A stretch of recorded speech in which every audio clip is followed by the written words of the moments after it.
Oh, hi. What's going on, everybody? Are we all excited to read For a Fair Deal?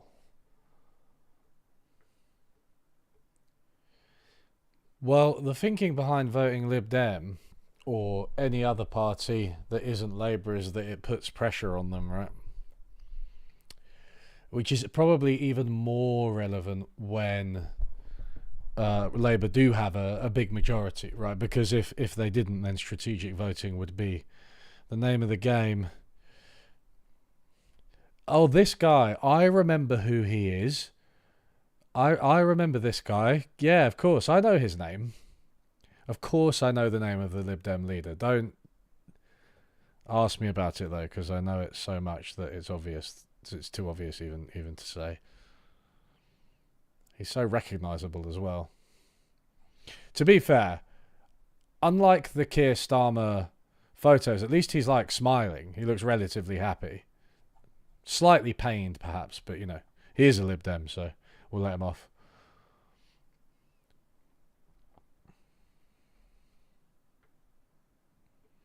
You think this is going to be the best manifesto? I mean, I've heard relatively good things. Relatively good things.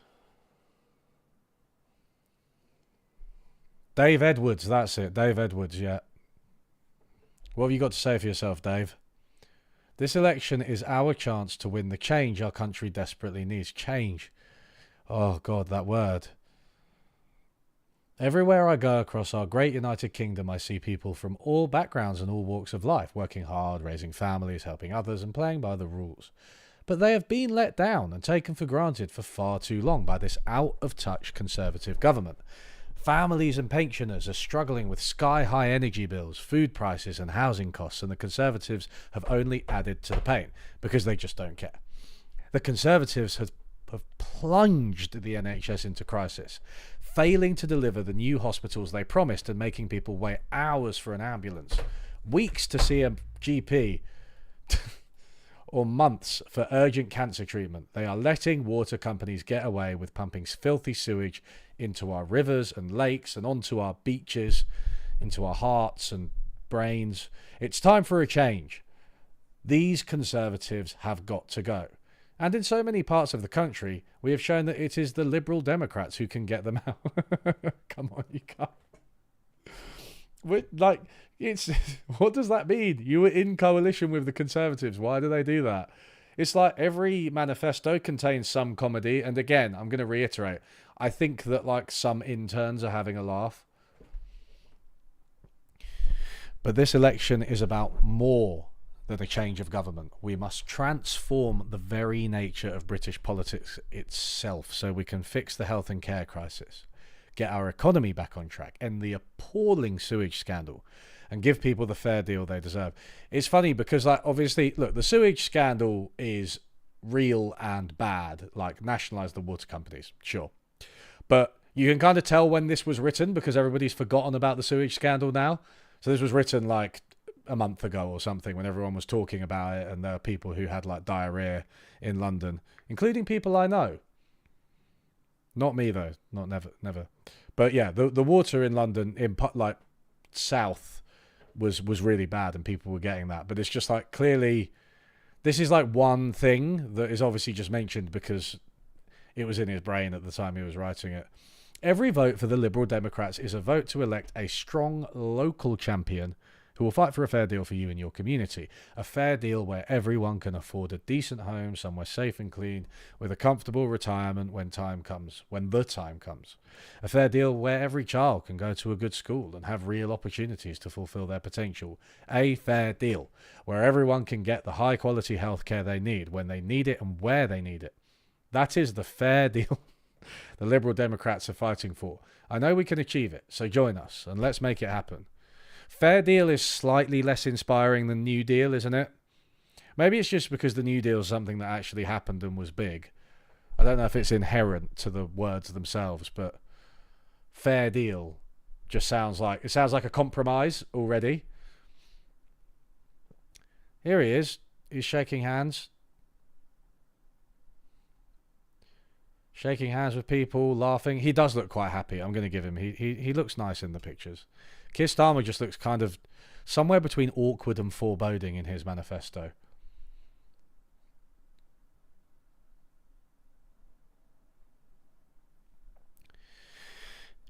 In so many ways, things in our country are broken. The economy, the National Health Service, the climate, the housing market, all are in crisis after years of Conservative neglect. Schools are crumbling and clean rivers seem a thing of the past. The Conservatives have wrecked our relationship. They're really focused on water.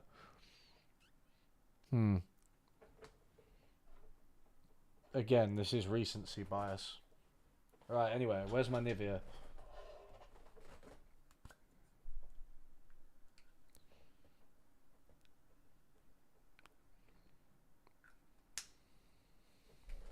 If you go to nivea.com/unlearning economics, you can get 10% off.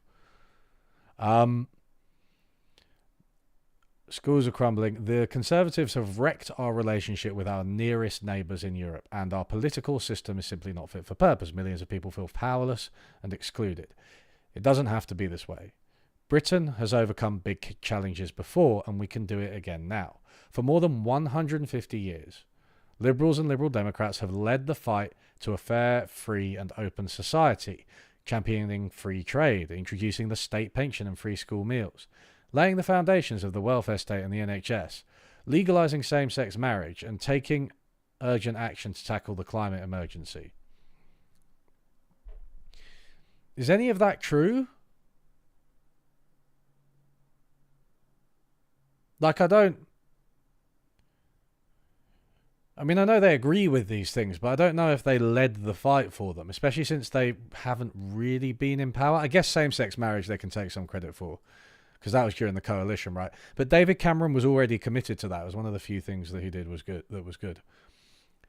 Today, our fair deal will give everyone the power to make the most of their potential and real freedom to decide how they live their lives. It would call the overpowerful to account. It has 5 key themes. Okay, well, so let me just check something. Fair deal. Related words, 80. Does it mention 80 times? I think we got 75 there, but now it's not showing me anymore. Oh, it's only 21. It feels like that already. We're only on bloody page 7. The SDBP political broadcast. Where's that? The Swedish Democratic Party. Is that in English? Surely not. The most drastic cuts were under the coalition. I mean, yeah. He gives Blair vibes. I don't know. He's a bit less of a...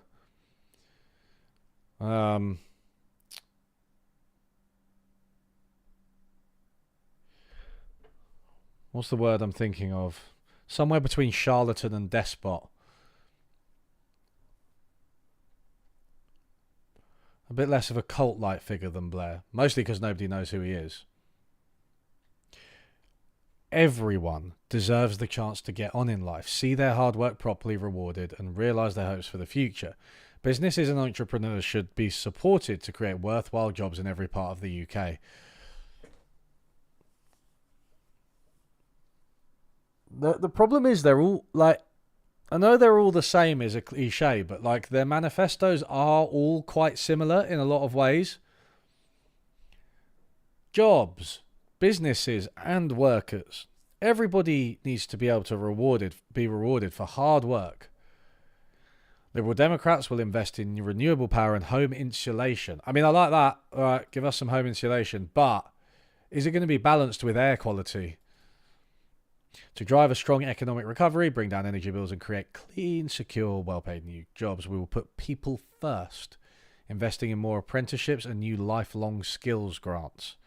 We will overhaul parental leave to give families more choice and flexibility over how to juggle work and home life. We will support entrepreneurs, back small businesses and reform business rates. So what I'm going to do is skip over this shit. Right, let's just read the headlines. So a fair deal on the economy, a fair deal on public services, a fair deal on the environment, a strong United Kingdom and a fair international order, a truly fair democracy. Okay, right, so you get it. It's all going to be pretty fair. Let's see like if they're actually going to say anything worthwhile. Because this is giving Labour manifesto vibes already. Overhaul parents. Parents are a failed Tory experiment. Ban parents. Ban homework. I could actually get behind that as a policy proposal, to be fair. Liberal Democrats will build a strong, fair economy that benefits everyone in the UK by helping people back to work, supporting small businesses, improving long-term productivity, and delivering much greater stability for long-term... Oh my God.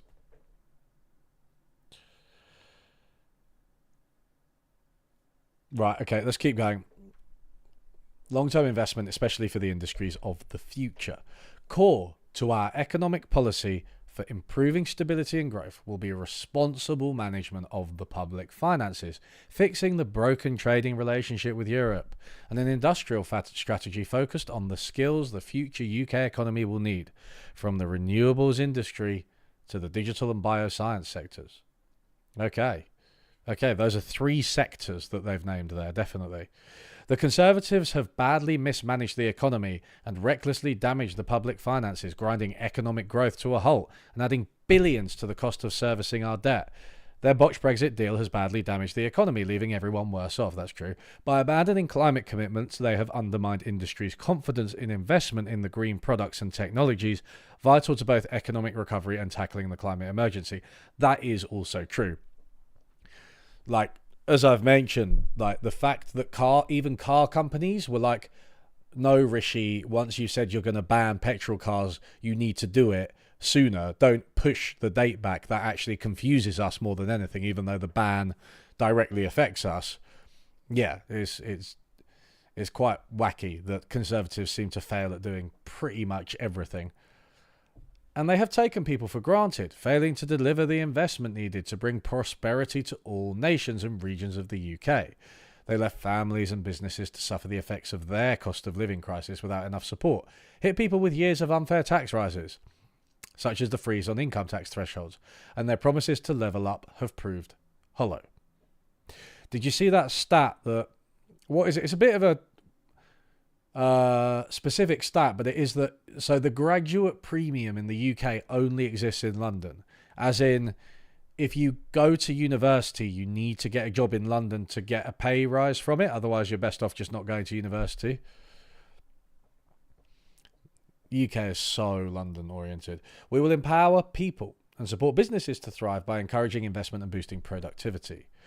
We will provide long-term help with the cost of living by cutting energy bills through an emergency home energy upgrade program, tackling rising food prices through a national food strategy, and getting mortgage rates under control through careful economic management. What does that mean? Mortgage rates are controlled by the Bank of England and private banks as well. What are they? Do they just mean... I mean, I guess they could mean charitably that they are going to provide enough fiscal support that the Bank of England is able to lower rates. But that's not what they've said here explicitly, right? Does parent mean something different here because here it means mums and dads? No. It means the same thing. It means the same thing pretty much everywhere, I think. But we do want to ban parents. Invest in green infrastructure, innovation and skills to boost economic growth and create good jobs and prosperity in every nation and every region of the UK while tackling the climate crisis. You'll know that I don't like it when people hit progressive policies with like, oh, and you want a pony too. But like, if you're not going to say how you're going to do it, then it is a bit... Oh, and you want a pony too. Like, they just keep saying all the good stuff.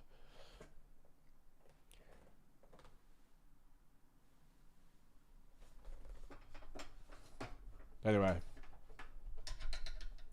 Don't know what you guys are up to, but I'm going to scratch my back while I do this.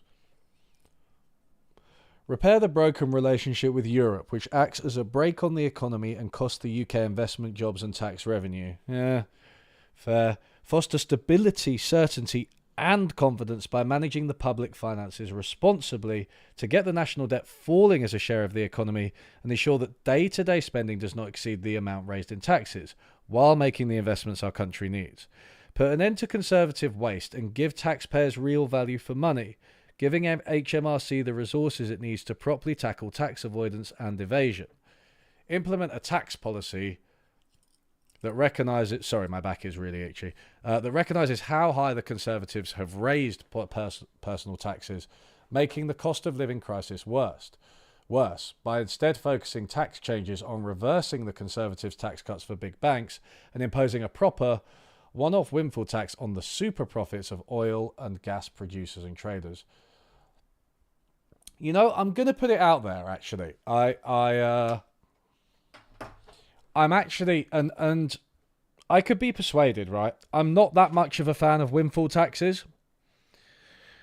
And I'll tell you why, right? Because I think one of the important things to remember about profits, right, as high as they can be overall, is that they do fluctuate. And, you know, I believe in taxing the rich and rich corporations. And look, as far as I'm concerned, fossil fuel corporations need to be like phased out, right? But that doesn't mean that every single tax or idea you can propose is a good one. And I just think the arbitrary nature of such a tax, with profit as like a residual that is generally like quite volatile and might be high one year and low the next year, and that does happen with the fossil fuel companies. Like, I don't think just hitting them randomly is actually necessarily the right way to do it. I think what you need to do is consistently have higher taxes, eliminate loopholes, eliminate evasion, and whatever other measures you need to like move away from fossil fuels entirely. But I think windfall tax is very politically popular.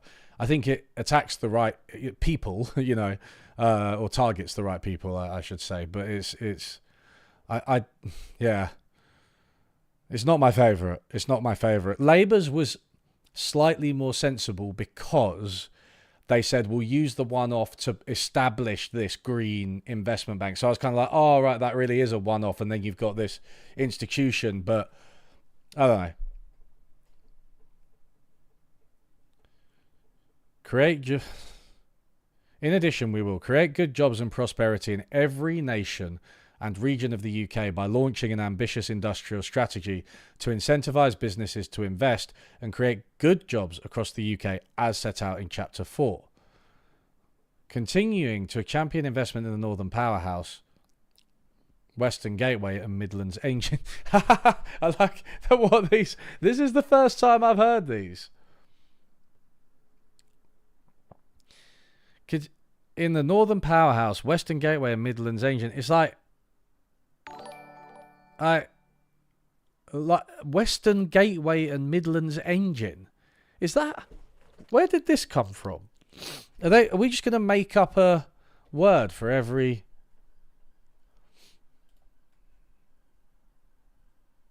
Or is this actually a thing? This is actually a thing. The Midlands Engine connects, champions and amplifies... Well, actually, no, it's not necessarily a thing. It has a website. Now, you know, so did I in year 9. So the Midlands Engine connects, champions and amplifies the work of its partners, bringing voice and vision to a region that is home to 11 million people. Working across... Oh, my God. I can't stand to read this boilerplate shit anymore. Guys. The Midlands Engine. What is it? It's not really anything. The Midlands is the largest regional economy outside London. Yeah, but it's an entire region. Like that. Okay. Whatever. Isn't it kind of arbitrary as well? Like to call it a region and draw a circle around it and say like this is the largest. It's like I could draw a bigger circle if I wanted. Green growth. The Midlands Engine has gone further than any other region in translating government low-carbon ambitions into a regional plan for net zero. Midlands Engine. Maybe it's kind of a thing. Anyway, Advertisement site for investment in the Midlands, right? Yeah. Inane language like Powerhouse, Midlands Engine, Western Gateway. See, this is the weird thing, aren't they? Underscoring what the Tories have done. Continuing to champion investment in the Northern Powerhouse. Supporting local and regional economic partnerships to coordinate development projects and boost growth in their areas, working with the devolved administrations to develop joint policies and partnerships to boost growth across the whole UK. Again, devolution was a Tory policy, right? So there's continuity there, which makes sense in one way, because obviously you have to start where you start, right? Can't start somewhere else. But they seem to be underscoring and reinforcing the Tories' policies.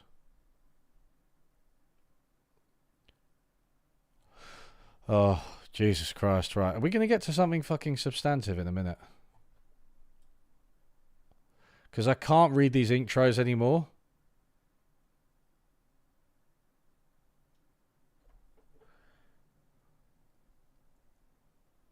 So the economy is too broad. I think when a party manifesto has a section on the economy, it's too broad. We've established that. Let's see if this is... We're efficiencising synergy in businesses, yeah.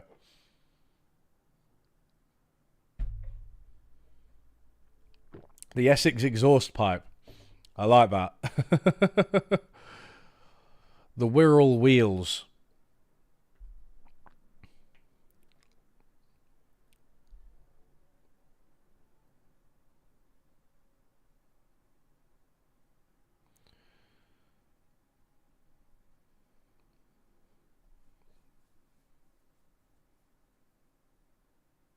The Isle of Man van?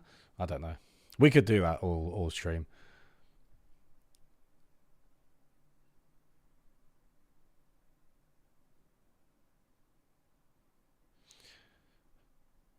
Okay, we will develop an... Let's go to the bolded part. That seems to actually have some stuff in it.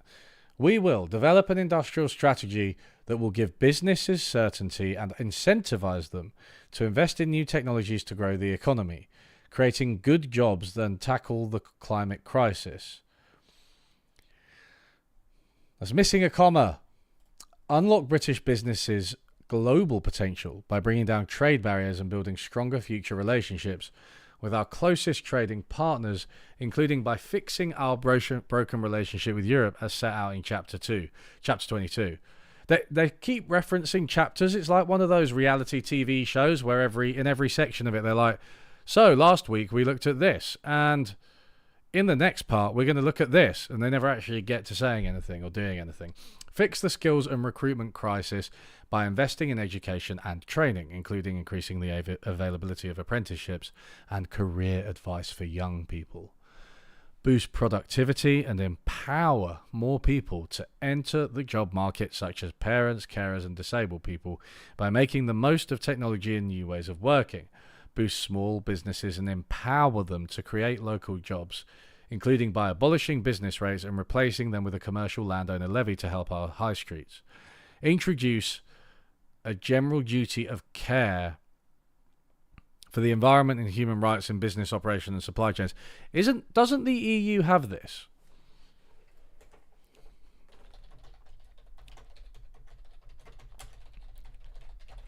Or are they doing it? They're doing it, right? EU backs human rights and environmental due diligence for law for supply chains. Companies in Europe will soon have to... Right, so yeah, look, we're Corporate Sustainability Due Diligence Directive. Nice, bit of a mouthful, but whatever. So it's just a situation... Like, it's good, but it's just a situation where, like, we are following Europe, even though we're no longer in the EU. We are reading the... Lib Dems manifesto. Isn't devolution generally good? Otherwise it puts all the power into London. I mean, yeah, I'm not necessarily against devolution, but you have to place it in context, right? What the Tories have done has been to defund local governments substantially, like in many cases by around a half. So what they're doing is giving responsibility to local governments without the funds, which leaves them sort of responsible for the failures, right? And weirdly, it's kind of, that is a type of centralization in terms of funding. It's more centralized funding. So although, yeah, they've got the mayors, which I do back, is like, do the mayors have the powers and the funding that they need to be truly decentralized? Or is it kind of a, right, fuck you, go and fend for yourselves type thing? Isle of Man with a van. That's good. That's good. We like it. We like it.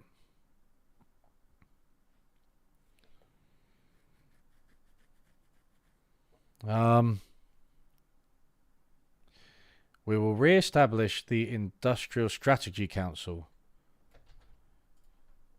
What was that? Publishes its annual report of 2021. So did it, what we do? The council will recommend the criteria to measure and monitor the success of industrial strategy. Will provide impartial and expert evaluation of the government's progress in delivering the aims of the industrial strategy to boost productivity by backing businesses to create good jobs and increase the earning power of people throughout the UK with investment in skills, industries and infrastructure. These guys just copy and paste, don't they? They literally just copy and paste. It's so tedious.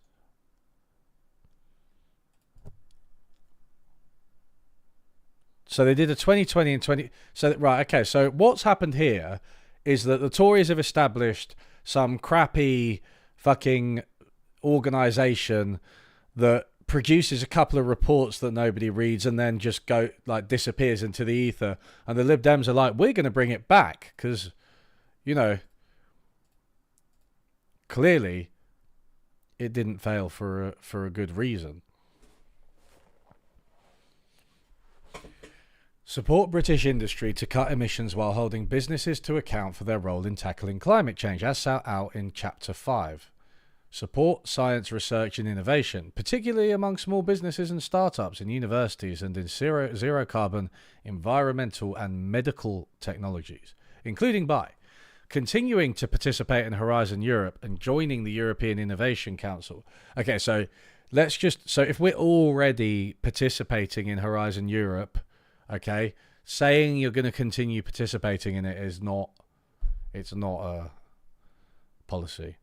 Aiming for at least 3% of GDP to be invested in research and development by 2030, rising to 3.5% by 2034. Okay, so again, we're back to the problem of outcomes. These are outcomes. They aren't steps. So what we're going to do, right?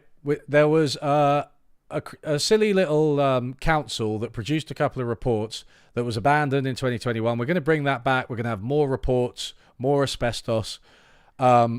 We're going to continue to do something we're already doing and join another council, and maybe they'll produce a report. I mean, what are the European Innovation Council up to? I wonder if they're trying to create an industrial strategy that emphasizes skills and jobs. Biggest deep tech investor. Well, I mean, that's like being the tallest kid at the orphanage. Sorry.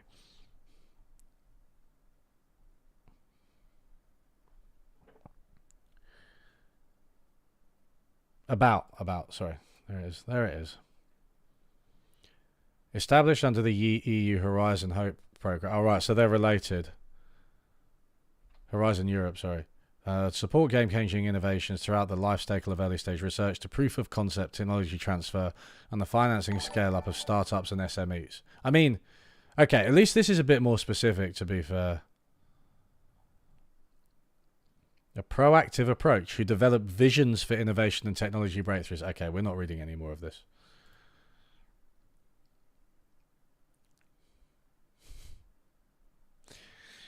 Ensure the UK had the highest possible standards for environmental, health, labour, and consumer protection. Human protection. At least matching EU standard. Again, bless the Lib Dems, right? We shouldn't have left the EU, clearly, but they're just like, we're just gonna basically rejoin the EU. But it's going to be a pain in the arse now, so we might get back to where we were, in 2016, almost, within 5 to 10 years. A lost decade or so. Tackle the productivity crisis by encouraging businesses to invest in training, take up digital technologies, and become more energy efficient, including through our industrial strategy and reform of business rates. Who said this was the best manifesto? Somebody said it before, and I demand your head. Work with the major banks to fund the creation of a local banking sector dedicated to meeting the needs of local small and medium-sized businesses. Yeah, I mean, again, it's a good aim, right? But, why don't you talk about... I mean, to be fair, I think it was the Conservative Manifesto that actually mentioned this.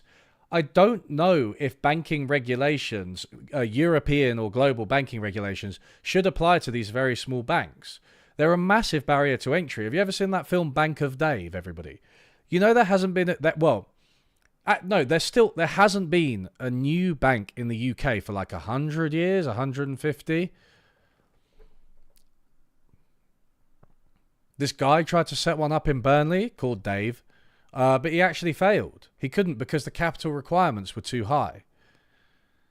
And the Tory manifesto said that they were going to deregulate that. I think that's one bit of financial deregulation I can get behind. But, at least they had a step. Oh, I hate having to use the Tories as a positive example. Power scale-up companies, especially outside of London and the southeast, using innovative ways of crowding in private sector investment. Power scale-up companies. What scale-up companies?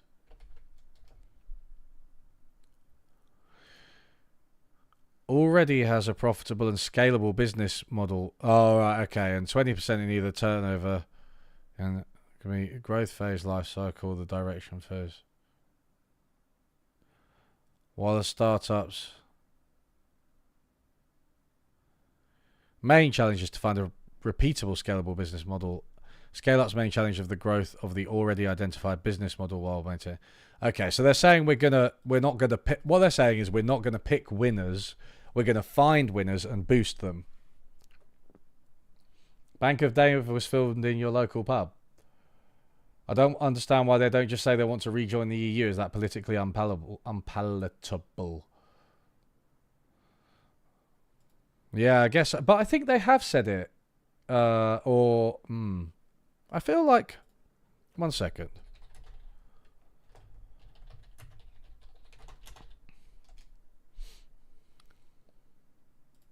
Rejoining the EU is our longer term objective. So they have said it, yeah. I thought they might have. I seemed to remember it.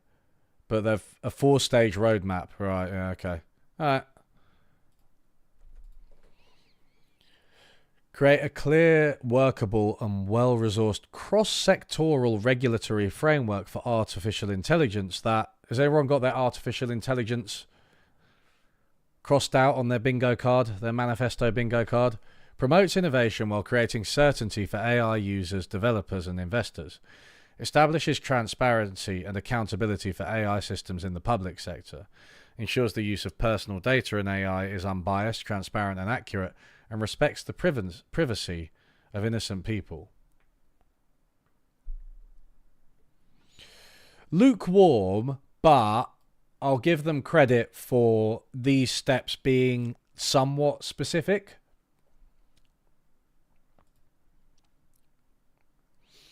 Negotiate the UK's participation in the Trade and Technology Council with the US and the EU so we can play a leading role in global AI regulation and work with international partners in agreeing common standards for AI risk and impact assessment, testing, monitoring and audit.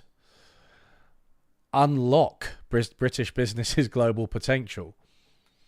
Bring down trade barriers and use UK trade policy as a force for good by giving Parliament real power in setting UK trade policy, by ensuring it is properly consulted on and signs off on negotiating mandates and any completed international trade agreements, ensuring that all information small and medium-sized enterprises need on trade is readily available from a single point of contact with tailored support for those who need it, making a clear objective of trade ministers to boost trade by small British businesses. placing human rights, labour and environmental standards and protection at the heart of international trade deals.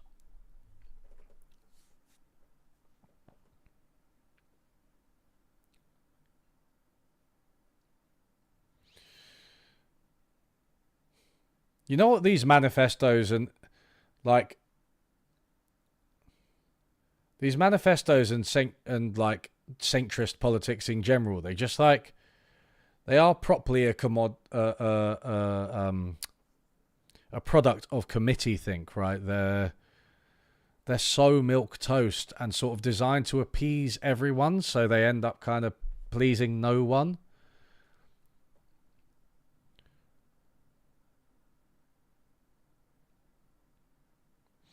This might be, maybe, I don't know if this is like a slightly dated and boomer example, but do you remember that computer generated image of like the most beautiful person in the world?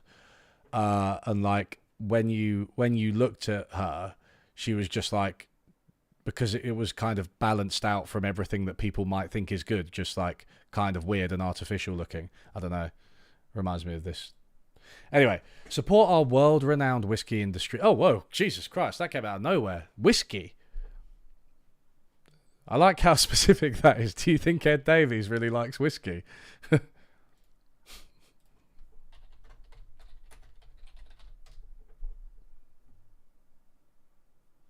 He likes bungee jumping. Sir Edward's whiskey. I don't think that's S. Edward Davies. You must be old enough to consume alcohol legally in your country of residence, yes. Haha, joke's on you. Okay. Bungee jumps. He was filmed shouting, "Vote Liberal Democrat," while dangling in the air after his jump in Eastbourne. Alright, well, should we just watch this?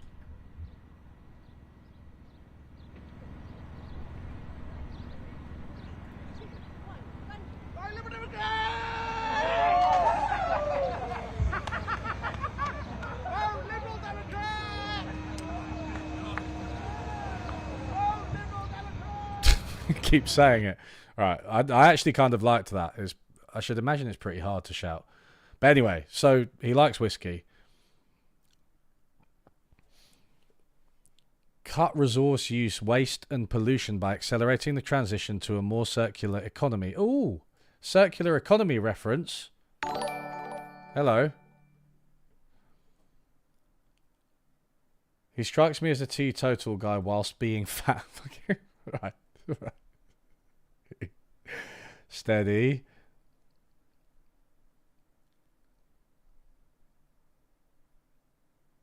The Reform Manifesto wasn't designed by committee.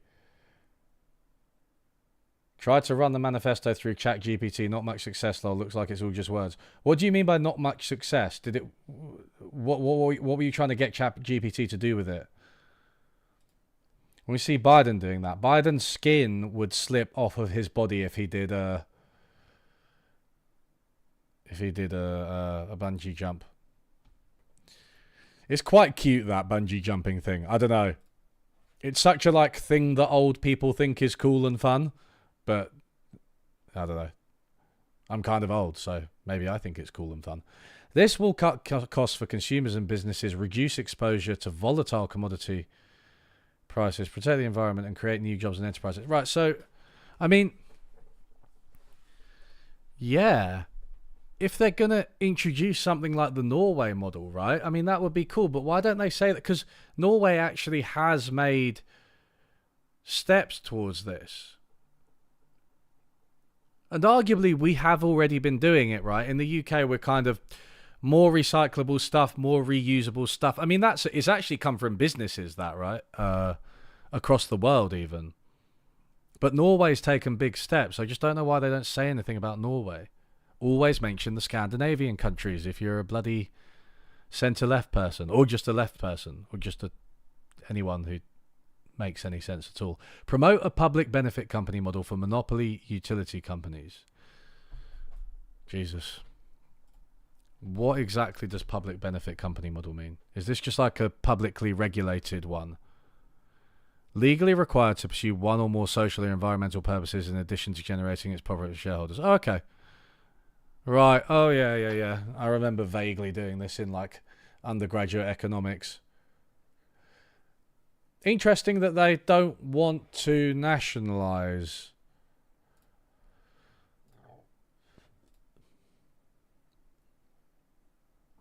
Again, a very liberal Democrat solution. What other manifestos are you covering? Well, I've already done Labour and Conservatives, and you can actually, the live channel has literally just been linked in chat, so that I uploaded those separately, lightly edited for, you know, watchability. Too unpatriotic.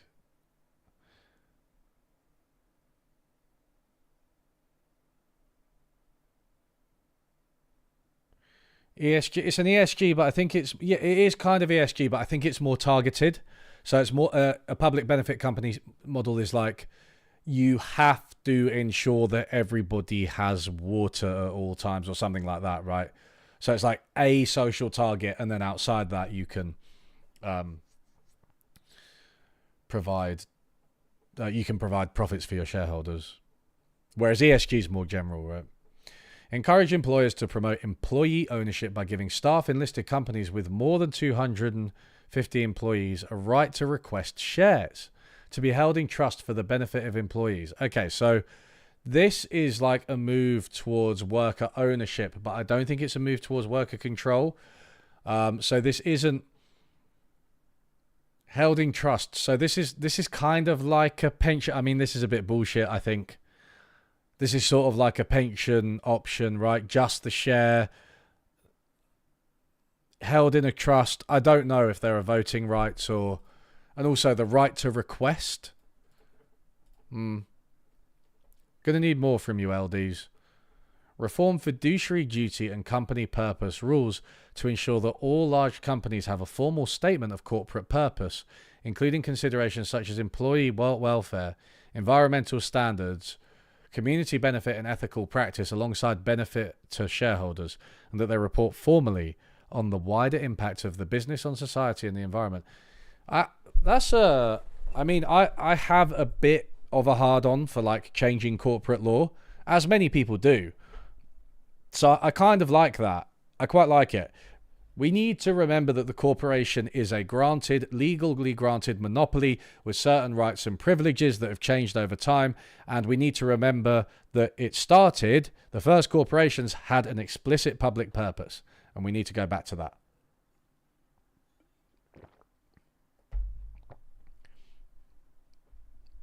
The bot doesn't post the channel link or the FAQ into the Twitch chat. Oh. That's weird. Water companies legally obligated to provide drinkable water. Low bar, but still beyond what the Tories have managed well. Ain't that the truth? Will extend the scope of the existing public interest test when considering approvals for takeovers of large or strategically significant companies by overseas-based owners to recognise the benefits to the UK economy, workers and consumers of protecting UK companies from speculative or short-term interests. So this is... Oh yeah, I do have newest chat at the top. It is a bit weird as well, but the thing about me is I'm a technophobe, so I can't...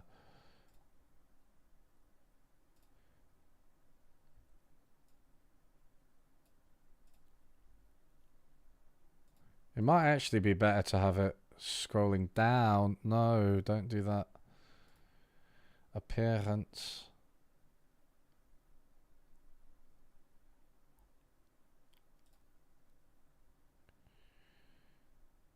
Yeah, I don't know how to change it.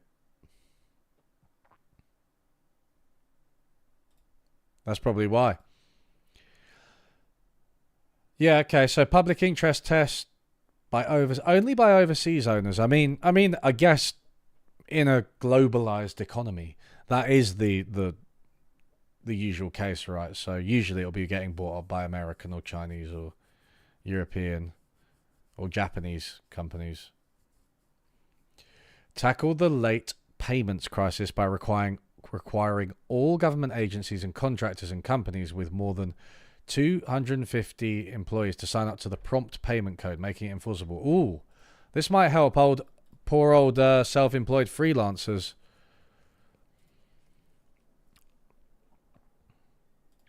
Voluntary code of practice for businesses administered by the Office of the Small Business Commissioner on behalf of the Department for Business Trade. It was established in December 2008 and sets standards for payment practices between organizations of any size and their suppliers. Confirming the requirement to pay 95% of invoices within 60 days. Introducing an added requirement that 95% invoices from small businesses must be paid within 30 days. Invest in people's skills by replacing the broken apprenticeship levy with a broader and more flexible skills and training levy. Boosting the take-up of apprenticeships, including by guaranteeing that they are paid at least the national minimum wage, by scrapping the lower apprentice rate. We have like tiered minimum wages in the UK, and it's like really shit for young people. Creating the new lifelong skills grants for adults to spend on education and training throughout their lives as set out in Chapter 8. Developing national colleges as national centres of expertise for key sectors such as renewable energy to deliver the high-level vocational skills that businesses need. Identifying and seeking to solve skills gaps such as the lack of advanced technicians by expanding higher vocational training like foundation degrees, higher national diplomas, higher national certificates and higher apprenticeships, improving the quality of vocational education, and strengthening careers advice and links with employers in schools and colleges as set out in Chapter 8. Okay, some of that makes some sense.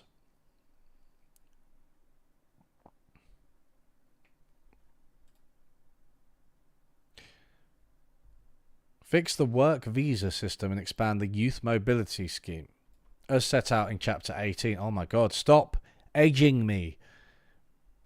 Taking me to other chapters. What's the youth mobility scheme?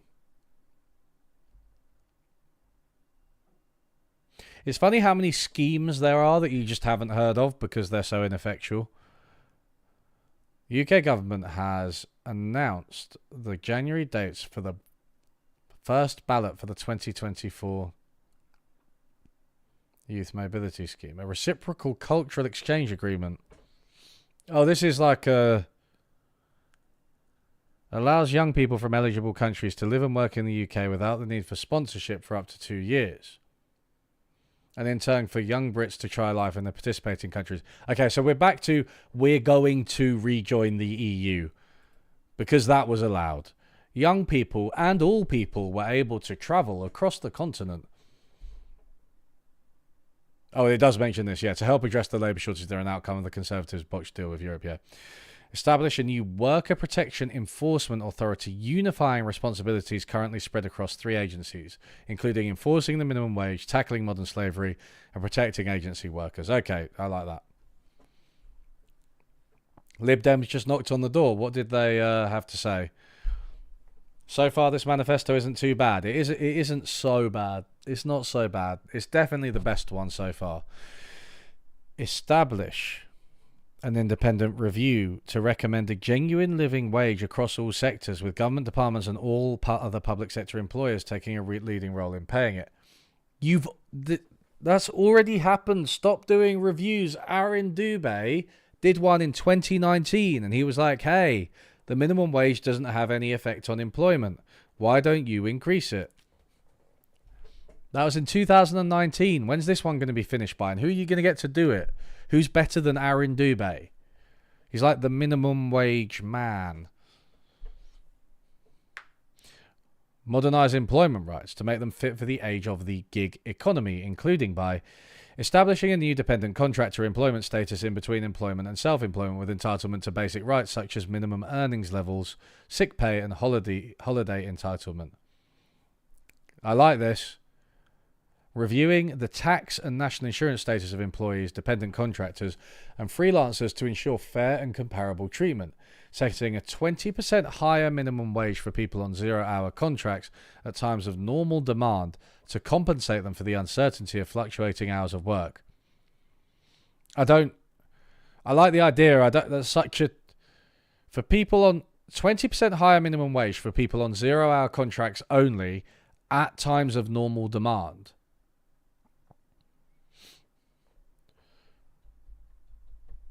Like, how are they going to enforce that when demand fluctuates so much, and how do you measure it?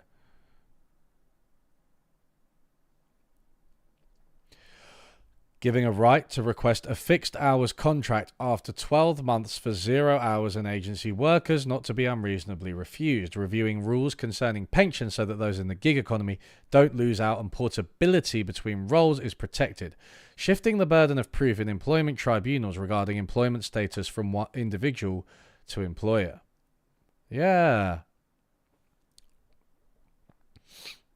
Expand parental leave and pay, including making them day one rights as set out in Chapter 9. Fix the broken statutory sick pay system by making it available to the more than 1 million workers earning less than £123 a week, most of whom are women, aligning the rate with the national minimum wage, making payments available from the first day of missing work rather than the fourth, supporting small employers with statutory sick pay costs, consulting with them on the best way to do this. Yeah, I actually, again, that work and pay section, it was good. Quite focused on like the gig economy, self-employed people, and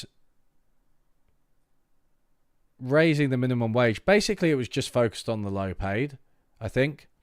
And this is, so when I said, so what the Tories will do and what they do in their manifesto is very much, we're going to decrease taxes, right? But that doesn't necessarily help everybody,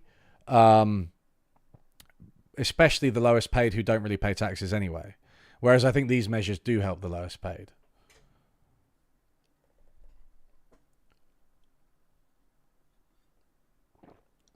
I do maintain that the best way to improve the gig economy, well, there are two good ways, right? And this is where my inner libertarian comes out, and I'm like kind of skeptical that regulations can achieve their stated aim, as somebody just said in chat, right? It's like they are easily avoided, and there are two ways that you can just ensure that workers are able to negotiate their own bargaining power, that you can replicate the kind of idealized free market, and one is through a UBI, right? And the other is through full employment, so aggressive stimulus. With both of those things in place, the employees themselves can just tell the employers to fuck off when they want to. So, yeah. Ooh.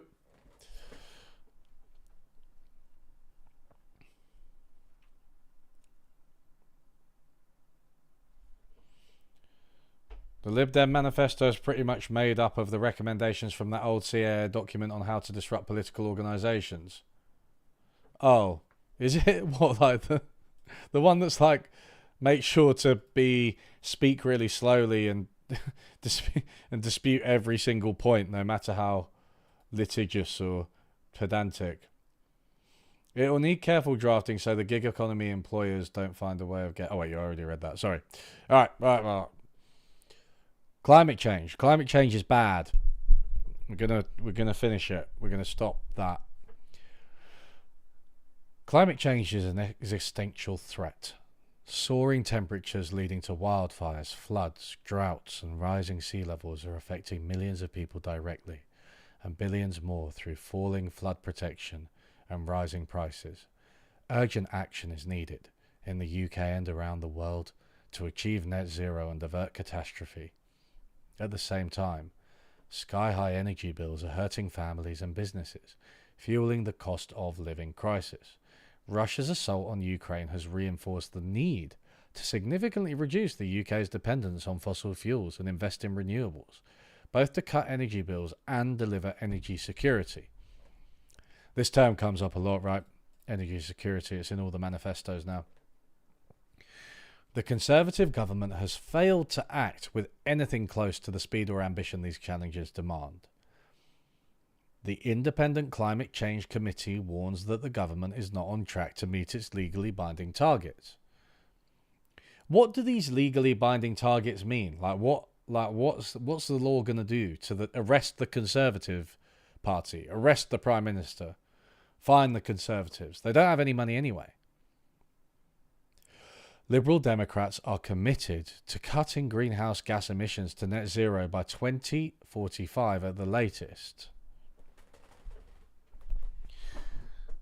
So, isn't 2050 like the... 2050 is like the old date for when we're all fucked. So that's not... I like how that's like the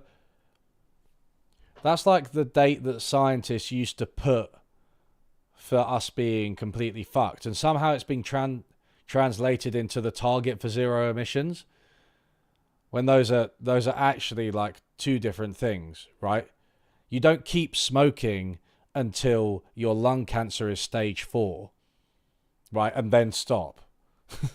That's the effect. That's the equivalent of what we're doing, setting the net zero target to when we're fucked.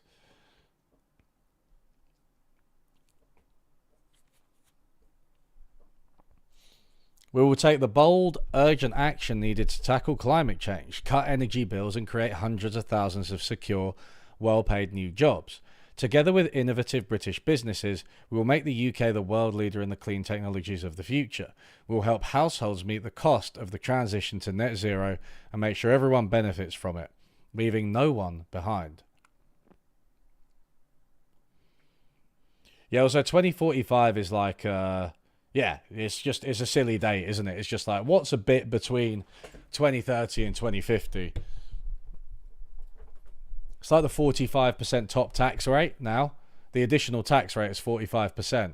It's like, why? It was 50%. And then they were like, we're going to reduce it, but the next one's 40%. So it goes from 20 to 40 to 45. Obviously, if only for mathematical consistency, it should be 20, 40, 60. You know?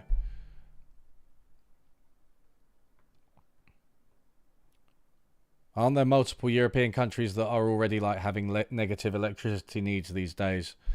Well, the Killaroo, we left Europe, so I don't know why you're even talking about that country. Make homes warmer and cheaper to heat with a 10-year emergency upgrade program, starting with free insulation and heat pumps for those on low incomes, and ensure that all new homes are zero carbon. Okay. I actually really like that. I'm quite into my insulation research for the my newest video, which I'll be recording soon. It's about air quality, kind of. Drive a rooftop solar revolution by expanding incentives for households to install solar panels, including a guaranteed fair price for electricity sold back into the grid. Invest in renewable power so that 90% of the UK's electricity is generated from renewables by 2030. Appoint a Chief Secretary for Sustainability in the Treasury to ensure that the economy is sustainable resource... Oh, that's good. A Chief Secretary for Sustainability to ensure that the economy is sustainable. To manage it chiefly and secretarially. Resource efficient and zero carbon, establish a new net zero delivery authority to coordinate action across government departments and work with devolved administrations and hand more powers and resources to local councils for local net zero strategies.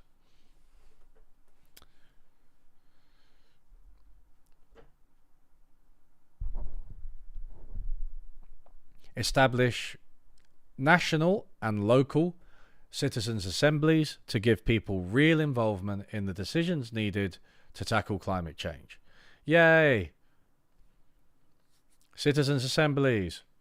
Restore the UK's role as a global leader on climate change by returning international development spending to 0.7% of national income, with tackling climate change as a key priority for development spending.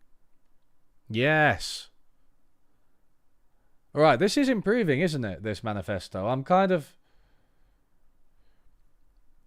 A secretary to review the Committee of Reviewing Sustainability in the Renewables Council. You forgot that they need to do that sustainably. Take the action needed now to achieve net zero by 2045, including meeting the UK's commitment under the Paris Agreement to reduce emissions by at least 68% from 1990 levels by 2030, requiring the National Infrastructure Commission to take fully into account the environmental implications of all national infrastructure decisions, putting tackling climate change at the heart of a new industrial strategy as set out in Chapter 4, investing in education and training to equip people with the skills needed for the low-carbon economy of the future as set out in Chapters 4 and 8, ensuring that nature-based solutions, including tree planting, form a critical part of the UK's strategy to tackle climate change as set out in Chapter 12, putting our farming and food system on an environmentally sustainable footing as set out in Chapter 13, making it cheaper and easier to switch to electric vehicles, restoring the requirement that every new car and small van sold from 2030 is zero emission, investing in active travel and public transport, electrifying Britain's railways, and reducing the climate impact of flying as set out in Chapter 16. Coordinating action across the UK by creating a joint climate council of the nations as set out in Chapter 20.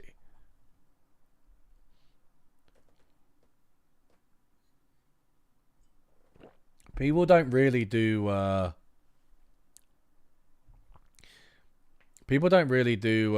solar panels that much in Britain, but you do see them. It's interesting that you don't get the link between, I mean, Tim Jackson talks about this, right, in Prosperity Without Growth, but not a lot of parties are talking about the link between moving towards like a care economy, you know, through childcare, care for older people, care for people with, you know, disabilities or special needs or whatever, how that is really low emissions, right? So if you reorient your economy, not only do you take care of people, not only do you benefit women who are disproportionately in those roles, you also reduce emissions compared to like the hard infrastructure of like building roads and railways and investing in renewables, right? While those things might be important, they can still be quite resource intensive, whereas the care economy is like, you know, person to person. It's very low emissions. The climate modelling community stance is that reaching net zero by mid-century for a 50% chance of meeting the 1.5 degree centigrade Paris Agreement temperature limit, ergo stabilizing warming. So there's half a chance if we meet net zero by mid-century, we have a 50% chance of meeting 1.5 degrees.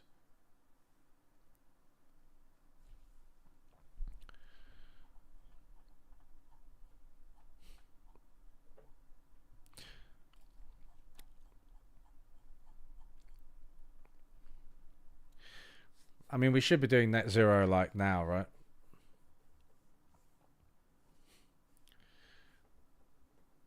Declare a state of emergency. I think that's my opinion. But like, yeah, 1.5. I mean, who knows, man? Who knows what's going to happen now to average temperatures? My foot is bleeding. Don't worry, it's just a blister. Okay, here we go again. Cut energy bills and emissions and end fuel poverty by launching an emergency home energy upgrade program with free insulation and heat pumps. Hey, we love heat pumps for low-income households, and a central role for local authorities in delivering this program, providing incentives for installing heat pumps that cover the real costs.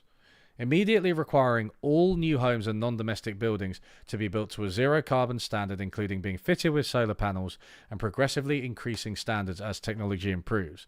Reintroducing requirements for landlords to upgrade the energy efficiency of their properties to EPC C or above by 2028.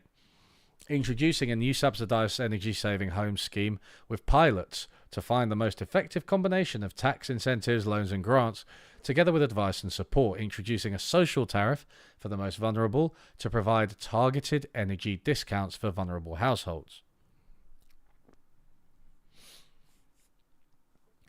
Helping people with the cost of living and their energy bills by implementing a proper one-off windfall tax on the super profits of oil and gas producers and traders. So they're just going to give that away, right, to the poor especially.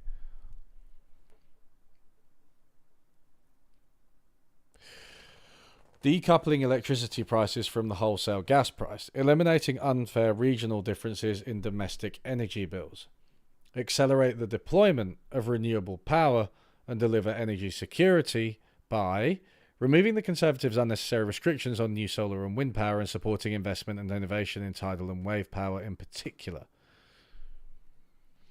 Yeah, I can't get over those restrictions on solar and wind power. They're wild.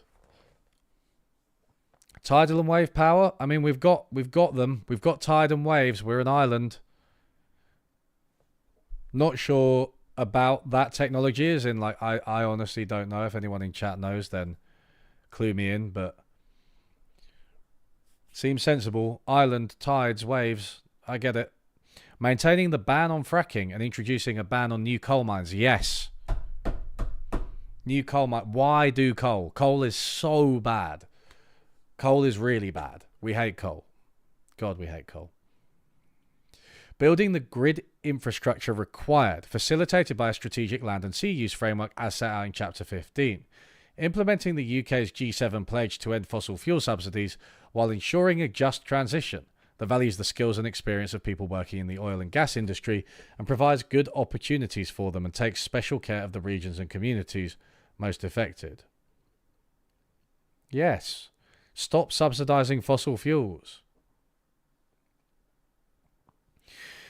Investing in energy storage, including green hydrogen, pumped storage and battery capability, working together with our European neighbours to build a sustainable supply chain for renewable energy technology, building more electricity interconnectors between the UK and other countries to guarantee security of supply, located carefully to avoid disruption to local communities and minimise environmental damage.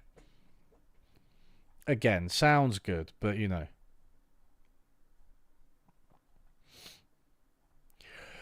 Support the expansion of community and decentralized energy, including empowering local communities to develop local renewable energy generation and storage strategies, giving small, low-carbon generators the chance...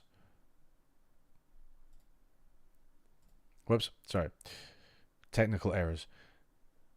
Small, low-carbon generators the right to export their electricity to an existing electricity supplier on fair terms. Well, they can't do that now. Requiring large energy suppliers to work with community schemes to sell the power they generate to local customers, reducing access costs for grid connections, reforming the energy network to permit local energy grids, guaranteeing that the community benefits funds receive a fair share of the wealth generated by local renewables infrastructure. I do like the picture they're painting of a sort of localized renewable energy generation where you can, you know, prioritize the local community and then sell to the grid if you need.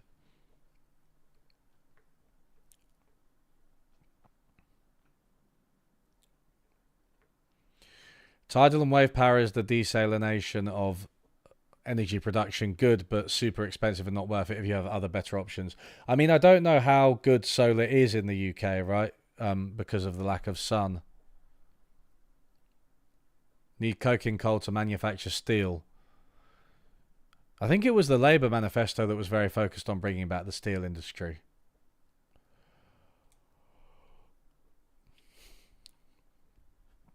Restore the UK's role as a global leader on climate change by... Okay, we've already been through this.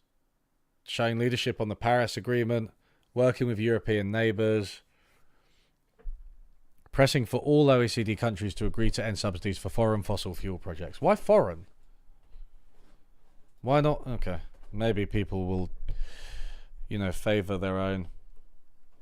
Okay. Hold businesses to account for their role in tackling climate change by introducing a general duty of care for the environment as set out in Chapter 4, requiring all large companies listed on UK stock exchanges to set targets consistent with achieving the net zero goal and to report on their progress. You know, the net is the suspicious part, right? Because net zero, it's like net zero isn't actually zero. Remember, and there may be some greenwashing in there, planting trees and all that fucking nonsense. Solar is good. Panels always retain enough light anywhere in the day, and in hotter countries with direct sunlight, they perform worse. Oh, that's good news for us. It's literally raining today. I was just outside for a bit. It's fucking July. Okay. Regulating financial services to encourage climate-friendly investments, including requiring pension funds and managers to show that their portfolio investments are consistent with the Paris Agreement, and creating new powers for regulators to act if banks and other investors are not managing climate risks properly. Supporting British industry to cut emissions by setting out a clear and stable roadmap to net zero, repairing the damage done by conservative U-turns and giving businesses the confidence to invest, expanding the market for climate-friendly products and services with steadily higher criteria in public procurement policy, implementing the carbon border adjustment mechanism for high-emission products, protecting UK businesses from unfair competition, reducing emissions from industrial processes by supporting carbon capture and storage and new low-carbon processes for cement and steel production, providing more advice to companies on cutting emissions, supporting the development of regional industrial clusters for zero carbon innovation, and increasing the Industrial Energy Transformation Fund.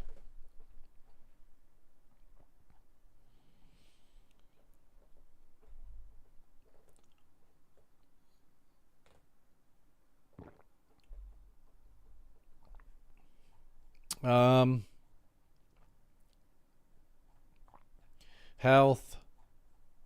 I mean, health is bad in the UK.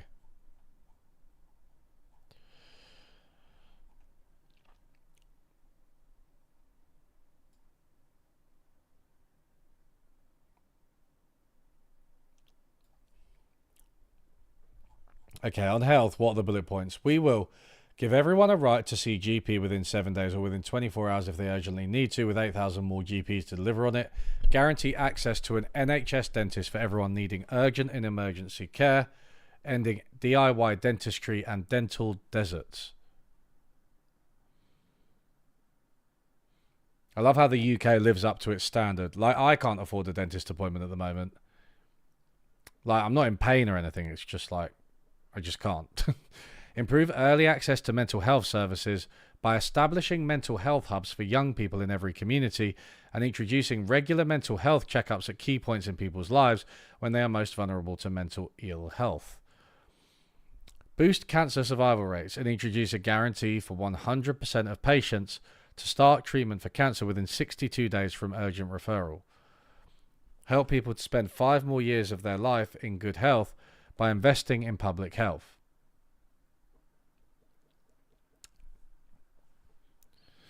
Give everyone the right to see a GP or the most appropriate practice staff member within 7 days or within 24 hours if they urgently need to, by increasing the number of full-time GP. Oh my God, it's so repetitive.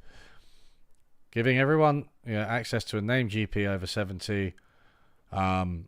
Giving more prescribing rights and public health advisory to qualified pharmacists, nurse practitioners and paramedics. Yes, that's a good idea. GPs often just give you a prescription and it's like a waste of time. A universal 24/7 GP booking system, removing top-down bureaucracy and establishing a strategic small surgeries fund. Yeah, I mean, some of this sounds good. I feel like with health, it's just like the me reading it is like I just don't know enough about the health system to offer any insight beyond just reading it out.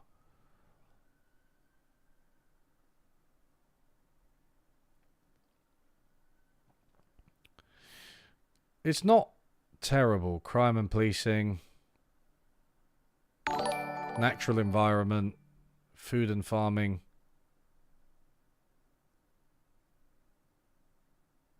Housing. Yeah, we'll take a look at housing, I think. Transport. Immigration. Don't want to look at their immigration. Actually, I do kind of want to look at their immigration. What does it say? The UK has a proud history of welcoming newcomers, whether people seeking to build their lives here or refugees fleeing war and persecution. People from all over our world have greatly enriched our economy, our culture, and our communities. But our immigration system has been broken by the Conservatives. Their damaging new rules mean British employers can't recruit the people they need, and families are separated by unfair, complex visa requirements, yes. Their dysfunction has made the asylum backlog sore. Public confidence in the system is shattered. The Home Office is not fit for purpose. Meanwhile, the Conservatives have closed down safe and legal routes to the sanctuary, leaving desperate people to make perilous attempts to cross the channel in small boats, often in the hands of criminal smugglers and traffickers. Again, there's this claim. I mean, is this definitely true? I don't know. The Liberal Democrats are fighting for a fair, effective immigration system that treats everyone with dignity and respect. Okay. End the Conservatives' hostile environment. Hello. Invest instead in officers, training and technology to tackle smuggling, trafficking and modern slavery. Transferring policy making over work visas and overseas students out of the Home Office and into other departments. Yes. Dear Lord, yes. Take it away from those fuckers. Scrap the Conservatives' Illegal Migration Act and their Rwanda scheme. Uphold the Refugee Convention and provide safe and legal routes to sanctuary for refugees, helping to prevent dangerous channel crossings. Tackle the asylum backlog by establishing a dedicated unit to improve the speed and quality of asylum decision-making, introducing a service standard of 3 months for all but the most complex asylum claims to be processed, and speeding up returns of those without a right to stay.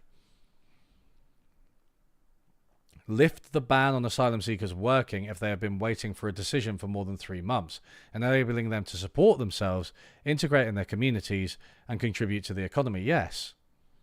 Work closely with Europol and the French. Why are they banned from working? Like, what kind of fucking system?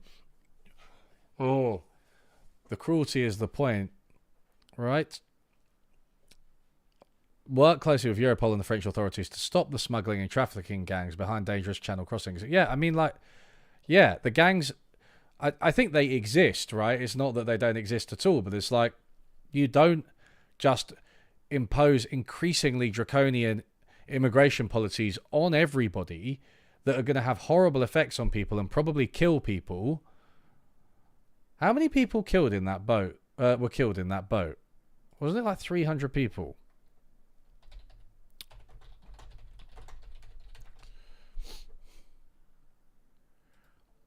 More boats arrive after 27 people drown. Deadliest crossing on record. But what about that massive one?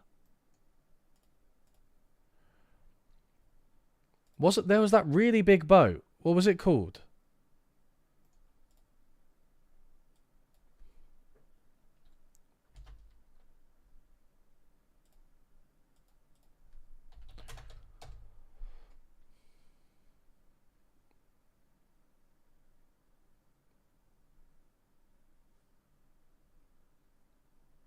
They do mention that the solution is to make safe legal ways to enter the UK. No, they do. The Lib Dems do. To be clear, I'm angry at the existing policy. I think the Lib Dems, and Labour underscored it, the Lib Dems are the only ones that actually, yeah. Work closely with Europol and the French authorities to stop the smuggling and trafficking gangs behind dangerous channel crossings. Maybe I'm talking about the Mediterranean. Maybe I'm getting mixed up.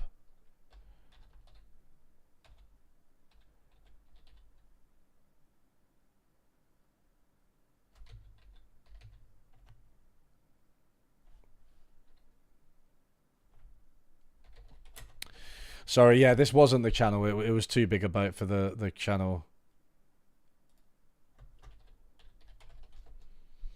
There's these fucking massive boats though, right? I mean, that's obviously not a massive boat. Stop it.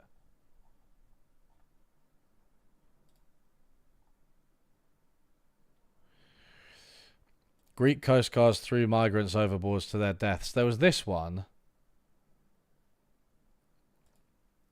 60 migrants die in dinghy. Oh my god. Nearly 2,000 migrants have died crossing the Mediterranean this year.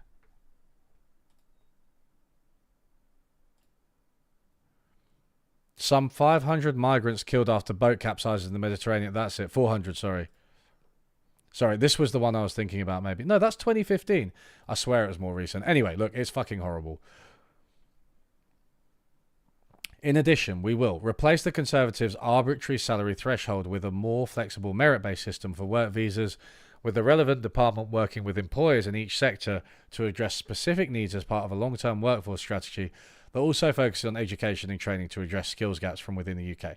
Okay, so yeah, clearly this is like a compromise position, but I have to say, considering the two main parties, as well as the third party now, Reform, are fucking foaming at the mouth, right? A skill-based system that actually, like, recognizes that immigration isn't something that can be, like, capped or controlled easily, but is instead a process that responds to the needs of the time and the needs of various different people. I think it's a pretty sensible policy and a step in the right direction. A big step in the right direction.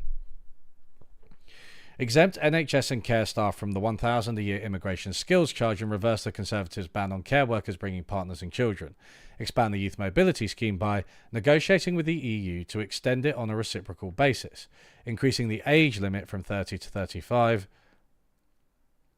Oh, this is the people swap, right? It's like exchange student type thing. Abolishing the fees, extending the length of visas from 2 to 3 years. Reverse the Conservatives' unfair increase to income thresholds for family visas so that no more families are torn apart. Protect the rights of EU citizens and their families in the UK by automatically granting full settled status to those with pre-settled status, providing them with physical proof of their right to stay. Yes. Reduce the fee for registering a child as a British citizen from $1,214 to the cost of administration. Yeah.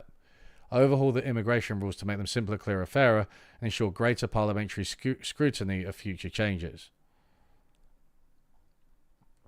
So this all sounds like quite nice, right? I like this. There's actually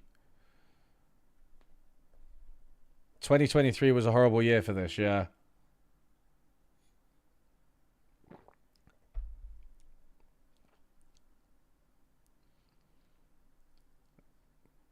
Is Dow Jones a bond rating? Hey, what are you on about? It's quite funny, to be fair. All right. Extend the participation of devolved administrations in the developments of the evidence base for UK-wide policy on work permits and student visas, helping ensure rules are sensitive to the skills needs of every corner of the UK and every sector of the economy. Strengthen the powers of the Independent Chief Inspector of Borders and Immigration. Implement the Windrush Lessons Learned review in full without further delay. Let's have a little look at that. It's just like not all of these reviews.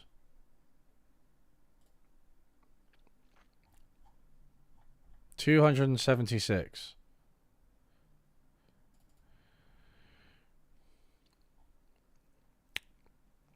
About the review. There's a lot about factors so far I'm reading.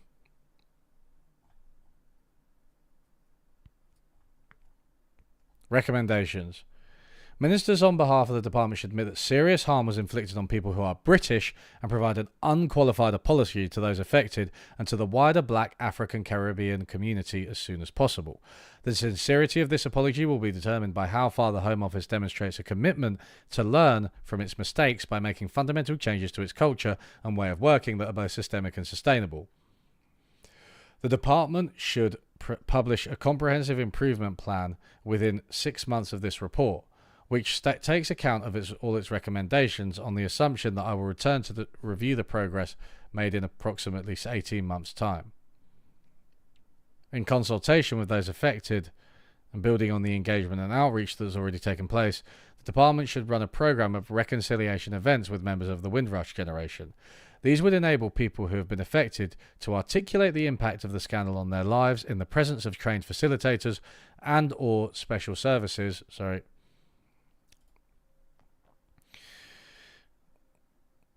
specialist services and senior Home Office staff and ministers so that they can listen and reflect on their stories. Where necessary, the department would agree to work with other departments to identify follow-up support in addition to financial compensation.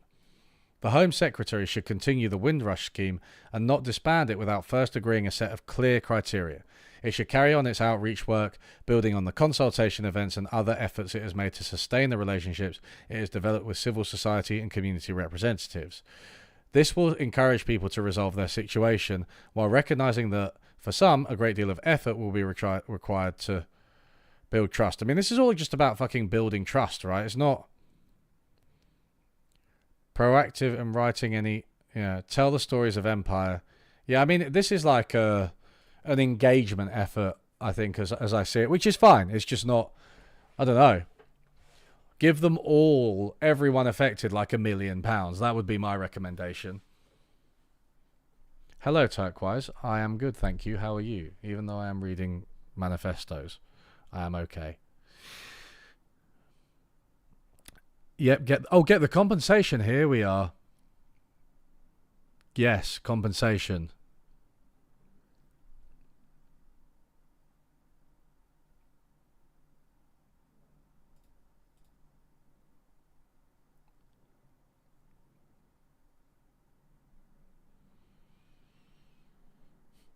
I am like pro reparations in general and like a serious program of reparations, but I do also like the just £1 million per person.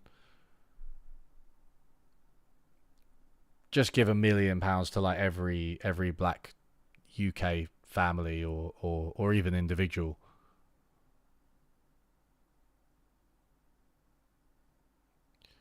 Because it's right and fair, but also there would be like a bit of troll value in there because it would just like tilt things against the gammons.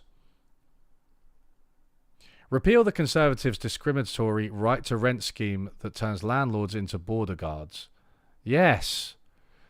Stop allying with the powerful to be horrible to immigrants. Establish a firewall to prevent public agencies from sharing personal information with the Home Office for the purposes of immigration enforcement, and repeal the immigration exemption in the Data Protection Act. Oh, gee, there's an immigration exemption in the Data Protection Act. Why is our existing immigration policy literally the most horrible that you can imagine? Does Britain provide citizenship for children born on its soil?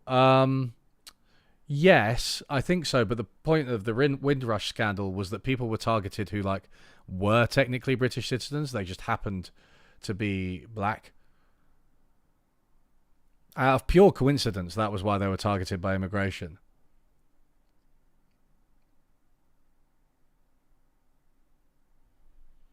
There was a big flow of pregnant women from Russia to Argentina in 2022-23 just to obtain citizenship for newborn children. Not saying it's bad, but it is what it is. But we want pregnant women. We demand more pregnant women. Establish a firewall. We've done that. Expand access to immigration legal advice by making the legal aid system simpler, fairer, and more generous, as set out in Chapter 19. Provide safe and legal routes to sanctuary for refugees by expanding and properly funding the UK resettlement scheme, creating the humanitarian travel permits that would allow asylum seekers to travel to the UK safely to proceed with their claims, establishing a new scheme to resettle unaccompanied child refugees from elsewhere in Europe, reuniting unaccompanied asylum-seeking children in Europe with family members in the UK, expanding the scope of refugee family reunion, including enabling unaccompanied child refugees in the UK to sponsor any close family members to join them. It's just like these types of things. It's just like so cruel that they're not in place already. Like how like unaccompanied child refugees not allowed to have a family member come and join them now.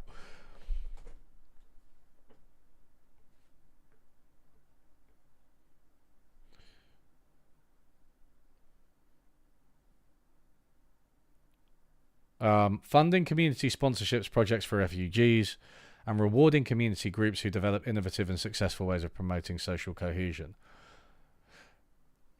Offering asylum to people fleeing the risk of violence because of their sexual orientation or gender identification, ending the culture of disbelief for LGBT plus asylum seekers, and never refusing an applicant on the basis that they could be discreet.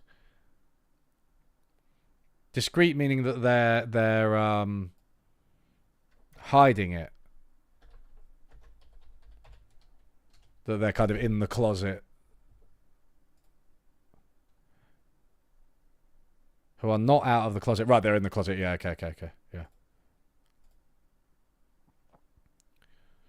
Cancel the Conservatives' unworkable Rwanda scheme and invest the savings in clearing the asylum backlog, end the detention of children for immigration purposes, and reduce detention for adults to an absolute last resort, with a 28-day time limit. Yeah, imprisoning children for basically no reason is it's not a nice policy. Are Lib Dems now to the left of Labour? Well, it certainly seems that way. Increase the move-on period for refugees to 60 days, providing vital time for new refugees to prepare for life in the UK, while ensuring that other public bodies are not left to pick up the cost of them becoming destitute. I think the Lib Dems have always kind of been to the left of Labour. I think they were marred by the coalition, right? But you have to remember that in the coalition, there were, 50... Lib Dem MPs and 300 Conservative MPs. So how much of the Lib Dems manifesto is going to get in? 15%? And that's probably what happened. There was an AV referendum, even though it was horrible. And there were a couple of other things. The top tax rate, I think. Gay marriage.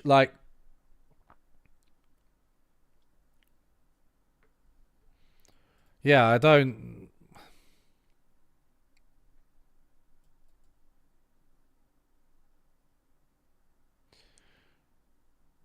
know. I think people were quite harsh on the Lib Dems, but I think their manifesto in 2010 was also to the left of Labour, right? It's just that they weren't able to implement it because they were part of a coalition. And in Britain, we're just not used to coalitions. I want to quickly look at the care one. Then we'll go back to housing, I think. Whoa, where's care? Where's care? Where's care? Care, holding hands. Do you think those are the hands of Ed Davies? If he's taking his cue from Keir Starmer, then they will be. Yeah, Nick Clegg was a more right of centre. 5p tax. He was more right of centre. He did lie. They did. I mean, yeah, the pledge. The pledge is tricky though, right? If you say we pledge to do this if we're in government, are you bound by that if you're in a junior partner in a coalition? 5p tax bags. Yeah, there was that and a shit AV referendum. Fixed term parliaments. Oh yeah, that. I mean, they didn't do that much, but I think they held the Conservatives back, right? Because as soon as they were consider this: as soon as they weren't in power, we had the Brexit referendum, right? So it's comparative, isn't it?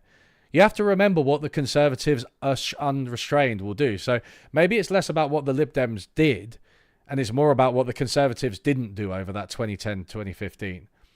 And also, don't forget that Labour were committed to austerity as well. I don't doubt that it would have been less cruel, but I think there still would have been substantial austerity. Probably also would have been more competent austerity.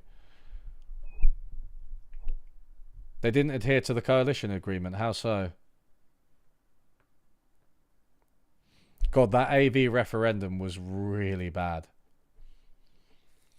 I think Starmer already walked back half his manifesto and he wasn't even elected yet. I mean, the manifesto is full of platitudes. I've flip-flopped a little bit, right? So let me tell you about my sort of thought process on this election. Originally, let's say, when, I don't know, when people started talking about the election happening, so maybe up to a year ago, I was like, I don't really like Keir Starmer that much, but I think he'll be better than the Conservatives. We have to get the Conservatives out. My strategic vote is going to be for Labour. And then, we can think about pushing Labour leftwards. I do think that's a pragmatic approach that some on the left do underestimate. But again, it has a limit. With Israel Gaza, I definitely fell out of love with Keir Starmer to the extent that I was in love with him anyway. And I was more and more questioning whether I would vote Labour. Then they put forward that commitment to investment and net zero, that climate investment thing, which was around the same time that Israel invaded Gaza. They put forward that program and then kind of immediately reversed on it and committed to a balanced budget. And I was like, okay, these aren't my guys. So I was like, okay, I actually don't think I'm going to vote for them anymore. And everything they've done around like immigration, for instance, seems to reaffirm that position. He doesn't have a backbone. He doesn't have any clear positions. I don't really know what he believes. I think he's actually quite full of himself, despite appearing modest. And he thinks that he would be a great prime minister because he would be a great prime minister. That's basically it. He's obviously full of himself. You can see from the amount of fucking photos of himself he has on his manifesto. So yeah, I was away from Starmer. Now then, right? Then what I did was I looked at. I thought, well, okay.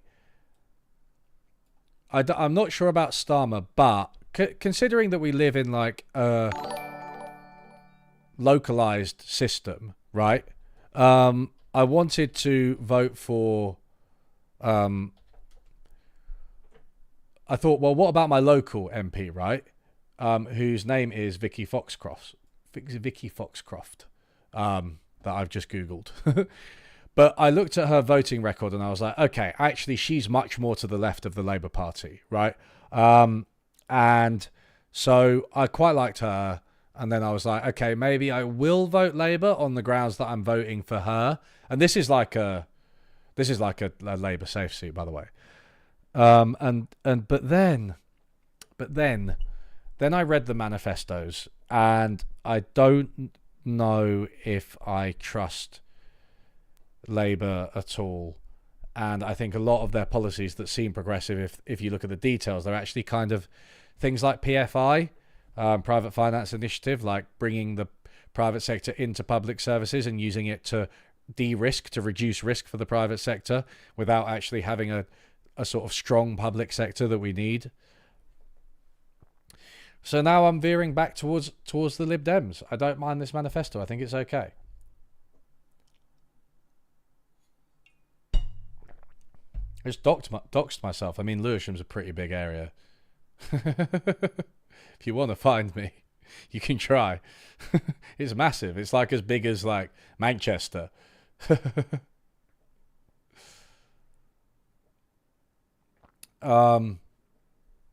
would have had 4 to 6 nuclear power plants. Yeah. You're voting Green. I mean, I haven't read the Green Manifesto. So where I'm from, Brighton, is the only Green MP, right? But I never. I don't think I ever voted for. I think I voted for. I voted Lib Dem in 2010. Weirdly, I was more of a liberal back then. But I didn't. Yeah, I didn't want to vote Green. But I think that was the year Caroline Lucas was elected. Greens don't want high speed too. I mean, I don't know what I want with that. Now, it's so awful. There are 2 Green. One example is opposing high speed too. Yeah, I mean, yeah, okay. If that's I don't think that's a good reason. Do you not think it's worth voting for whoever will beat the Tories in whatever seat they're in, excepting Reform, of course? Yeah, but so again, this is a Labour safe seat, right? And for a Labour safe seat, and for generally what's going to be a big Labour majority, I actually would like even the symbolic value of a vote for other parties may place pressure on Labour. That's the way I'm thinking of it.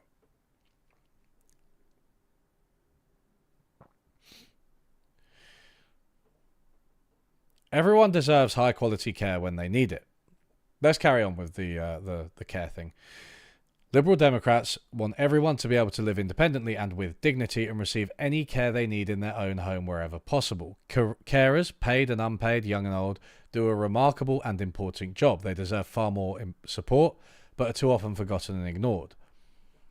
But social care services in this country are in crisis. Hundreds of thousands of people are waiting for care. Many are stranded in hospital beds because the care isn't in place for them to leave, putting even more strain on the NHS.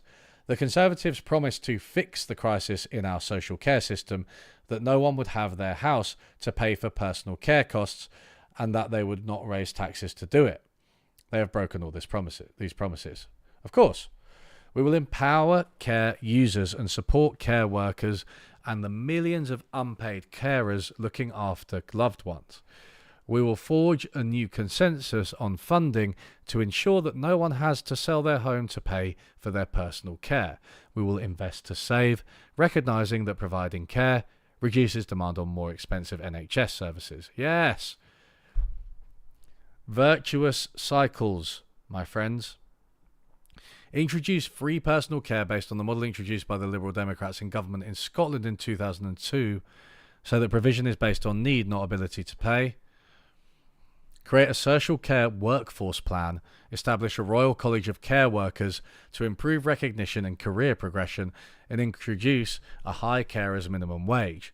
Establish a cross-party commission to forge a long-term agreement on sustainable funding for social care. Give unpaid carers a fair deal so they get the support they so desperately need, including paid carers leave and a statutory guarantee of regular respite breaks. Develop a digital strategy to enable care users to live tech-enabled lives.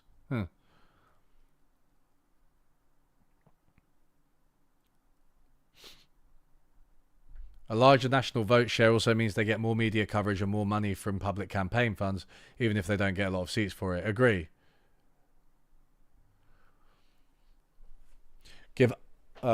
Sorry. All right, so I've seen enough of that. They want to give some love to care. I don't know enough about the specifics, but I like the idea of distributing it based on ability, on need rather than ability to pay. Right, we're going to do housing.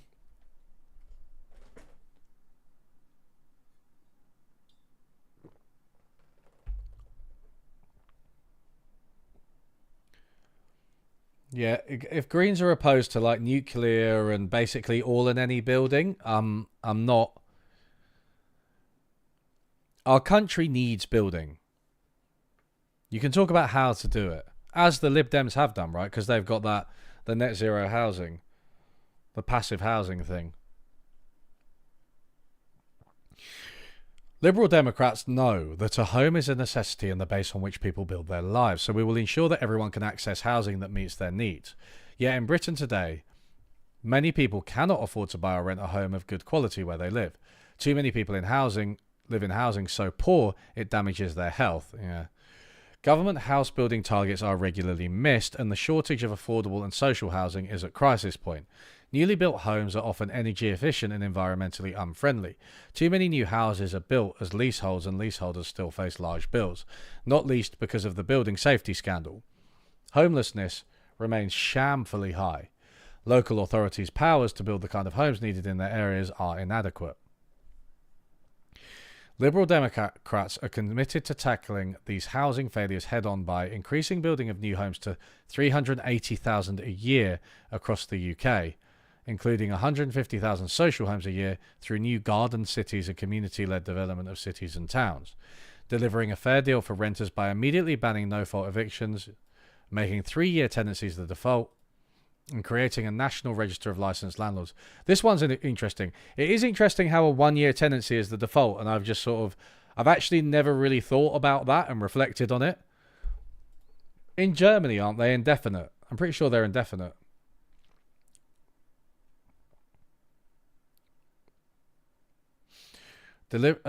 Giving local authorities, including national park authorities, the powers to end right to buy in their areas, ending rough sleeping with the next parliament, and immediately scrapping the archaic Vagrancy Act.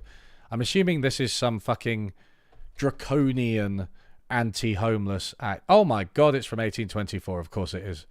This country makes it an offence to sleep rough or beg. Oh right, that's actually the act that makes it an offence. It was passed in Georgian England to combat the increasing number of people forced to sleep on the streets due to the conclusion of the Napoleonic Wars and the social effects of the Industrial Revolution. That is just... oh. Go away, Britain. Get into the sea. Could happen.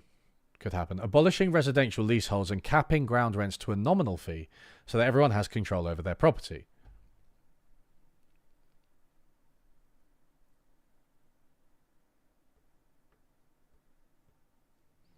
Netherlands just made indefinite the default. Yeah, Netherlands and Germany are quite ahead on rental housing, right? They've got a lot of people renting, but quite securely.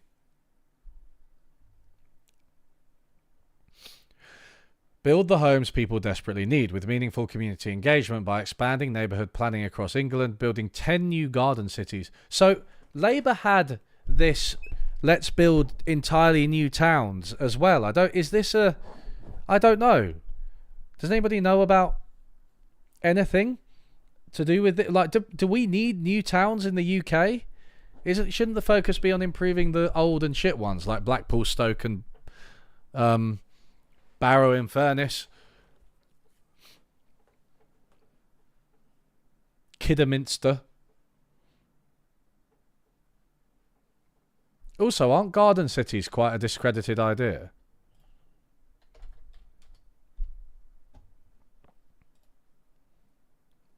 Oh, they are. They are. I was like, surely they're not bringing back the garden city of like Le Corbusier or whatever his name was. The Whirlwind Garden. These, what the fuck? It must mean something new now. Hopefully, these were so bad.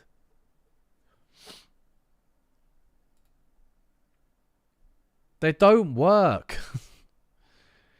They're like very top down, high modernism, 20th century planning. No. Allowing councils to buy land for housing based on current use value rather than on a hope value basis by reforming the Land Compensation Act 1961. Yes. Properly fund. Come on, land tax. Come on, land tax. Fingers crossed for a land tax, everybody.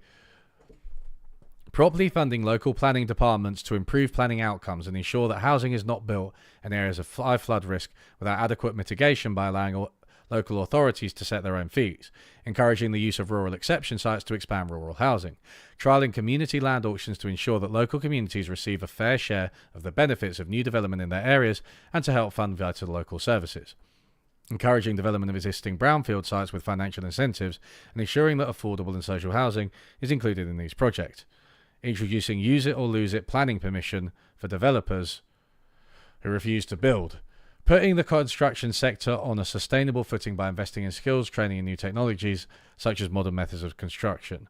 No land tax yet. No land tax yet.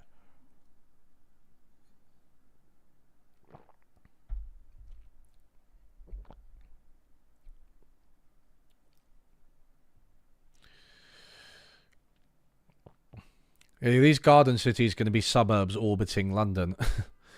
Ensure that all development has appropriate infrastructure, services and amenities in place, integrating infrastructure and public service delivery into the planning process. That's a good idea. Make homes warmer and cheaper to heat with a 10-year emergency update program and ensure that all new homes are zero carbon as set out in Chapter 5. Remove dangerous cladding from all buildings while ensuring that leaseholders do not have to pay a penny towards it. This is literally like... After Grenfell, I cannot believe that we still have not replaced the cladding. You know, the really flammable cladding? We haven't replaced all of it. Some of it has been. Help people who cannot afford a deposit to own their own homes by introducing a new rent-to-own model for social housing where rent payments give tenants an increasing stake in the property, owning it outright after 30 years. End rough sleeping within the next Parliament by urgently publishing a cross-Whitehall plan to end all forms of homelessness, exempting groups of homeless people and those at risk of homelessness from the shared accommodation rate. Okay. That's the tax, right? Introducing a somewhere safe to stay legal duty to ensure that everyone who is at risk of sleeping rough is provided with emergency accommodation and an assessment of their needs, ensuring sufficient financial resources for local authorities to deliver the Homelessness Reduction Act and provide accommodation for survivors of domestic abuse. Right. Give local authorities new powers to control second homes and short-term lets in their areas, as set out in Chapter 15. Yeah, Barcelona just banned Airbnb, didn't they? Well, by 2029. Cladding just seems to wind up in a contest of finger pointing on who should pay as well. I guess they've accounted for that, right, as ensuring leaseholders do not have to pay a penny towards it. So I guess they're saying maybe the government's going to pay for it, which is probably what it should. Georgism is good. We love Georgism. We love George. We love Georgists. We love Georgism. All of the Georges. Protect the rights of social renters by proactively enforcing clear standards for homes that are socially rented, including strict time limits for repairs. Fully recognising tenant panels so that renters have a voice in landlord governance. Ooh. Hey, bit of housing co-op energy going on there. Renters having a voice. Maybe I'll look at this as well, actually.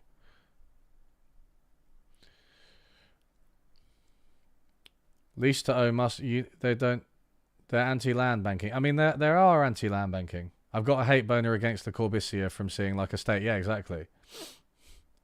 Use it or lose it is halfway to a land tax. It is.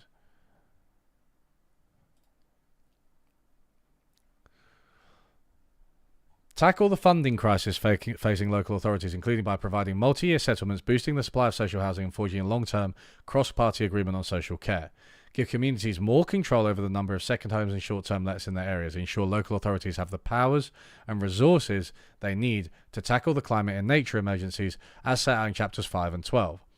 Ensure that gigabit broadband is available to every home and business, including in rural and remote communities, and support local, bespoke solutions so that no property is left out. End the top-down reorganisation of councils and the imposition of elected mayors on communities who do not want them. Work with communities to tackle the alarming rise of anti-Semitism and Islamophobia. Interesting that that's in the community, that's in the local bit, like community-led efforts to tackle these things. Interesting. In addition, we will decentralise decision-making from Whitehall and Westminster by inviting local areas to take control of the services that matter to them most. Strengthen local democracy as set out in Chapter 20, including introducing proportional representation for electing councillors in England and scrapping the Conservatives' voter ID scheme. Hell yeah! Appoint a cross-departmental minister for rural communities to make sure that rural voices are heard across government. Give local authorities new powers to control second homes and short-term lets in their areas by allowing them to increase council tax by up to 500% where homes are being bought as second homes, with a stamp duty surcharge on overseas residents purchasing new properties, creating a new planning class for these properties. Encourage post offices to become community banking and government hubs and keep DVLA services available at post office counters. Enhance powers over community assets to help local authorities protect pubs, community farms and other vital infrastructure. Invest in leisure centres, swimming pools and other grassroots facilities and support community sports clubs. Establish a strategic small surgeries fund for GPs. Properly fund local planning departments and give local authorities the powers to end right to buy in their areas. Give local authorities the powers needed to restore bus routes and add new ones where a local need.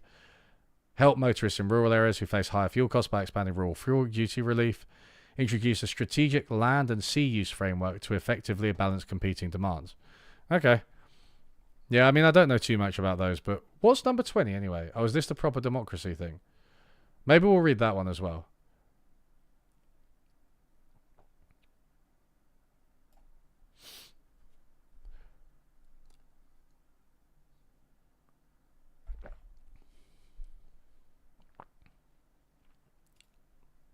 You should send some of these guys over here to teach the Democrats how to make policies which actually help people.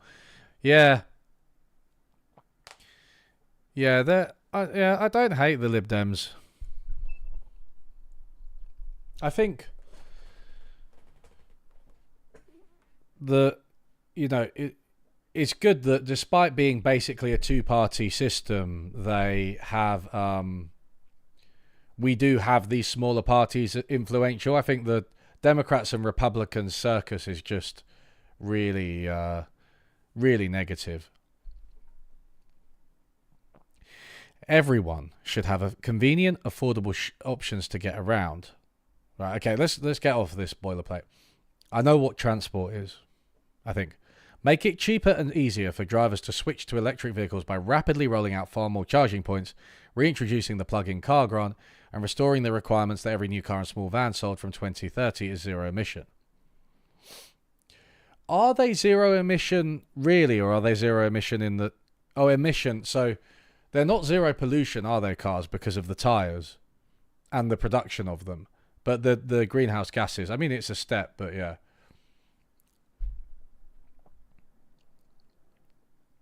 Freeze rail fares and simplify ticketing on public transport to ensure regular users are paying fair and affordable prices. Significantly extend the electrification of Britain's rail network, improve stations, greatly improve disabled access, reopen smaller stations and deliver Northern Powerhouse Rail. Boost bus services by giving local authorities more powers, read that one. Transform how people travel by creating new cycling and walking networks with new nationwide active travel strategy. Let's be Copenhagen and Denmark. Give more of the roads budget to local councils to maintain existing roads in pavements and cycleways, including repairing potholes. Invest in research and development to make the UK the world leader in zero carbon flight and take steps to reducing demand for flying. Make it easy and cheap to charge electric vehicles. Oh, okay, this is... Protect motorists from rip-offs. Boost bus services. Maintaining the £2 cap on bus fares. One integrated fund for local authorities for expanding bus services and switching to zero emissions vehicles. Extending current programs to encourage local authorities and bus operators to switch entirely to zero emissions buses. Make rail a genuinely convenient, affordable and environmentally friendly option for both passengers and freight by urgently establishing a new railway agency, a public body which would help to join up the industry from track to train, putting commuters first, holding train companies to account and bringing in wholesale reform of the broken fare system. Being more proactive in sanctioning and ultimately sacking train operators if they fail to provide a high-quality public service to their customers. Exploring the introduction of an annual pass for all railways. Improving accessibility at stations through the Access for All programme. Delivering the Northern Powerhouse Rail to connect cities across the north of England. Reviewing the Conservatives' cancellation of the northern leg of HS2 to see if it can still be delivered in a way that provides value for money. Including by encouraging private investment or if an alternative is viable. Working with local authorities to implement light rail schemes for trams and tram trains where these are appropriate solutions. Establishing a 10-year plan for rail electrification. A national freight strategy to move as much freight as possible from road to rail, supported by a freight growth target and electrification of freight routes. Introducing an international rail strategy to support new routes and operators and permitting other operators to use the Channel Tunnel in HS1. Make public transport more affordable for young people, extending half fares on buses, trams and trains to 18-year-olds. Include a young person's bus card similar to the young person's rail card. Reduce the climate impact of flying.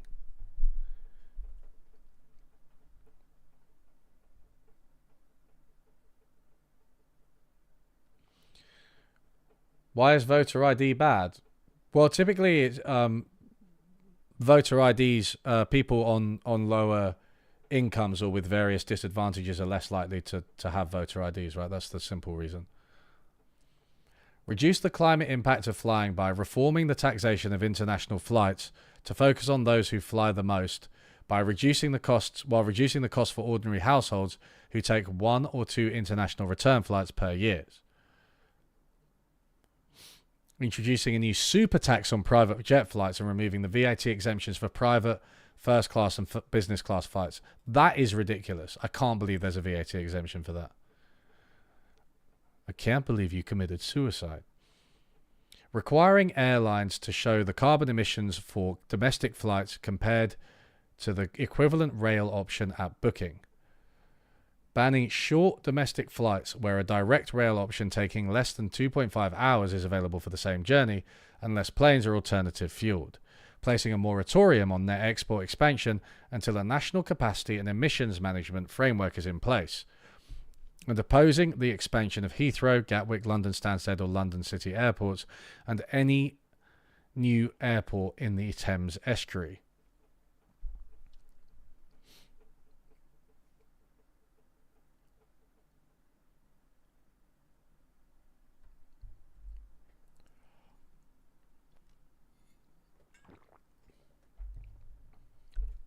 Devolve greater decision-making powers and resources. Local authorities in England to design public transport infrastructure around community needs, including powers to introduce network-wide ticketing as in London. Work to integrate bus, rail and light rail ticketing systems so that a daily fare cap can be introduced for those taking several trips per day. Yeah. That's all very good. Limiting flying, encouraging public transport and trains, reducing costs, consolidating it as a transport system. We don't have a transport system in the UK, right? We don't have like a transport plan, a general one. Sounds like the Lib Dems want to move towards that. Oh, I'm kind of interested in rights and equality.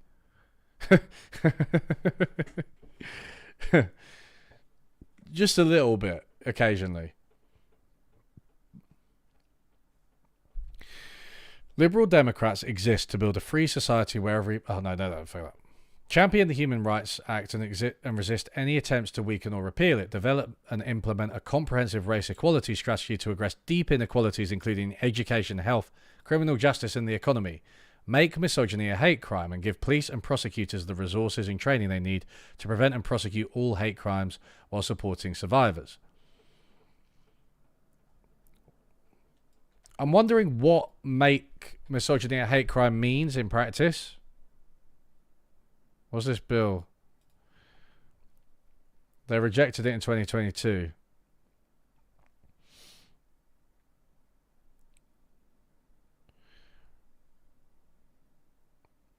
Could have unintended consequences. Prejudice against women.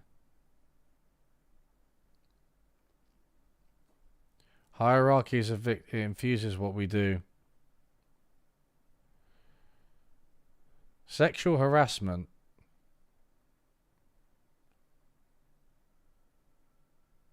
Warrior. Turning a blind eye. I don't... Is it just like saying misogynistic things? Is that what they mean? Because it doesn't... I don't know. Maybe I just don't know enough about how hate crimes work and how they're enforced to really comment in an informed way. But I am... Despite everything, I am actually a free speech person, so I like...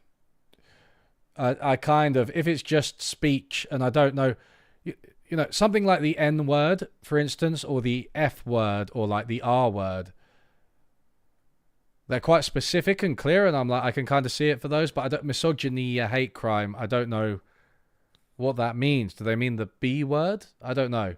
Too vague, right? I guess that's, yeah, I'm not sure about that one. Kind of weird coming from the Lib Dems. I mean, they really have moved left. Because, like, they are very liberal, right? That they do kind of... Yeah.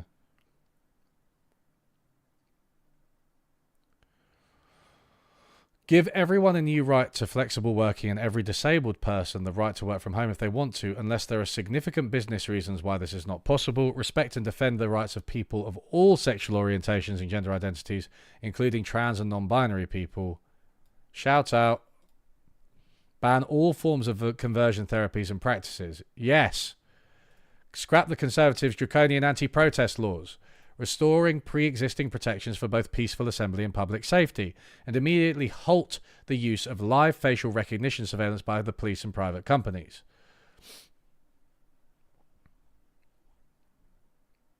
I mean, this all sounds pretty good, right? I'm wondering what the... Trans. So not transport. Trans. That's the only mention of trans people, though. I mean, I suppose often for trans people these days, no news is good news, right? It's like they're not going to ban them from biological women's spaces, right, or anything like that. Which is what's in the Labour manifesto. I don't know that it's in the Conservative manifesto, but they'll probably do it.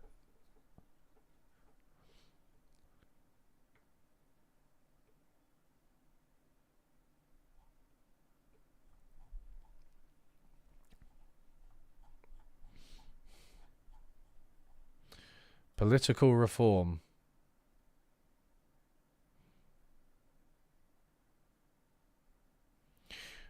Right, let's read the political reform section. Then we're done. Oh, gender. That's a good way. Wait. Let's go back here. Gender. Reform the. Oh yeah. Right, you are. Well spotted.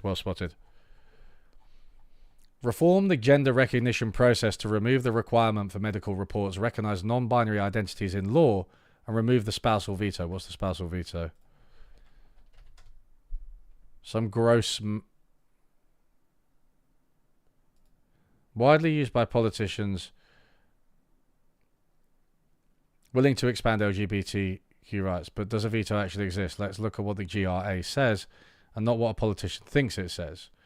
We will focus on marriages and the protection of women. An application for a GRC, gender recognition certificate, is made under Section 1. Anyone doing so must, under Section 1.16, make a statutory decision as whether or not they are married. If they are married by their spouse, yeah, okay, I thought it was something like that. So that the spouse has to consent to your gender reassignment, which I don't. Yeah, that's not. Why would that be the case?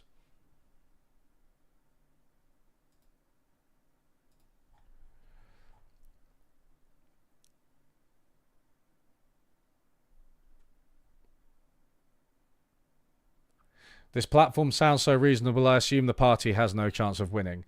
You're a shrewd man, Jeffrey. But they've probably got my vote.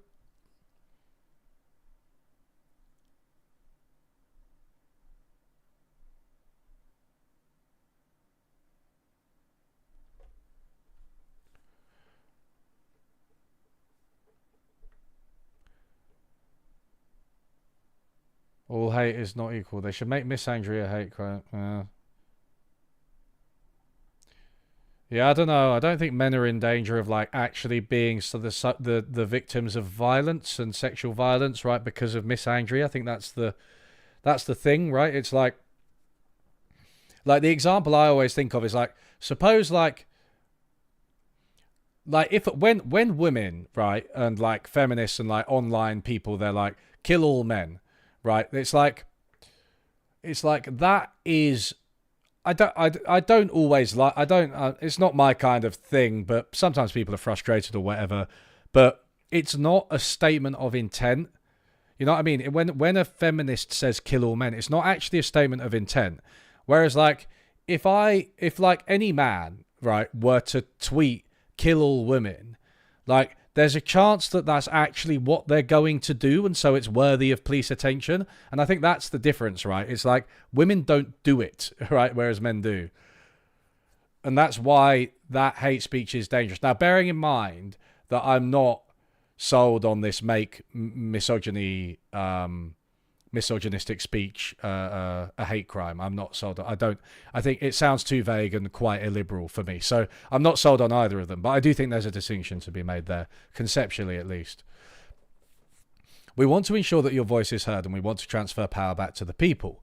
The shambolic Conservative government has created a crisis for democracy in this secure country with their cronyism, rule breaking, and constant sleaze scandals. That's blunt. I like it. It's right. Successive Conservative prime ministers have acted without integrity and treated Parliament and the people with disdain. Yes. It is a symptom of a broken political system which enables the government to take families up and down the country for granted. It is clear that we need a political system with fair representation so that politics is made to work for you again. Liberal Democrats want to begin to repair the damage that has been done by the constant stream of conservative sleaze and to end the era of neglect.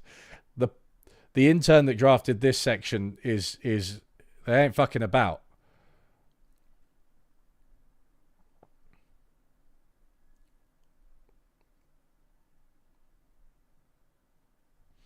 They could be official opposition. You know what? They could. There is an outside chance they could be official opposition. If reform splits the Conservative votes and the Lib Dems get lucky, I mean, it seems unlikely, but yeah.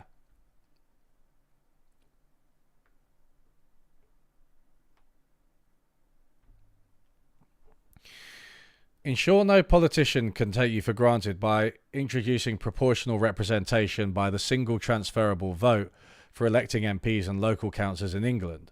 Strengthen democratic rights and participation by scrapping the Conservative voter ID scheme and giving 16 and 17-year-olds the right to vote. Hell yeah. Give the Greta Thunbergs of the world a right to vote. Finally, holding government ministers to account. I mean, Greta Thunberg back then, not now because she's older. Finally, hold government ministers to account for corruption and sleeve by enshrining the ministerial code in legislation. So the ministerial code. Rules and standards for the government. Separate codes exist for the Scottish, Northern Irish and Welsh. Huh. Interesting. Reform the House of Lords with a proper democratic mandate. I forgot, so I think I like this manifesto. The Lib Dems have always been very strong on political reform and on immigration and on rights. Human rights. So that's where they sort of come into their own towards the end of this manifesto, don't they? Transfer greater powers away from Westminster and Whitehall, introduce a written constitution for a federal United Kingdom with strong voices for England, Wales and Scotland and Northern Ireland, and oppose a second Scottish referendum and independence. A written constitution, but no Scottish independence. But I guess that's it's reaching out right to Scotland and saying you have a written constitution. Take big money out of politics by capping donations to political parties. That's good. That's good.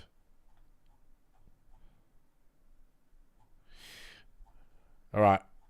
I've heard enough and I need a break. I need to eat a bit. But we will be back. I think I'm going to read the Reform Manifesto next. Just to see what's going on. Isn't it quite short? I swear it's short.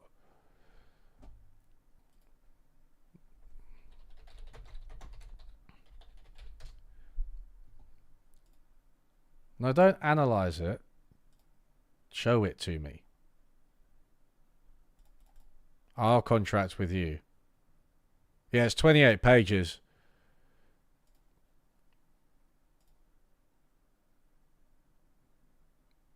Oh, here we go. Right. They have a contract. It's very short. We'll probably read the whole thing. But first, let's all just go and take a deep breath, have some food, clear our heads, and forget that we exist in this timeline.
Hello. A lot of people are saying that I took longer than the timer, but well, I did. I have no response to that.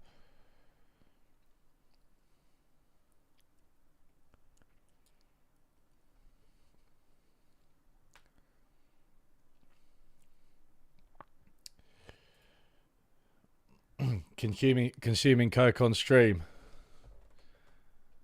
I'll have you know that Coca-Cola, for whatever reason, combats my migraines, and I don't really understand why, but it is actually really good for it.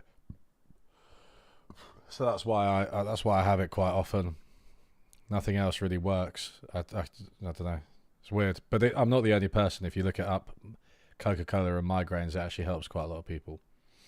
Anyway.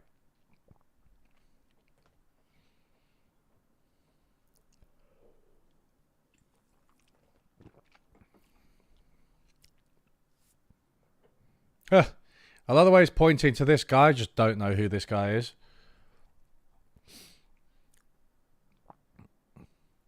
How bad is reform? The question we all ask ourselves.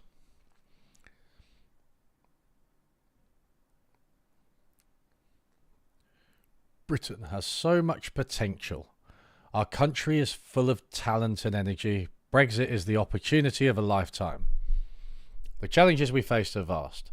Both Labour and Tory governments have broken promise after promise. They have destroyed trust in our democracy and betrayed the British people.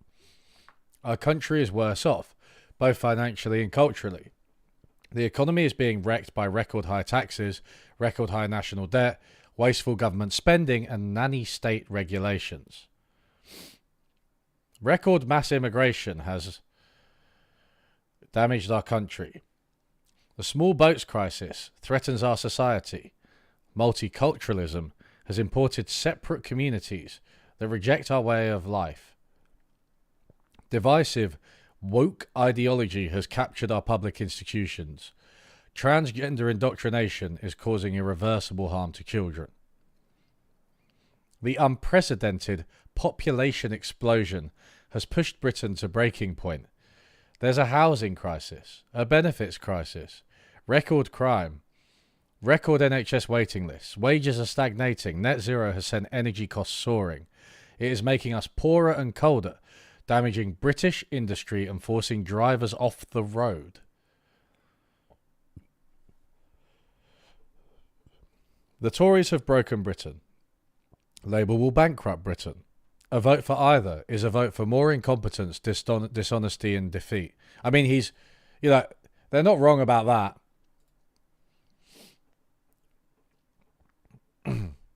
The two-party system has failed. We are ruled by an out-of-touch political class who have turned their backs on our country.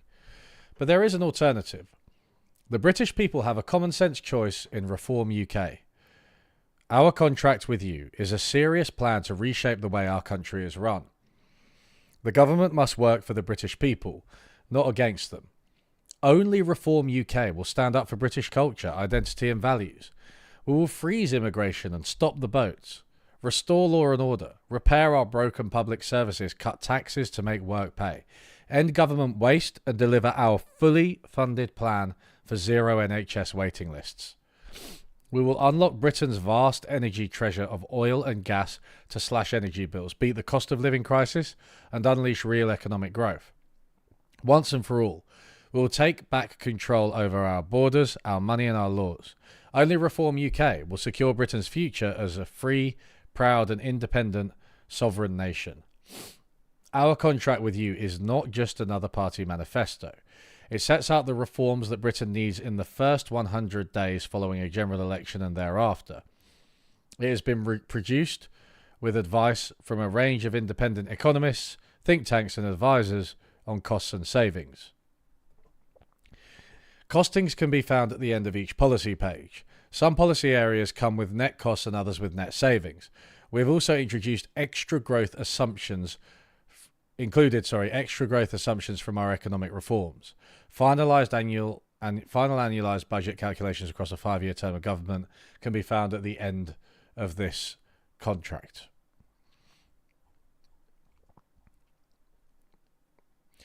Our core pledges to you. 14 years of Tory failure are coming to an end. A Labour government would ramp up mass immigration, crime, and taxes even further.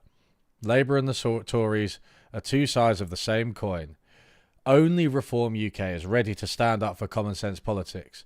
We set out our plan in this document, our contract with you. Wherever you look, Britain needs reform. Our contract with you covers the most important areas of policy for you and your family, but we have summarised these into 5 core pledges. Imagine smart immigration, not mass immigration. All non-essential immigration frozen to boost wages, protect public services, end the housing crisis, and cut crime. I like how they've limited it to non-essential now. It's like, well, you know, what counts as essential? What if it's just like most existing immigration? Boost wages? No. Protect public services? No. End the housing crisis? Obviously not. Cut crime? He is just haunted by immigration, isn't he, Nigel Farage? He's haunted by the ghost of immigration. I bet if he spills his tea in the morning, he blames immigrants. Imagine no more small boats in the Channel. Illegal immigrants who come to the UK will be detained and deported. And if needed, migrants in small boats will be picked up and taken back to France. At least it's not Rwanda. Imagine no NHS waiting lists. Still free at the point of delivery. Healthcare needs reform to improve outcomes and enjoy zero NHS waiting lists. Cut back office waste to spend more money on the front line. Tax breaks for doctors and nurses to tackle the staffing crisis. Cut back office waste.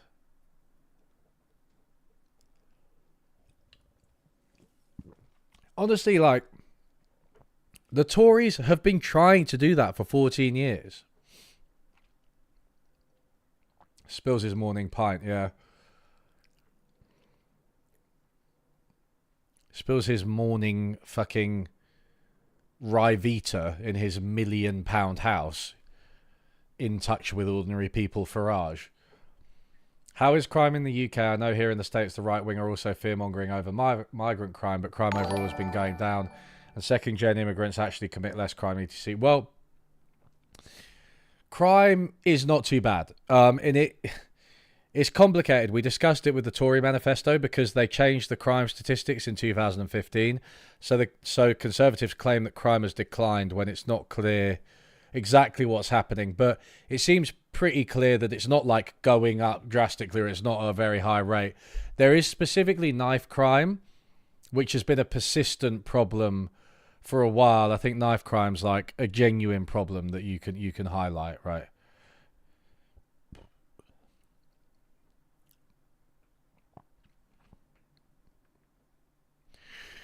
Imagine good wages for a hard day's work. Lift the income tax starting threshold to 20k to save the lowest paid $1,500 per year. This is just a Tory policy.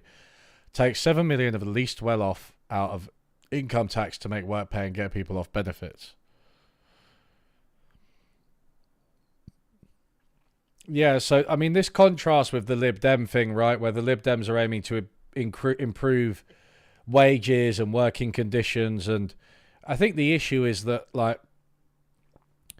by taking people out of income tax, and I don't dispute that there should be a threshold, right, but it's been raised quite a few times, you save them a bit of money, right? You save them a bit of money, but the money goes to something, right? And the public services decline is not necessarily a net positive for them. If you're saving a bit of money per year, but there's a cost of living crisis, right, where energy bills are really high because of lack of government investment in renewables, or you can't get a doctor's or a dentist appointment because they've disappeared, is your life better? And also, it kind of gives poorer people a lack of stake, I think, in society, which can have deleterious long-term effects. A lack of stake in the welfare state, right? And I think you get that sort of division between people who receive welfare and people who don't within the sort of poorer community.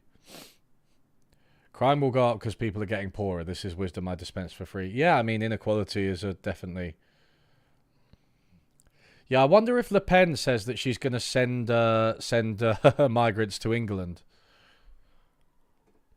Imagine affordable, stable energy bills. Scrap energy levies and net zero to slash energy bills and save each household £500 per year. Oh, I want to know where they got that.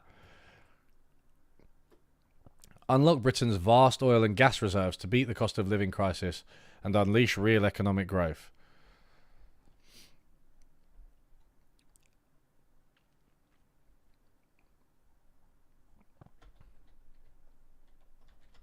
Where does this little... Well, it says that the costings are at the bottom.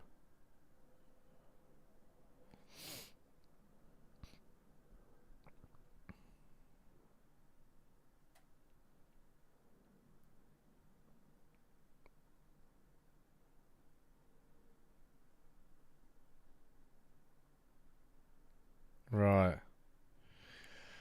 I mean, that's a pretty simplistic set of costings. I like... It doesn't really do it for me, I'm sorry. Just like, two tables. One with the costs, with the money you're going to raise, and one with the money you're going to spend.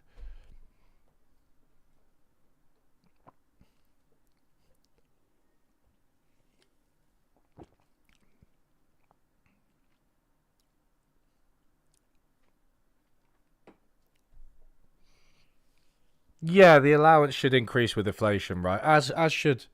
I don't know.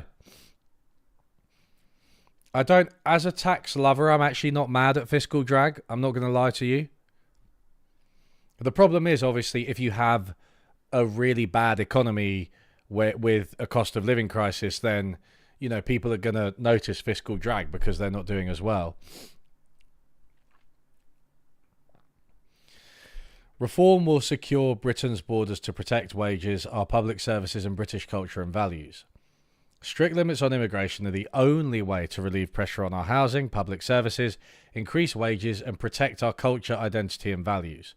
Essential skills, mainly around healthcare, must be the only exception.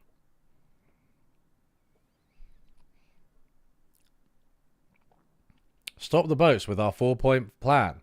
Leave the European Convention on Human Rights. 0 illegal immigrants to be resettled in the UK. New Department of Immigration. There's already the Home Office.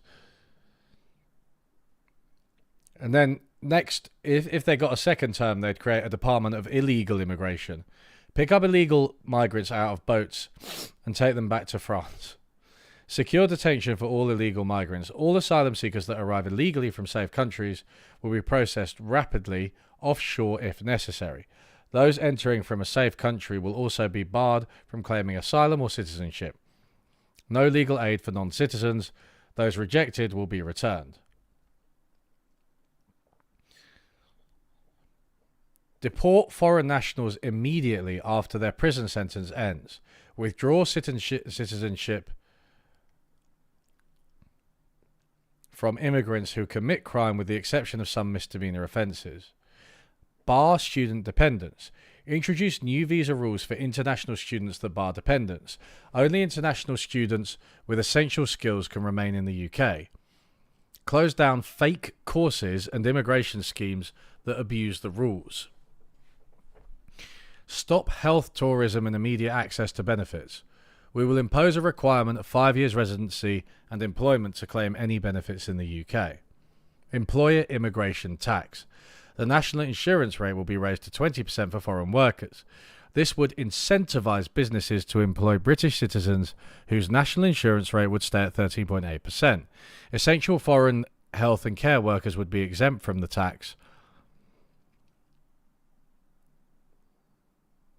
Fucking hell. As would businesses who employ 5 staff members and under. This would boost wages and could raise more than £20 billion over 5 years to pay for apprenticeship and training for young Brits. Why would it boost wages?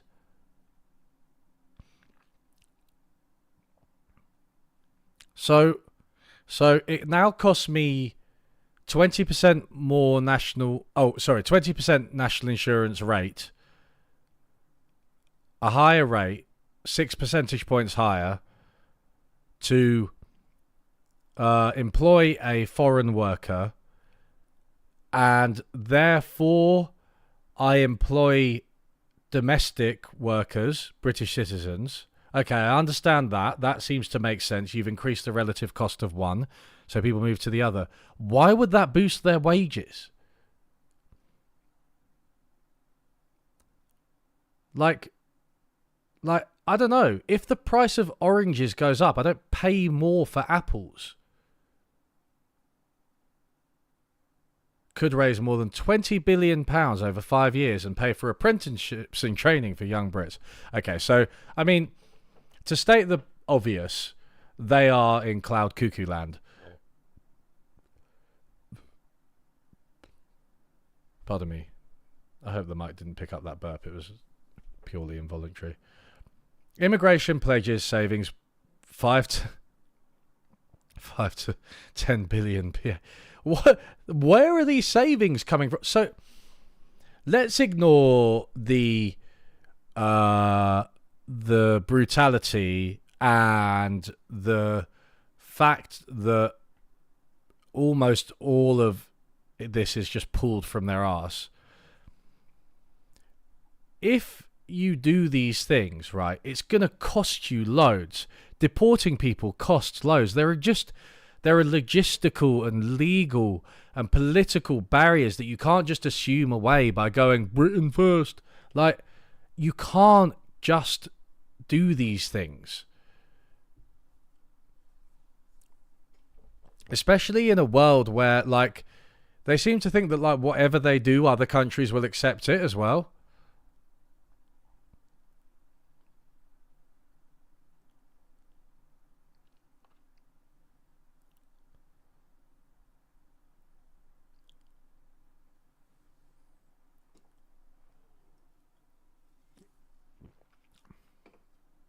Less competition for jobs equals higher overall wages.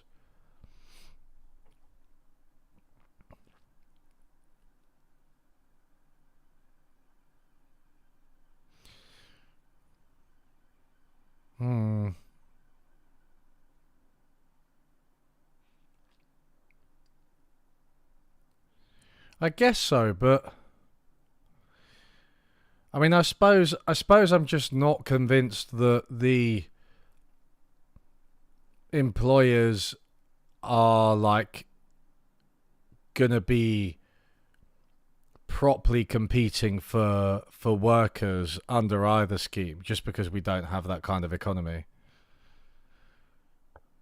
But okay, I guess it could happen. Also, though, the question is whether that the higher national insurance is like paid, and that just creates more costs for employers, which drives down wages, right? So I don't know what the net effect's going to be.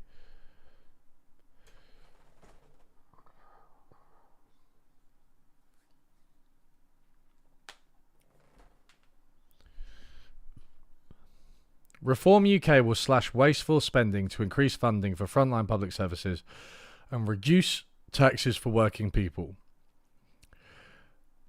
Critical reforms needed in the first 100 days. Bank of England must stop paying interest to commercial banks on QE reserves. So we talked about this yesterday.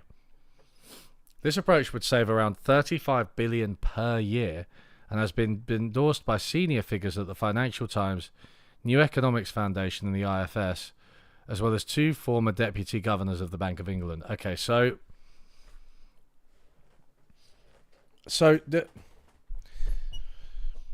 this is quite a weird one. Yes, I'm not happy with monetary policy overall. It seems to favour the financial sector and the rich, right? And it's kind of a trickle-down logic almost.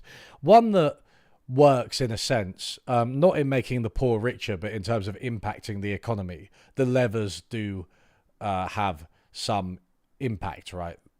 But this is like This is sort of like saying just abolish monetary policy as it stands, because paying banks interest is basically how the Bank of England is doing monetary policy at the moment. So it's like they wouldn't really be able to do it anymore. And if you're not paying interest on the reserves, I think you're going to potentially release quite a lot of money into the system. Seems like a recipe for inflation, but I'm not sure. And look, whoever's endorsed it, I mean, I only mention there's a difference between just doing that and then and like what I bet like the nuances of the policies advocated by these people are very relevant. Like the devil is in the details. I'm sure they're not just stop paying interest to commercial banks, right? Suddenly, like the IFS, like as if they'd, yeah. Mervyn King had a separate scheme, the former governor of the Bank of England, that was like a tiered scheme where it would only apply to like relatively few reserves.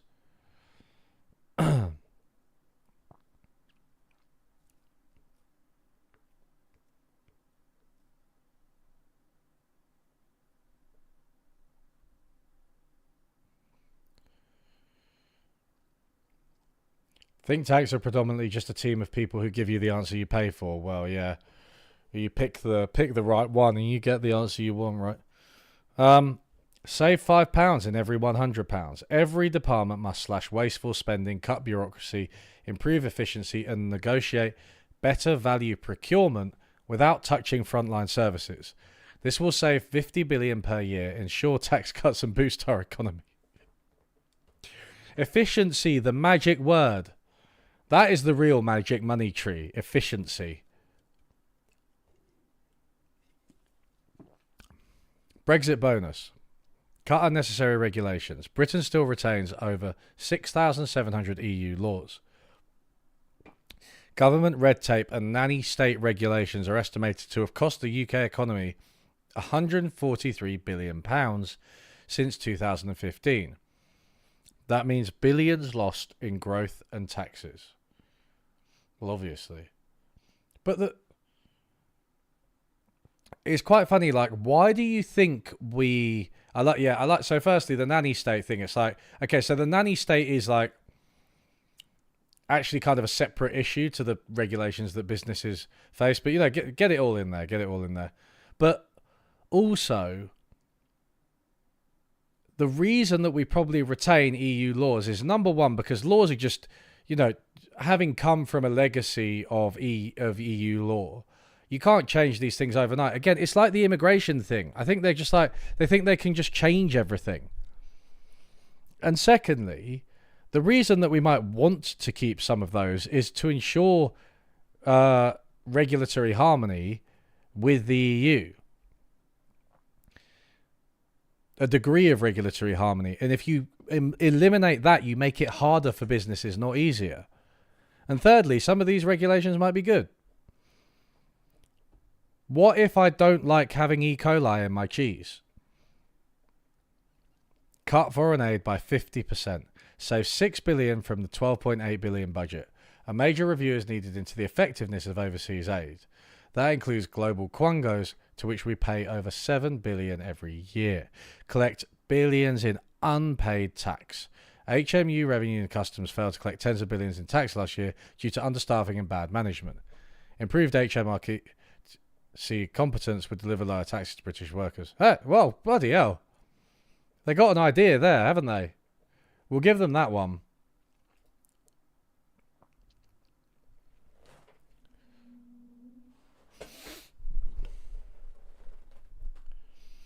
If a UK law would just be the same as an EU law, then there's no point in redoing things. Yeah, let's just remake all the exact same laws, but call them UK laws. It'll be like when they replaced the driving licenses with a Union Jack on them.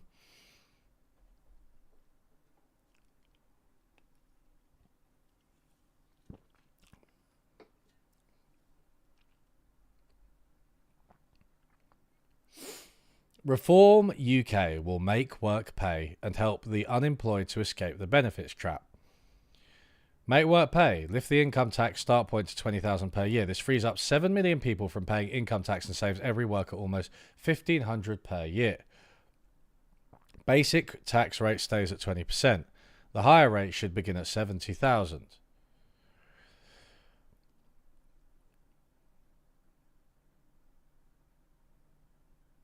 Which is currently $150,000, right? Oh no, sorry, they mean the... Jesus. That is quite a tax cut for everyone, but obviously it would benefit the rich more.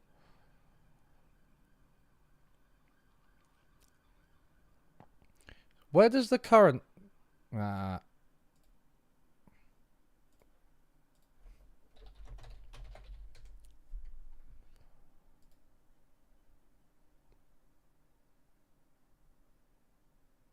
high rates at 70,000. Oh.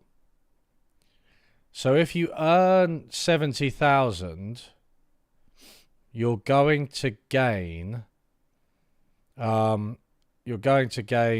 what, for like £8,000?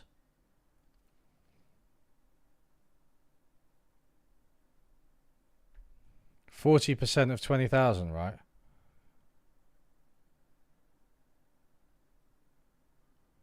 So £8,000 to somebody on 60,000 versus 1,500.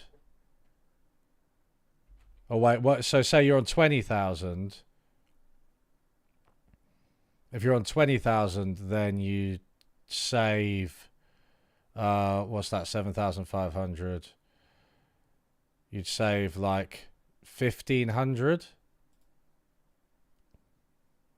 That's their figure there, but that says every worker. Right, okay, but whatever. So on 20,000, I think you're saving 1,500, but you're saving 8,000 if you're on the higher rate, right? So it's a regressive change, right? Although they are reducing taxes for the poor, they're reducing the progressivity of the tax system.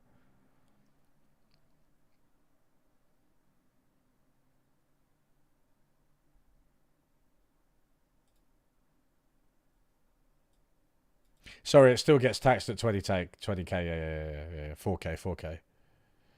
But still, it's 4k, so they're reducing the progressivity of the tax system. Cut energy taxes, beat the cost of living crisis. Save households over $500 per year. Lower fuel duty by 20p per litre for both residential and business users. Scrap VAT on energy bills. Scrap environmental levies. Scrapping the environmental stuff has a negative effect down the line because renewable energy is the future. It's lower cost, more stable, and obviously good for climate change.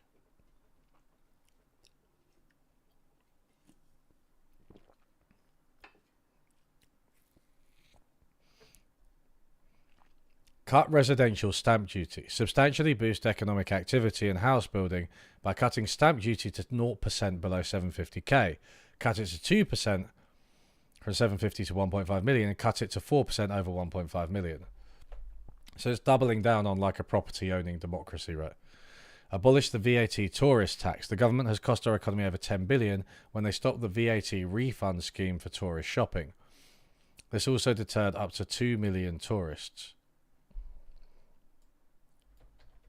I do not know about this.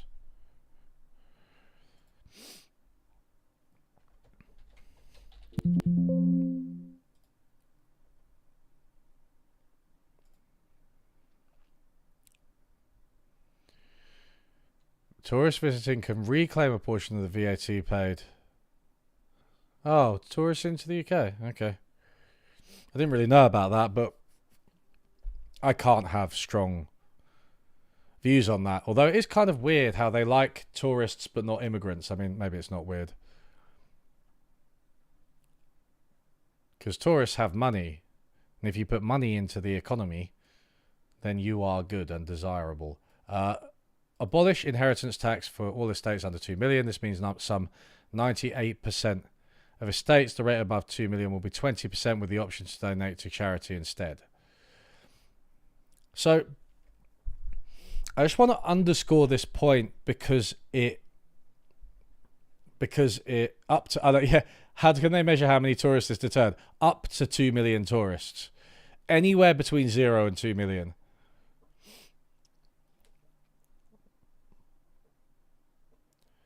So thanks for doing the maths, Higgs. 2.3% increase in disposable income for the bottom 10%, and a 6.4% increase for second highest earners. So yeah, pretty regressive, yeah. But I just want to emphasize again this cutting taxes thing, right? It's like, it sounds nice to have like more money in your pocket, and it is nice, and I understand why people might want it. But what you're doing, right, is you're doubling down on like a kind of a small public sector that can't do anything and a low investment economy. The way to reduce costs of living over the long term and increase like people's chances in life is to invest, right? And that might require higher taxes in some cases, progressively done, of course, right? But it's like, what I see is a kind of downward spiral, right? The UK economy has really low investment, and then costs rise because we have the worst infrastructure in the rich world, and every sector gets more expensive because we just haven't supported them. And then they're like, well, you can save some money by cutting taxes. And it's like, that just defunds the public sector further. So you're caught in this spiral until there won't be any more taxes to cut, right? Where are you going to put the income tax start point? 30,000, you're going to put it at the average level, so like half of the country don't pay it.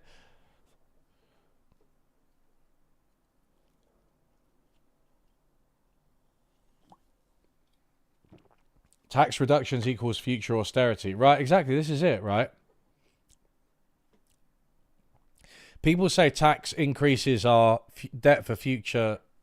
people say government spending is debt for future generations, but I do think tax cuts are debt for future generations in the form of inferior economic performance, public service performance.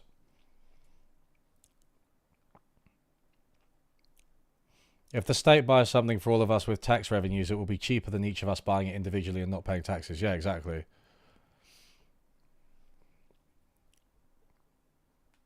It's the basic logic of social insurance, right? And economies of scale. Reform UK will back risk takers and wealth creators and make sure that Britain is open for business. Lift the minimum profit threshold to 100k. Reduce the main corporation tax rate from 25 to 20%, then to 15% from year 3. Britain's self-employed often work longer hours and take more risks. Many have no pension and receive no sick pay. Abolish IR 35 rules. Sports soldier.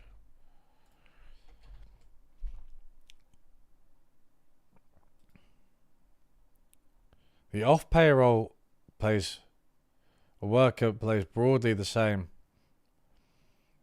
All right, so this is just, again, it's just pay no tax. It's pay no tax, right? So there's this term that I think it was Alex Hochuli termed called Brazilianification, and it's kind of true of the Conservative Manifesto, but when you look at the Reform Manifesto, it's even true. They're taking a lot of low-paid people kind of out of the formal economy, right? And creating this like informal sector with like inadequate public services, and they're reducing taxes by much more on the rich, from inheritance tax to stamp duty to income tax, right?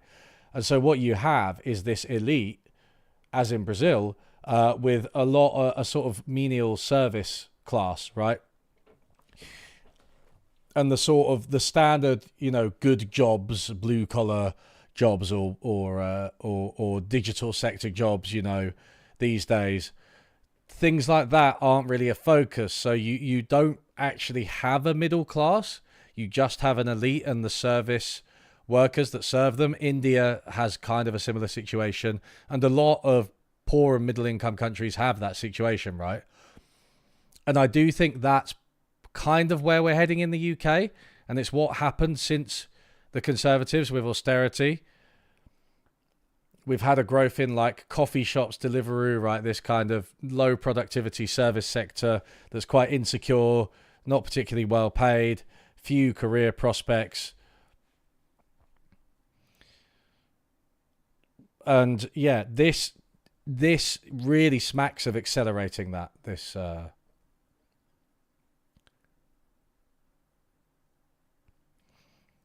Brazilianification, for sure.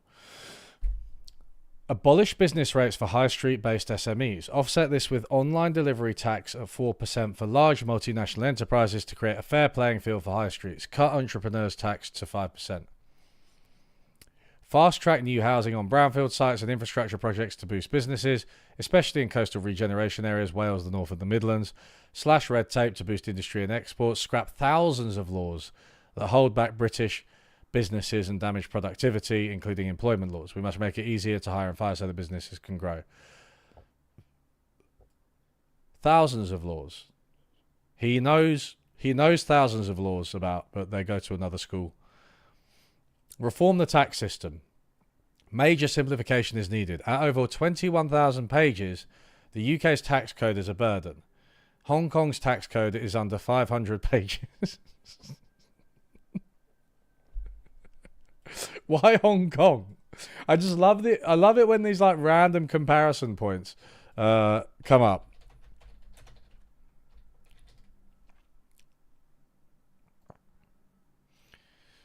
I just want to look at like other countries because it's just, I don't know. I mean, how many pages is this? Difficult to say, isn't it? Can I download it as PDF?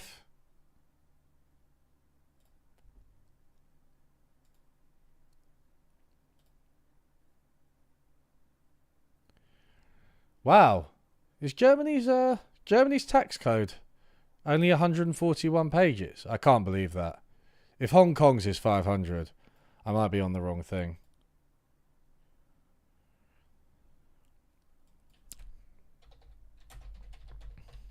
This is quite a literal search, right? It's just, I think Milton Friedman, the income tax code spans more than 70,000 pages. The myth of the... I mean, I don't know. It seems, I don't know, yeah. I don't know what document they're...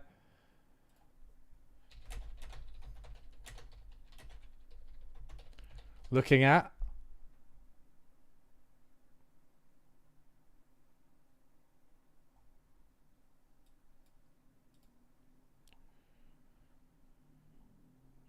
The UK tax system is like quite easy to deal with for like a self-employed person or for, it's not that bad, right? For most people, even having to file your tax return, it's a bit annoying. It's not as efficient as somewhere like Sweden, but it is relatively easy. In the USA, it's a fucking nightmare, I think. But I don't know. This is the thing, like, what the pages fallacy. I think Milton Friedman was the first who was like, you know, these days there are 100,000 pages of federal regulations. It's like, what does that actually mean to the average person? Because most of them will only be consulted by a specialist group of people at certain times. It's not like to pay tax, everybody has to read through 21,000 pages, right? It's just a meaningless statistic. And I don't even know if shorter means simpler. What if it's short, but there are just loads of really dumb rules that don't have any, like, relevance to anyone? What if making it longer makes it easier because you create exemptions for people who need them? Okay, I can't seem to find anything. I thought that Fact Check might have done something about it. Economy business pledges costs 18 billion per annum.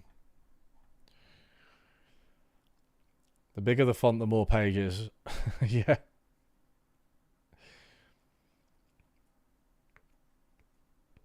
In order to be Hong Kong, you need to be a trading port nation located close to China at the exact moment it opens itself up to international trade. Otherwise, it's impossible.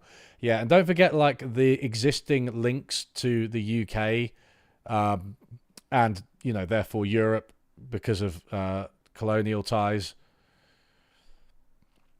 And being a city-state doesn't hurt either, right? That reduces a lot of the management problems associated with larger countries that are more diverse in their geography and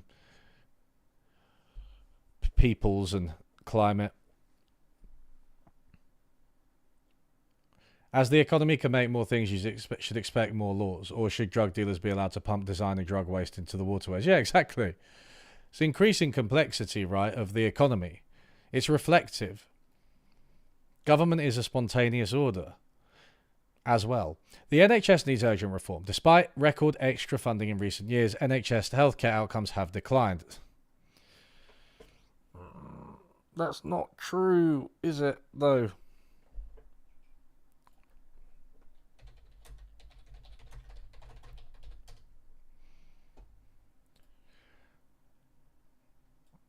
Is it record in nominal terms? You know how line go up over time? In modern society, line do go up. Total health spending was around 129 billion in 2018-19. It's expected to rise to the 100. Oh, this is 2019. I mean, yeah, like this, the nominal amount. Is this real or real terms? Sorry, this is real, but still, the real amount's going to go up. Aging population. Population growth. Do they have per capita? Or... Look at this, annual growth rate all the way down. Jesus. Look at the coalition there.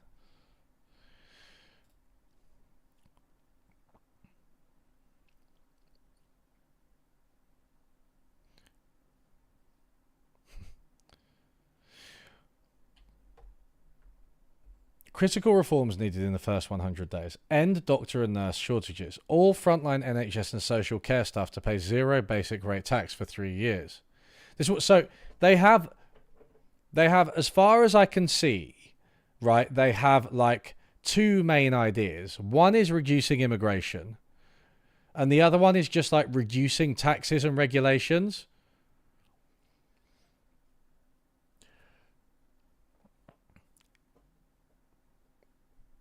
Why would you stop them from paying tax rather than increasing their incomes? Do you see what I mean? There's ideology in that choice, right? Because again, you're reducing people's stake in the public sector, even the public sector workers themselves.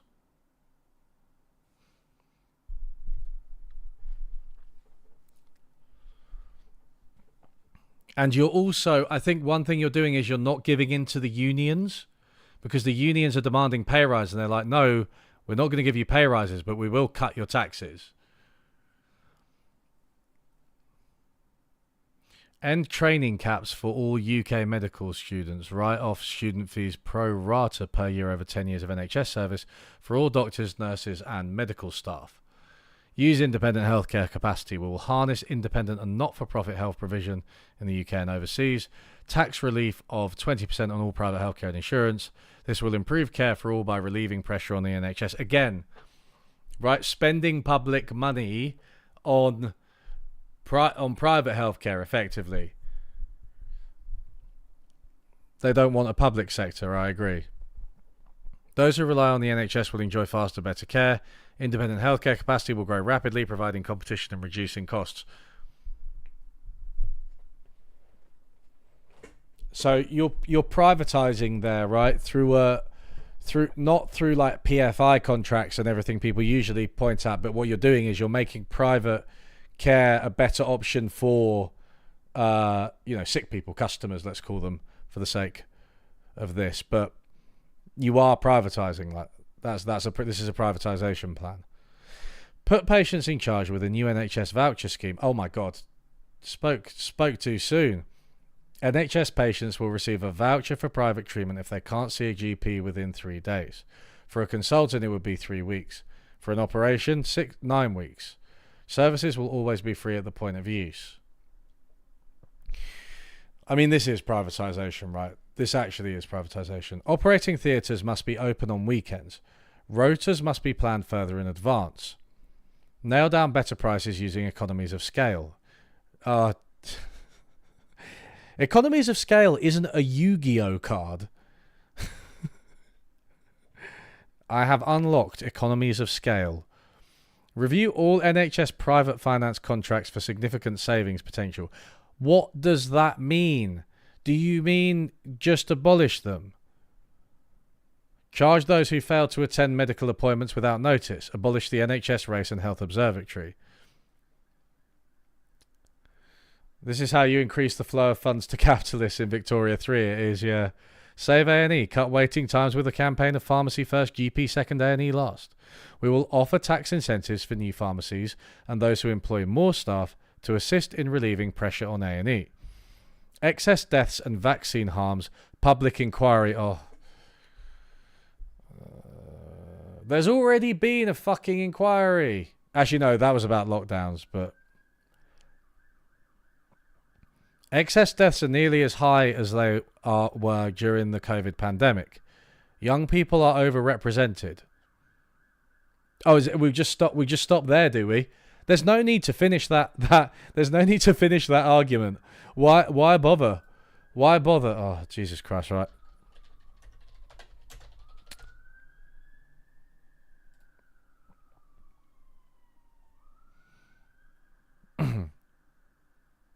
Okay, so this is... Oh, God, this looks really crap in Google Dark.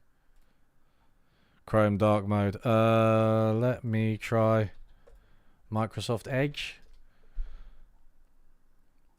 Ah, my eyes. Okay, this is better, though. All right.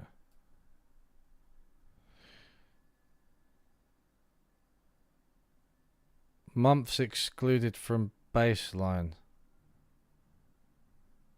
Directly age standardized monthly mortality rates. What? Observed mortality rate. Difference between... Why? What are they on about? Almost as high as they were during the pandemic. Obviously they're not. That's the gap between deaths, right? And the trend. Whatever trend you use. That is not right. I mean, that smelled like bullshit. Young people are overrepresented. It's so badly written, this. Out of all of them, it is the worst written. I mean, Starmer's was repetitive and empty, but it was... I could read it. I could read through it. You know, in the same way that you can watch a sort of... an episode of something like The Big Bang Theory and, you know, sort of vaguely be aware of what's going on, even though there's very little to grapple with there. I could read the Labour manifesto. But yeah, this isn't really like an episode of the Big Bang Theory. It's like an episode of Mrs. Brown's Boys.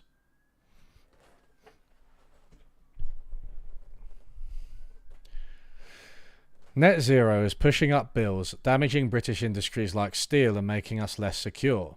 We can protect our environment with more tree planting, more recycling and less single-use plastics. New technology will help, but we must not impoverish ourselves in pursuit of unaffordable, unachievable global CO2 targets. It's funny because in the back of my head, right, it's whenever people say something like this, like unaffordable, unachievable CO2 targets, it's like, okay, but emitting CO2 is something that you do, right? It is an action. You have to drive a car, right? You have to fire up the mines, right? You know, or the factory, right? You have to get a flight. You have to light the stove and the wood burner. And I know people need some of those things, but it's just amazing that people can't think, well, we're currently doing things, and if we tried to do fewer of them tomorrow, our CO2 would go down.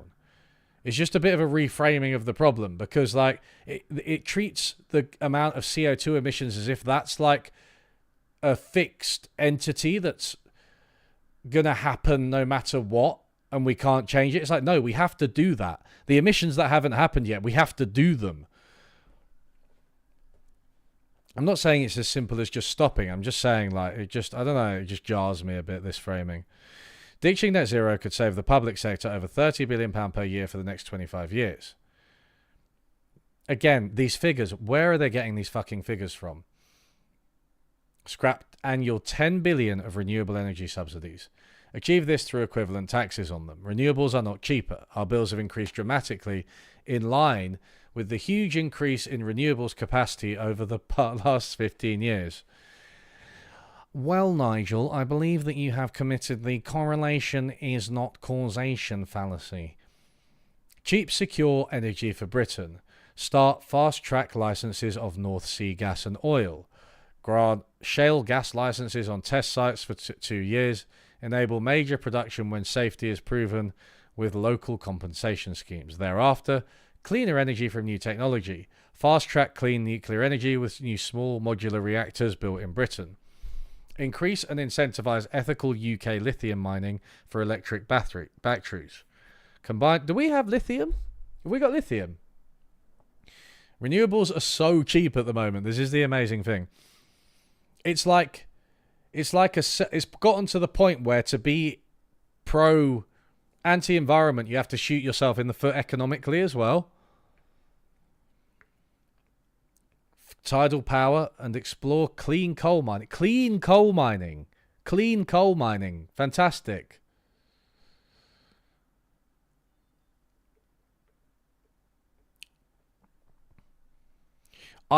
So I'm pro-nuclear, right? I'm generally a pro-nuclear dude. I'm not pro-nuclear if Reform UK are in charge of it. Absolutely not. The small modular reactor stuff is still so far away. Haha. It's literally, they're just dropping everything in. We're going to have small modular reactors, lithium mining, cycle gas turbines, clean synthetic fuel, tidal power, and clean coal mining. If you just put clean in front of it, they should be clean small modular reactors. Vice signaling bullshit is vice signaling. It's pure vice signaling, this, actually. Yeah, it's Trump. Definitely the influence of Trump, right? Shale literally caused an earthquake. When was that?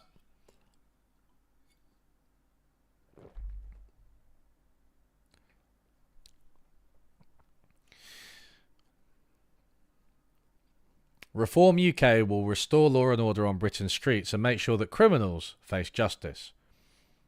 Recruitment to increase UK per capita police numbers to 300 per 100,000 UK population. That is 400,000 new frontline officers over a 5-year parliament. Commence zero-tolerance policing. Clamp down on all crime and antisocial behaviour. Increase stop and search substantially. Prison for violent crimes and possessing a knife. Drug dealing and trafficking will get mandatory life imprisonment. A new offence of substantial possession of drugs will meet heavy fines. Oh, good. The war on drugs is so great that we should import it from the USA. It's really worked, hasn't it? New police leadership and recruitment regime. Strong preference for ex-military officers and personnel. High standards of fitness and presentation for frontline officers.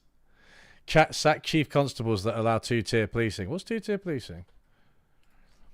Presentation. All police must wear suits at all times.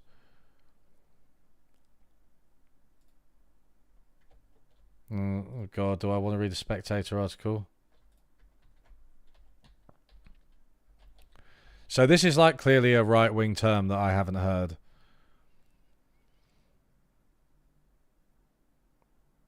So presumably, what they're saying is that, everyone is too hard on the EDL, the English Defence League people, and way too soft on all the brown people, and that's two-tier policing. Now, as we know, that's obviously completely counterfactual.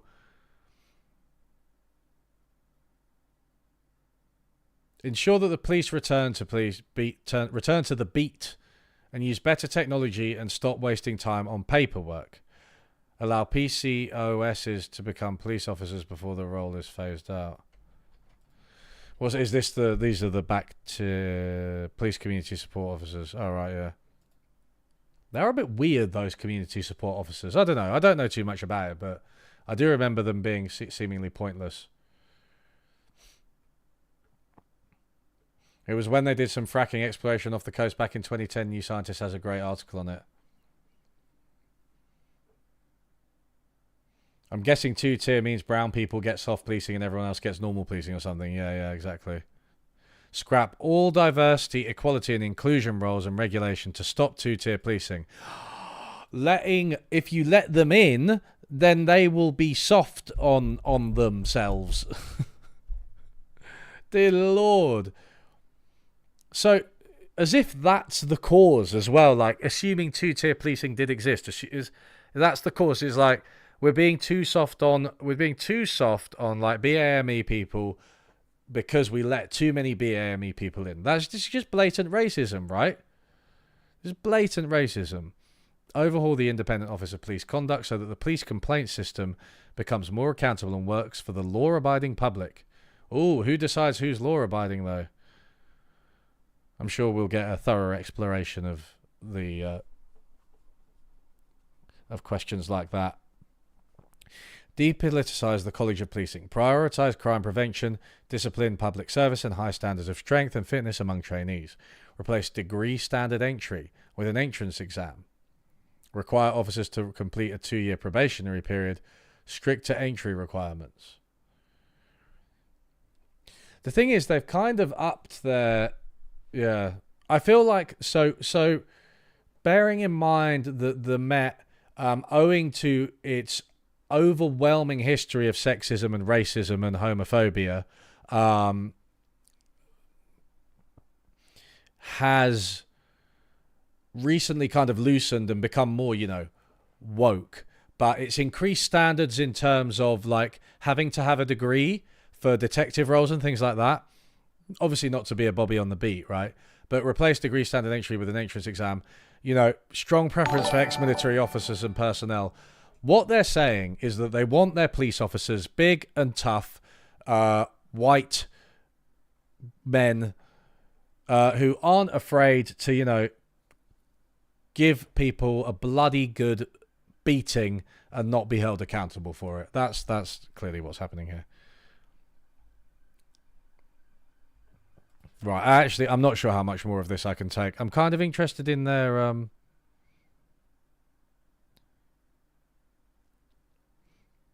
Oh, God, the education.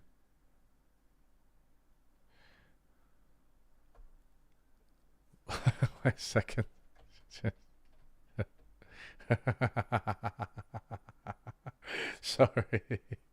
Sorry, I'm just... I knew a PSCO, he was indeed a bit weird. As far as I could tell, he just controlled outside football stadiums and nightclubs. Yeah, I don't know what the point was of that. That reform guy in the Channel 4 report did say our police would be a paramilitary. Really? That's the sense I'm getting. Morinaka 25. This is fully costed. I'll have you know that there are some tables at the bottom which repeat the figures that are already in the report in table format. I don't know what more you need for proper costing. This is a serious and rigorous manifesto. Sorry, contract. Sorry, I just have to... Any teaching about a period or example of British or European imperialism or slavery must be paired with the teaching of a non-European occurrence of the same to ensure balance. History and social science curriculum to be reviewed and audited regularly to ensure balance. Our children must be taught about their heritage. Okay, so to state the bleeding obvious, right? Will they say that every time they teach about the UK doing something good, they have to ensure a non-UK, non-European, non-Western example of a country doing something good for balance? I should imagine not, right? Also, like, We're in the UK. Our children must be taught about their heritage. Oh, but not when it's bad. Then we have to bring in other countries to ensure balance.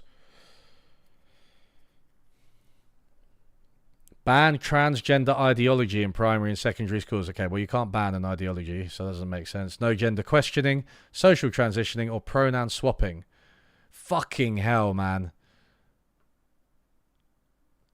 I mean, it's one thing to outlaw, like, I mean, look at me fucking bracketing Labour's policy, but you know, when you're talking about like medical treatments and stuff, like, I think that is a step behind literally banning the free expression of gender, right? Like, you're just talking about how people think about themselves, how they talk about themselves. It's free speech, right? It's a very, very basic right. With medical care, it's like one step beyond that, right? And I just feel like this is obviously much more draconian and much more harmful. Not that the other stuff is okay, but hopefully you get my point.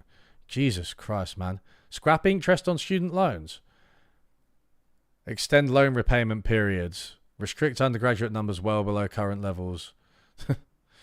I love the way they think that when they see something like immigration or student numbers, they just like, we can just limit it. Let's just pass a law and say, no, you're not allowed to do that anymore.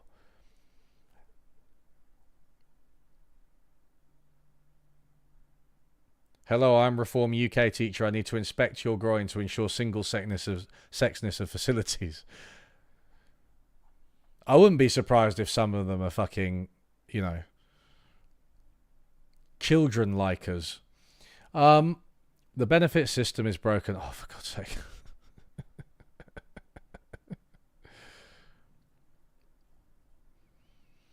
Lifting the income tax points. Oh, nice, blah, blah, blah. Motivate. Employment is critical to improving mental health. Yeah, but you aren't just going to go to work if you're like fucking well depressed or anxious. Enforce a 2-strike rule. Oh, God, man. This is making me feel ill.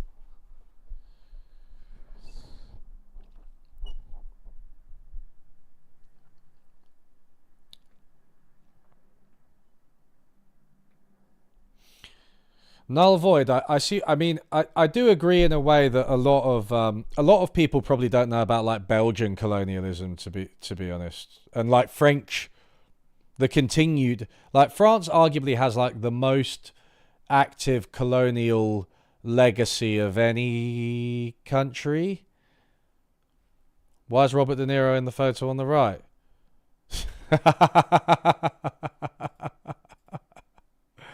Oh my God.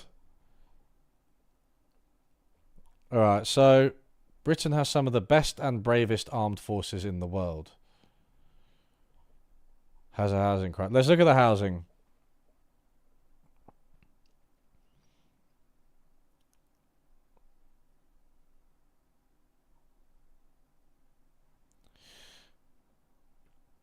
This usually falls apart after implementation when parents realise it's now someone's job to inspect their cis daughter's genitals if she wants to play sports. They like the idea but hate the reality. Yeah, fucking hell. Like, it's ridiculous. They're children as well. Like, I can see like an argument for, like, you know, if you went through male puberty, maybe you shouldn't be allowed in like a top weightlifting contest. Maybe that's unfair. I don't know. I'm undecided on that. I can see the argument. They're children. They should be able to, like, their sports shouldn't even be split by gender in the fucking first place.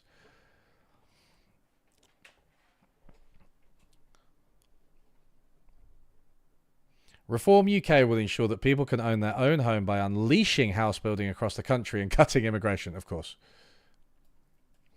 They should add this to the end of every sentence. And cutting immigration. Review the planning system. Fast-tracking planning and tax incentives for development of brownfield sites. Loose-fitted planning. Policy for large residential developments with pre-approved guidelines and developer requirements.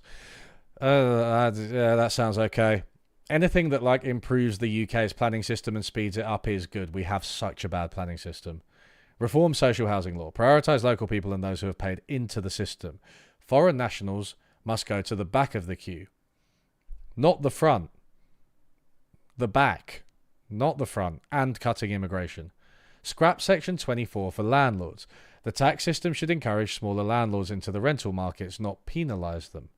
We will restore landlords' rights to deduct finance costs and mortgage interest rate from interest from tax on rental income. The problem is that, like, it's a bit like the small businesses thing, isn't it? Like, small landlords aren't necessarily better. They can be just as bad.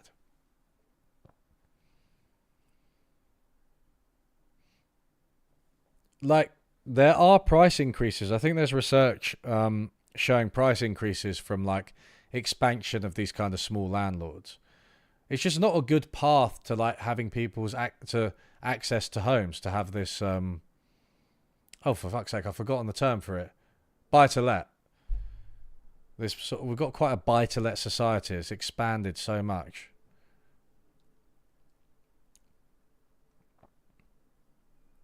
I'd just let the sports associations decide themselves on the criteria. Yeah, I think that's fair enough. Although you've got to bear in mind that they're responding to a climate, right? So do you remember when which chess authority decided that trans women couldn't play chess with other women? And it was just like the most ridiculous decision because there's absolutely no fucking reason. But that was evidence to me that, you know, it's part of an anti-trans backlash rather than actual real concerns. Existing legislation was inadequate to address bad practices. Instead, we will boost the monitoring, appeals and enforcement process for renters with grievances. All potential charges for leasehold or freehold residents must be clearly stated and consented to. Enforce Section 108 agreements. Ensure it's cheaper and easier to extend leases to 990 years and buy freeholds. Mate, nothing should last 990 years. The Roman Empire maybe just about made it. And that legal agreement between an applicant seeking planning permission and local planning authority used to mitigate the impact of your new home on the local community and infrastructure. In other words, a new house will mean another car on the roads. Perhaps your children will attend. Require a financial contribution. Oh. So this is like a fee for building something new that is aimed to support local infrastructure. I don't know how I feel about that specific thing, really. It's interesting that that's strengthening NIMBYism, though. Note that that's strengthening NIMBYism as opposed to weakening it. Incentivize use of new construction technology. We will incentivize innovation to speed up building, modular construction, digital technology, and building sites that improve efficiency and cut waste. Don't worry, guys. They're going to improve efficiency. I like how each one is only a page. It's like, and when it clearly needs to be longer than a page, they just cut it off. Like in all the other manifestos, each of them are as long as they need to be. The Roman Empire fell because of trans ideology, it is known. Yeah. I mean, honestly, I'm pretty sure there was a guy on Joe Rogan who claimed something similar, that like trans people signal the fall of an empire, or some fucking ridiculous, nonsensical Joe Rogan claim.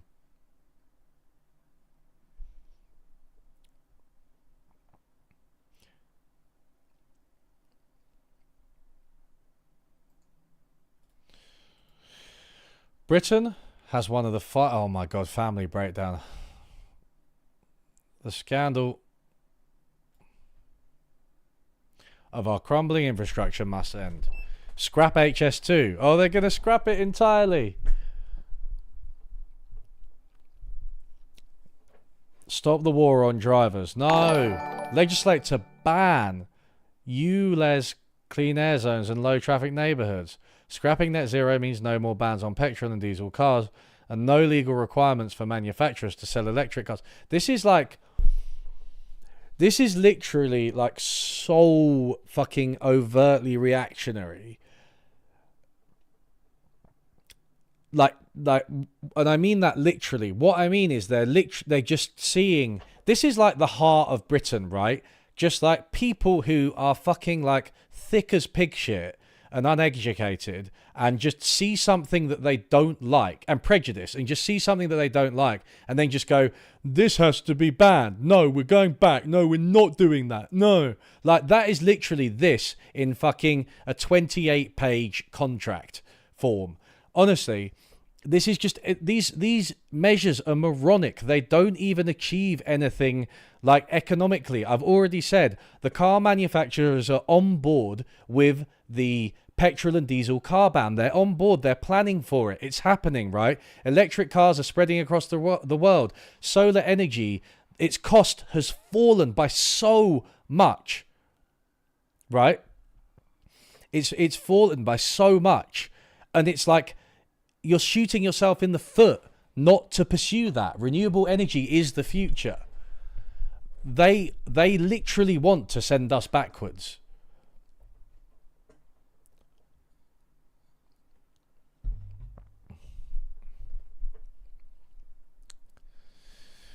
I already hated these guys, but I really, really hate them now. Focus on our coastal regions, Wales, the North and the Midlands. Improve existing rail and road links. Integrated services are critical.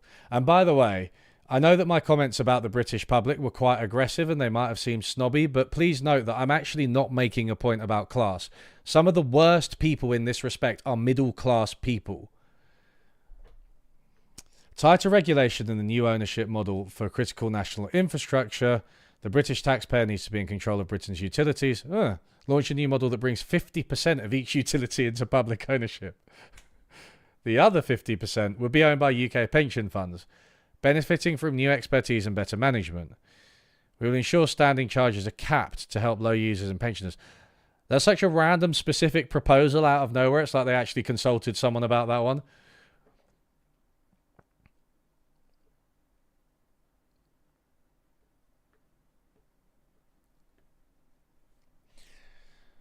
I used to run play tests and I learned that if you ask someone what is wrong, the average person will identify a problem, but it's a rare person that can adequately identify the problem. Yeah. Yeah, that's really a good way of putting it. Overhaul and merge the National Infrastructure Commission and the Infrastructure Bank. Scrap net zero objectives. Simplify the funding process. Oh, God, to cut waste, blah, blah, blah.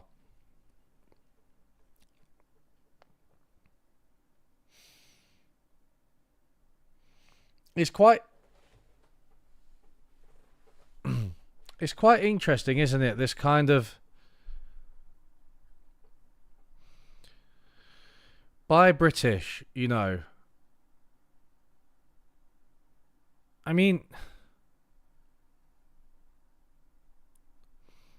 despite the kind of pro-capitalist credentials or commitments that they've made, there's this nationalism, right?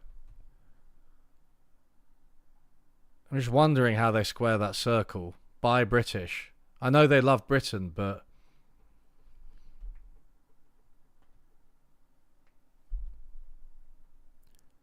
stop EU fishers taking UK quotas. End automatic access to UK quotas. Bloody hell.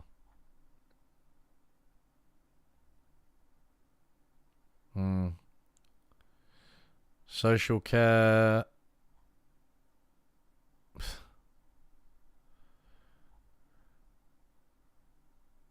Jesus Christ. Reject the influence of the World Economic Forum. Oh my God, here we go. Here's the fucking proper conspiracy shit.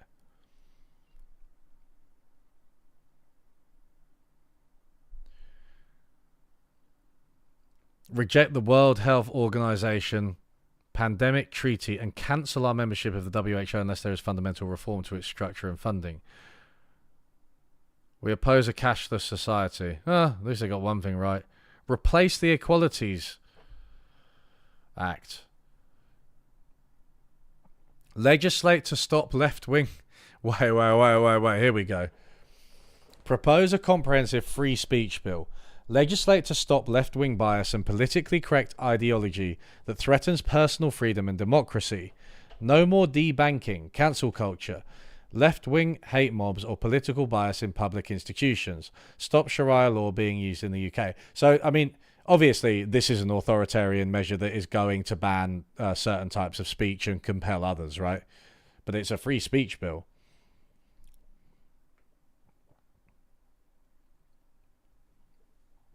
They're going to scrap the BBC.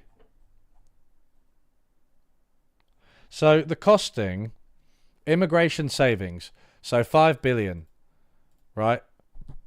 Okay, so I know this table is designed to be in billions, but I'm going to tell you that if you ignore that it's supposed to be in billions, these estimates are probably closer to the truth.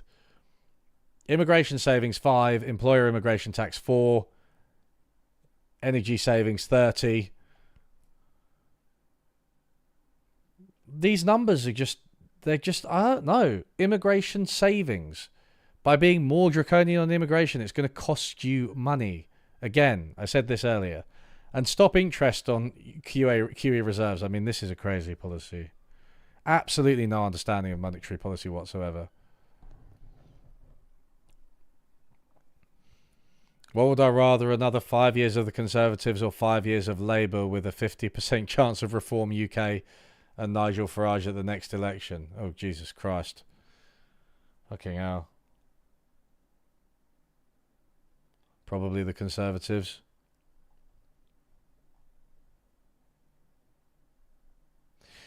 Because it's not like Labour are going to be that good.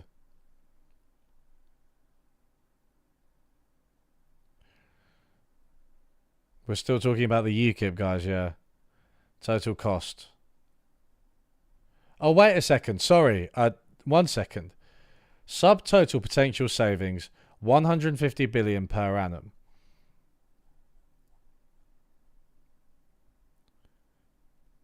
So overall, proposals will create 1 to 1.5 extra growth per annum, extra 1%, tax at 40%, 10 billion. 10 billion of extra tax revenues because growth. Because they're going to grow it.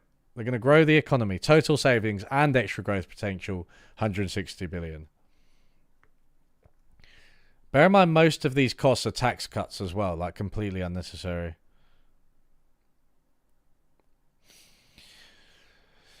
Well, that was a load of fucking shit, wasn't it? Jesus Christ. Okay, so I'm just going to give you a conclusion, right? This is basically just fascism. Okay, another break. Bye.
Alright, get this wanker off my screen.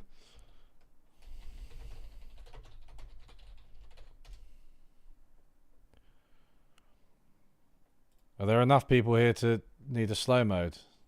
I have slow mode on all the time because it stops people from monologuing and filling up the chat.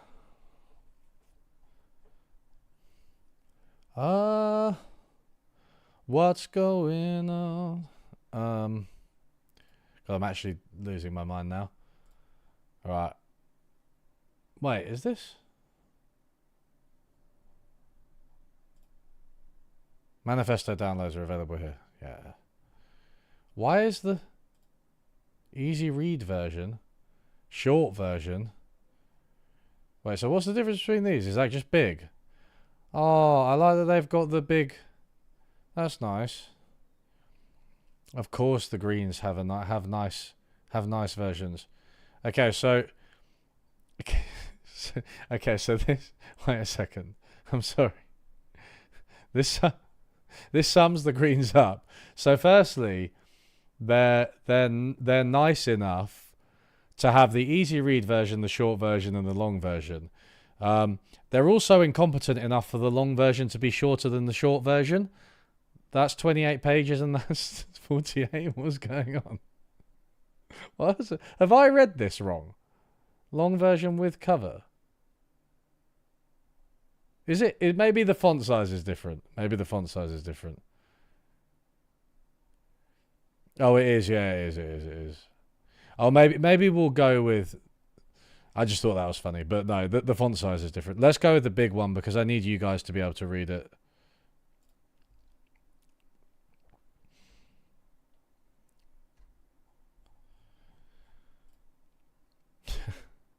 I'm a market socialist. Yeah, I think so. Seems that way.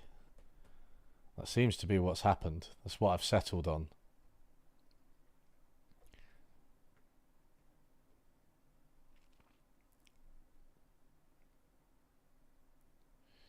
Is there not that much detail?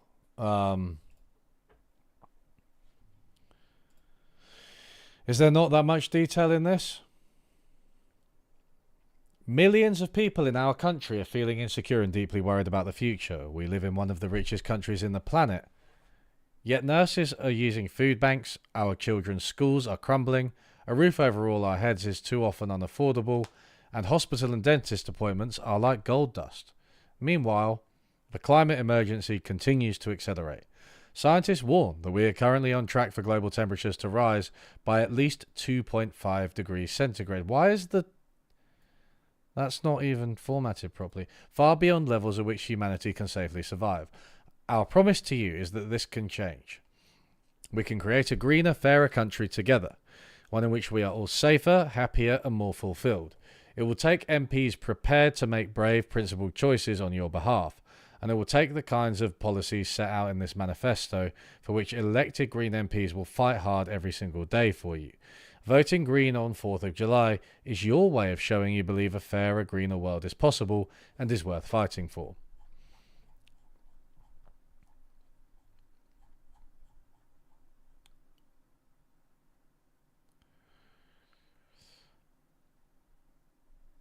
Labour and Conservatives are votes for two different forms of socialism.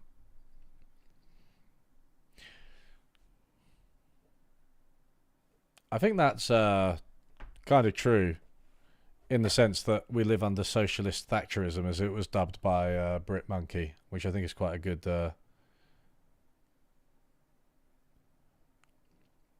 It's like the public, the government is kind of overbearing and doesn't allow people to do anything, but at the same time will not step up to fill the gap itself. Everyone needs a warm, secure and affordable home, yet millions of people don't have this most basic building block for a happy and successful life. Over 1 million households are on council waiting lists, and more than 130,000 children are growing up in temporary accommodation. Local authorities and national government need to work together to deliver homes people can afford to rent or buy, where people need them. Our right homes, right place, right price charter will simultaneously protect valuable green space for communities, reduce climate emissions, tackle fuel poverty, and provide genuinely affordable housing. It would require local authorities to spread small developments across their areas. Okay. Require all new developments to be accompanied by the extra investment needed in local health, transport, and other services. Okay. Pretty much all of them are saying that one, by the way. Ensure that all new homes meet passive, oh, it's German, isn't it? Passive house or equivalent. What fucking accent was that? Why did I try to do a German accent? Okay, stop it. Standards and house builders include solar panels and heat pumps on all new homes where appropriate. Our fairer, greener homes guarantee. Our energy bills are far too high because we have the worst insulated homes in Europe. We would bring down bills by reducing the loss of heat from homes because the cheapest bill is the one you don't have to pay. Ew. Elected Greens will push for a local authorities-led street-by-street retrofit program to insulate our homes, provide clean heat, and start to adapt our buildings to more extreme climate conditions. This would mean investment of $29 billion over the next 5 years to insulate homes to an EPC B standard or above as part of the 10-year program. $4 billion over the next 5 years to insulate other buildings to a higher standard. See, notice how, unlike the Reform Manifesto, this doesn't just stop after one page.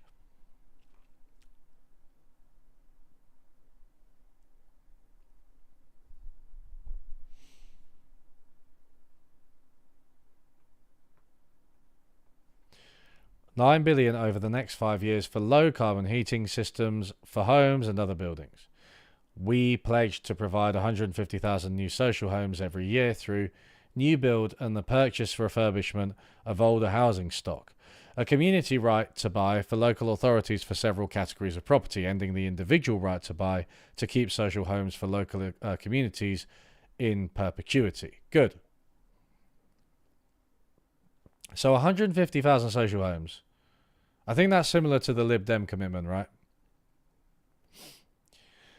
Millions of private renters face unaffordable rents and constant insecurity. Green MPs will push for rent controls so local authorities can control rents if the rental market is unaffordable for many local people. A new stable rental tenancy and an end to no-fault evictions so tenants are secure in their homes and don't have their lives turned upside down on the whim of their landlords. We will also introduce a tenant's right to demand energy efficiency improvements. Private residential tenancy boards to provide an informal, cheap and speedy forum for resolving disputes before they reach a tribunal. Okay. Creating more affordable social housing in Stroud. Greens have been in administration in Stroud for the past decade and have ensured that the residents now have many more high-quality social homes. Council house building has been a key plank of their programme since 2014, with nearly 300 council homes built since then, all to the highest environmental standards. The Green-led council plans to further increase social housing by over 100 homes over the next 5 years by redeveloping older sites, building new homes and requiring developers to provide more affordable homes. It is also implementing a multi-million pound investment to bring all council houses up to modern standards of efficiency and comfort. Stroud's ambition has been undermined by right to buy, something Green MPs will be fighting to change in Parliament. Yeah.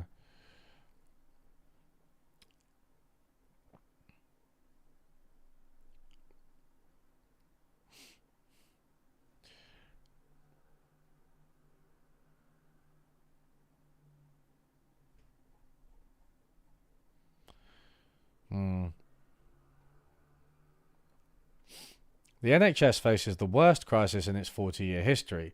This is the result of deliberate Conservative underfunding that's seen the NHS undermined and at risk of collapse, paving the way for further privatisation. The Green Party is committed to a fully public, properly funded health and social system and to keeping the profit motive well away from the NHS. Green MPs will push for a year-on-year reduction in waiting lists, guaranteed access to an NHS dentist, guaranteed rapid access to a GP and same-day access in case of urgent need. An immediate boost to the pay of NHS staff, including the restoration of junior doctors' pay to help with staff retention. To meet these aims, we estimate that the NHS in England will require annual additional expenditure of £8 billion in the first full year of the next Parliament, rising to £28 billion by 2030. Additional capital spending of at least £20 billion is needed over the next 5 years for hospital building and repair. Hell yeah! Investing in GPs and public health as key to prevention, early diagnosis and improving our quality of life, while also reducing the burden on the NHS. Green MPs will push for increasing the allocation of funding to primary medical care, with additional annual spending reaching £1.5 billion by 2030. Restoring public health budgets to 2015-16 levels with an immediate annual increase of £1.5 billion. Smoking cessation, drug and alcohol treatment, and sexual health services all need to be properly funded. A national commission to agree an evidence-based approach to reform of the UK's counterproductive drugs laws. Green MPs will end the systematic underfunding of dentistry and the scandal of dental treatment deserts by pushing for a new NHS dentist contract so that dentists are properly rewarded for taking on NHS patients. The Labour one is on Unlearning Economics Live. I did it yesterday. Additional investment in NHS dentistry reaching $3 billion a year. Funding for community hubs and primary care to roll out free dental nursing for children and those on low income. There's been a dramatic rise in mental health problems in recent years, particularly among young people, with far too many unable to access health when they need it. Elected Greens will press for a legal framework that supports the right of those struggling with their mental health to be respected and to live fulfilling lives. Increased funding for mental health care, putting it on an equal footing with physical health care and enabling people to access evidence-based mental health therapies within 28 days. Ooh. A trained and paid counsellor in every school and sixth form college. Readily available tailored provision to meet the needs of communities of colour, children and adolescents, older people, and LGBTIQA plus communities. Adequate support in the school system for neurodivergent children and children with special educational needs. Elected Greens will support a change in the law to legalise assisted dying for people suffering from terminal disease who wish to avoid prolonged unnecessary suffering, if this is their clear and settled will. Proper safeguards will be put in place. End new cases of HIV by 2030. No more HIV transmissions, advocating for a joined-up evidence-based approach, including access to the HIV prevention pill online, in pharmacies and from GP services, and renewing successful opt-out HIV testing programs in A&Es in all areas with high prevalence of HIV.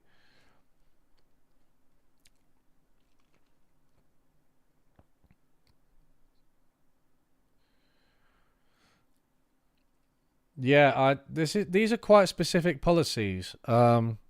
Yeah, they are.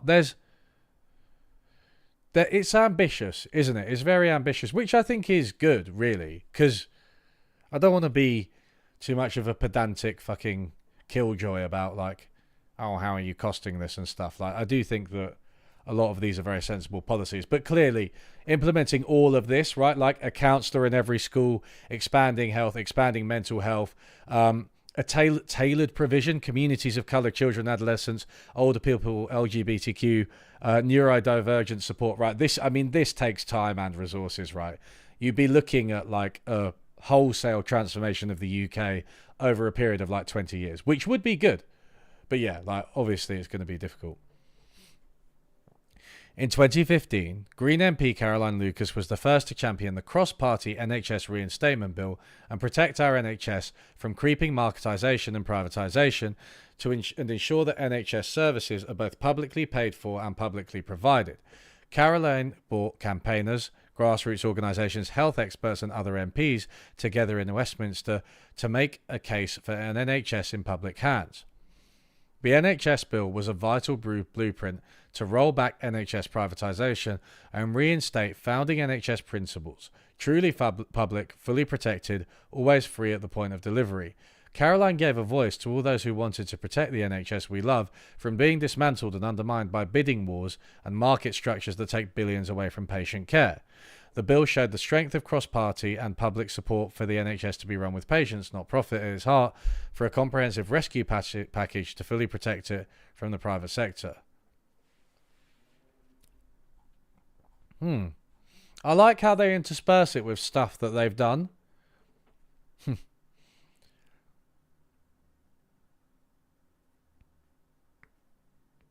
I do like that. They're like saying stuff they've done and like instead of just being a list of the policies that they advocate.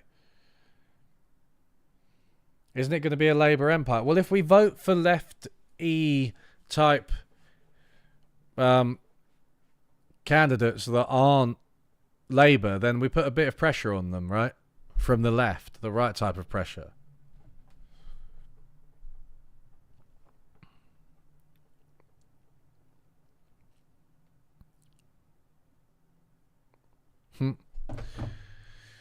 Over 400,000 people are awaiting care reviews, payments or assessments, and there are 150,000 staff vacancies in the care sector.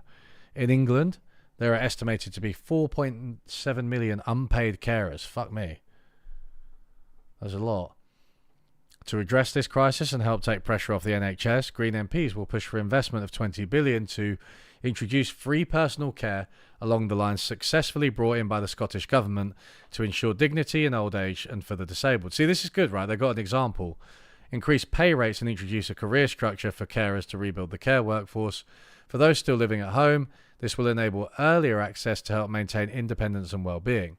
For those living in residential settings, the personal care elements will be fully funded alongside a tapered approach to other costs based on the level of income. For those struggling to afford the accommodation element of residential care, including because their spouse is still in the family home, local authorities need to be properly funded to provide the right level of financial support. Elected Greens will also push for an additional $3 billion to enable local authorities to provide high-quality children's social care. The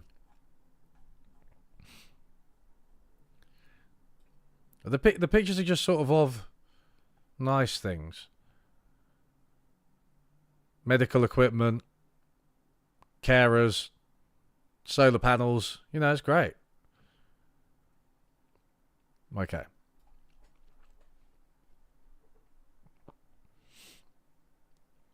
Independents and Greens are going to get a lot of votes, yeah. What are the polls like? Let's take a quick break to see the polls.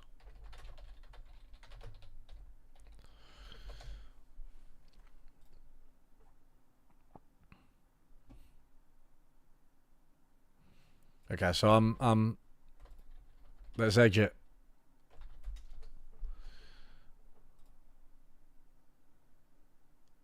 Since 2020, I don't want to. Well, Conservatives have ticked up slightly, right?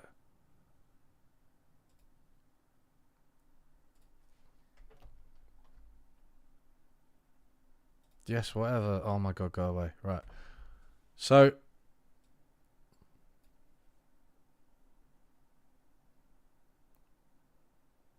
Mate, look at that. I actually was not aware of that decline in Labour. That's what we're going for, though, right? That's what we want. We don't want Labour to... The Conservatives have ticked back up, but Reform... I mean, that's actually a Labour to Reform and maybe Lib Dem shift. You see that? Since when?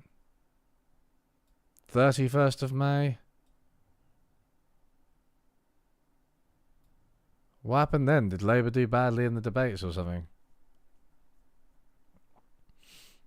The Reform bigotry scandals and Farage's comments about Putin have started to affect Reform. Am I willing to say how I'm planning to vote? I still haven't made my mind up. I need to think about it. It could be any out of Labour, Lib Dem or Green, to be honest. I haven't looked at my local Lib Dem and Green candidates either.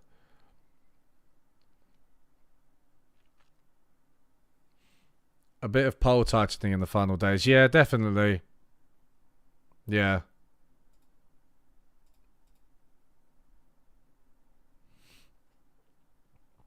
Like, I wouldn't be surprised if the cons are still, like, I wouldn't be surprised if they end up at like 25%. People sort of revert back to them. Reform lose a little bit compared, because people are protest voting, right, when they actually get to it. Like, I mean, I expect these ones will stay roughly the same, right? But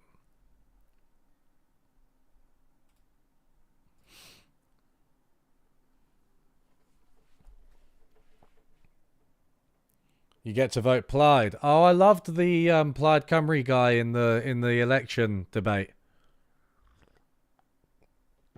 I don't know his name, but he was definitely my favourite. He was a bit of a legend. Tactical voting, there's a website for it. Wait a second. What website is this? What's it called? Tell me. Creating a fairer, greener economy. Green MPs will fight for an economy that delivers security, well-being and a better quality of life for everyone, as well as protecting our environment and enabling us to tackle the climate crisis with the ambition and speed it demands. Privatisation has failed. Dividends are paid to shareholders while infrastructure is run into the ground. The Green Party is committed to the public ownership of public services, so they are run to serve us all, rather than to increase the wealth of shareholders. Elected Greens would push for a green economic transformation to include a 40 billion investment per year in the shift to a green economy over the course of the next parliament. A carbon tax to drive fossil fuels out of our economy and raise money to invest in the green transition. Bringing the railways, water companies and the big five retail energy companies into public ownership.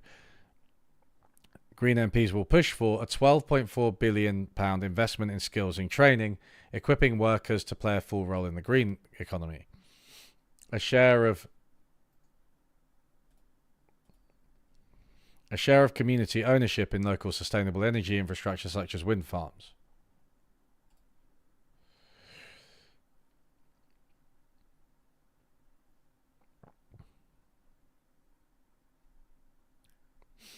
Well, community ownership of wind farms, I mean, yeah.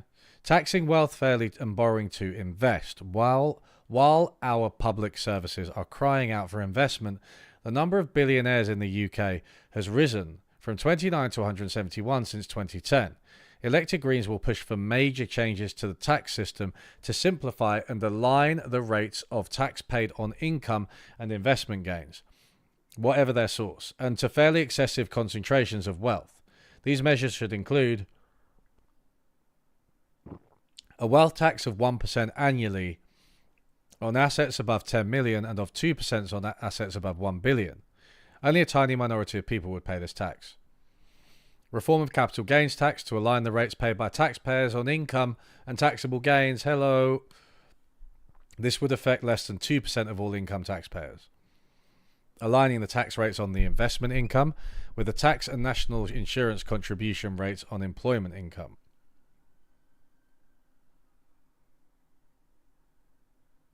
Investment income.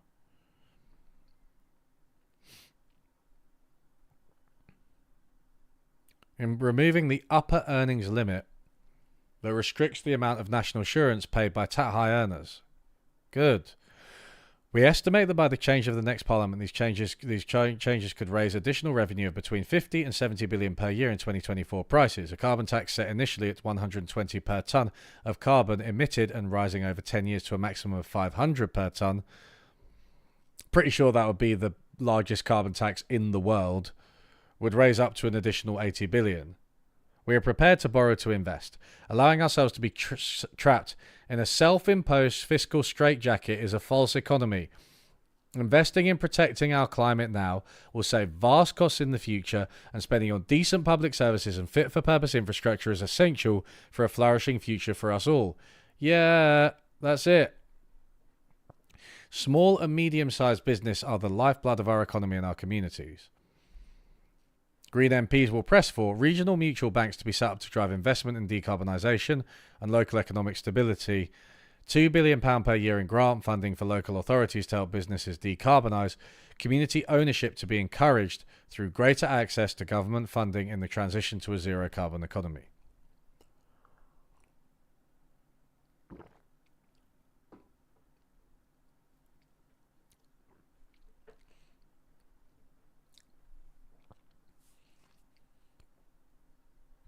Another good thing about Green MPs is that they're not whipped.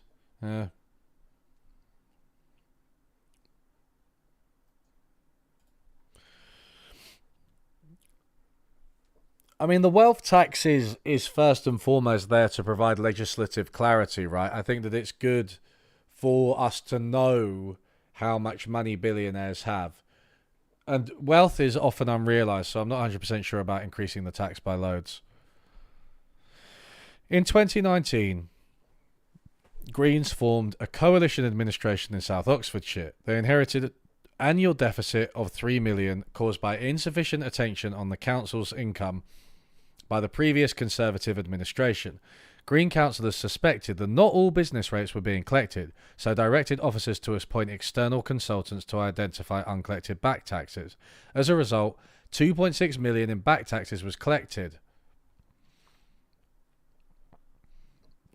That is what I'm talking about. I like it.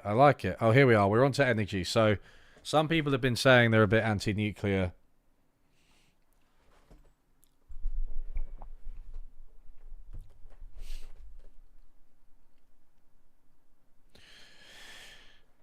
Accelerating clean energy investment and delivery. The UK's current climate targets do not reflect the urgency of the climate crisis. We would push the government to transition to a zero-carbon society as soon as possible, and more than a decade ahead of 2050. Good. This ambition will deliver a zero-carbon electric supply and security of supply over short and long periods of low generation, with sufficient electricity for all cars and vans to be electric, for all homes and buildings to stop using fossil fuels, and for most industry to transition to clean energy. Elected Greens will push for wind to provide around 70% of the UK's electricity by 2030. How viable is that? Do people know about that? Delivery of 80 gigawatts of onshore wind, 53 gigawatts of onshore wind and 100 gigawatts of solar by 2035. Investment in energy storage capacity and more efficient electricity distribution. Communities to own their own energy sources, ensuring that they can use any profit from selling excess energy to reduce their bills or benefit their communities.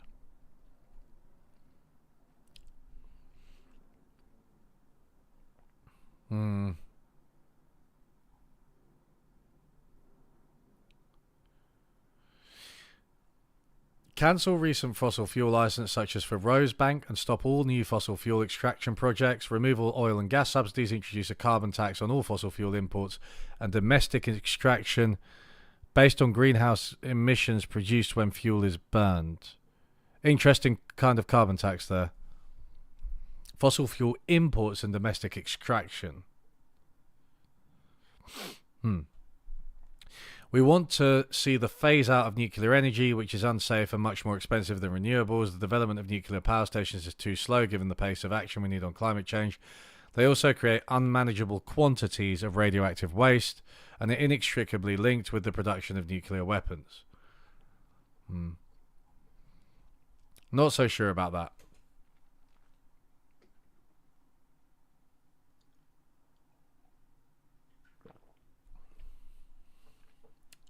Yeah, I don't know.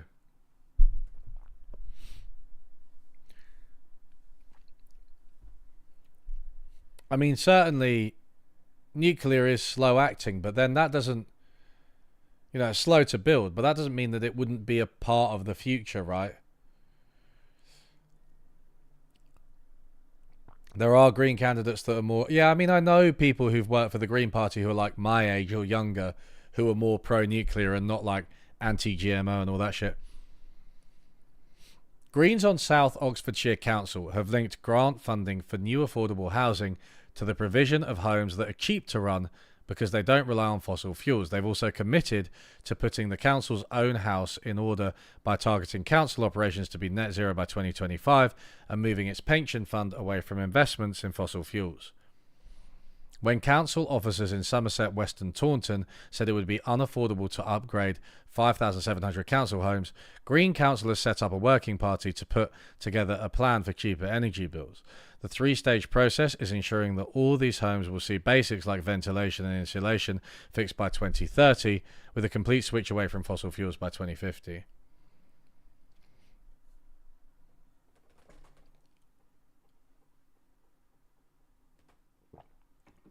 I mean, this is definitely the most UE manifesto out there. They're very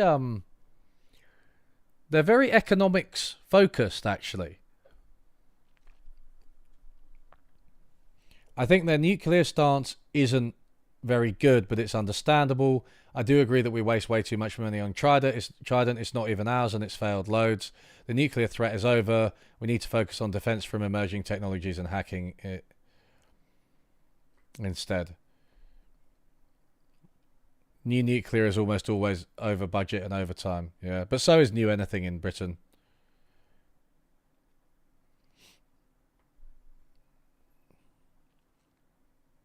Yeah, I don't think them being anti-nuclear is like gonna stop me from voting for them, given everything else. Millions of people have seen their pay seriously eroded by inflation for well over a decade. Oh, what's this? Oh, this is the...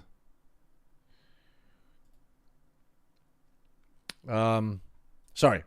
Including many who work in vital public services. Green MPs will defend and extend workers' rights to organise in the workplace, pushing for repeal of current anti-union legislation and its replacement with a positive charter of workers' rights, with the right to strike at its heart, along with a legal obligation for all employers to recognise trade unions, a maximum 10-to-1 pay ratio for all private and public sector organisations, an increase in the minimum wage to $15 an hour, no matter your age, with the costs to small businesses offset by reducing their national insurance payments. Huh. You know, this is pretty serious, this manifesto, I think. Not because I necessarily agree with every single thing in it, but what I mean is, like, almost every bullet point, unlike the other manifestos, unlike any of the other... We've 4 manifestos: Labour, Conservative, Lib Dem, and Reform. Most of the points made in them are not particularly well thought through. These are equal employment rights for all workers from their first day of employment, including those working in the gig economy and on 0 hours contracts. Gig employers that repeatedly break employment, data protection or tax law will be denied licenses to operate. A move to a 4-day working week. Hey, are they going to talk about the climate benefits of that? I'm actually enjoying... I mean, yeah. I mean, a 10-to-1 pay ratio is like... Yeah, public sector, yeah.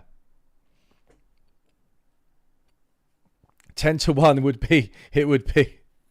Like, you're reducing it by the gap by like a factor of 30 or something.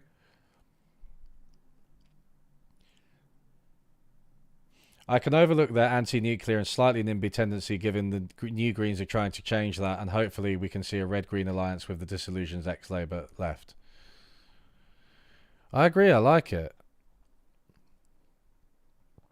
Most of us want to live in a country where everyone is treated with dignity, not one where record numbers of children are in poverty.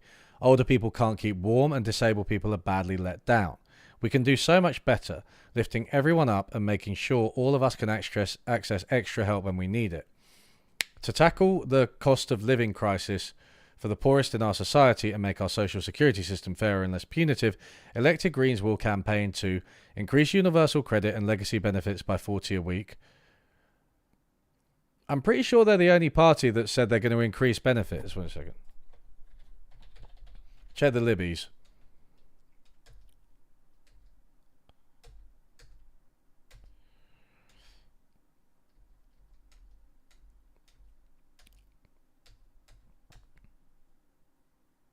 Removing the 2-child limit on the benefit cap. Recommend further annual increase in universal credit. No, yeah, the Lib Dems want to as well. Abolish the 2-child benefit cap. Yeah. End the bedroom tax. In the long term, introduce a universal basic income to give everybody the security to start a business, study, train and live their life in dignity. Disabled people have as much right to lead full, meaningful lives as everyone else. Green MPs will push to restore the value of disability benefits with an immediate uplift of 5%, reform intrusive eligibility tests like PIP, and the unfair targeting of carers and disabled people on benefits. What's PIP?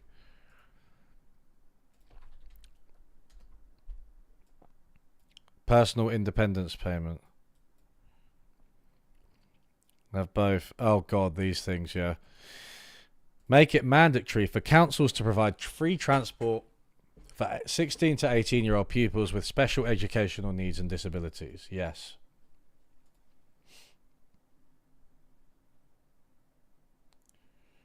Yeah, 10 to 1 is a good policy in the public sector. Well, the private sector, I mean, the public sector is controlled directly by the government, right? Whereas the private sector isn't. So I think if you're more likely to create kind of perverse reactions in the private sector and less likely to be able to enforce it. I mean, you can try, but I don't know, just increase marginal tax rates, man. We are part of nature, and unless it flourishes, we cannot flourish either. But the UK is one of the most nature-depleted countries in the world. To protect and restore nature, elected Greens will campaign to introduce a new Rights of Nature Act, giving rights to nature itself. End the scandal of sewage pouring into our rivers and seas by taking the water companies back into public ownership. Yes, good. Extend people's access to green space and waterways close to where they live with a new English Right to Roam Act. Oh, yeah, more right to roam. Set aside 30% of our land and seas by 2030 in which nature will receive the highest priority and protection. Green MPs will also press for an immediate end to the emergency authorization of bee-killing pesticides, a new Clean Air (brackets Human Rights Act) giving everyone the right to breathe clean air. Yeah, clean air. That's what my next video is about.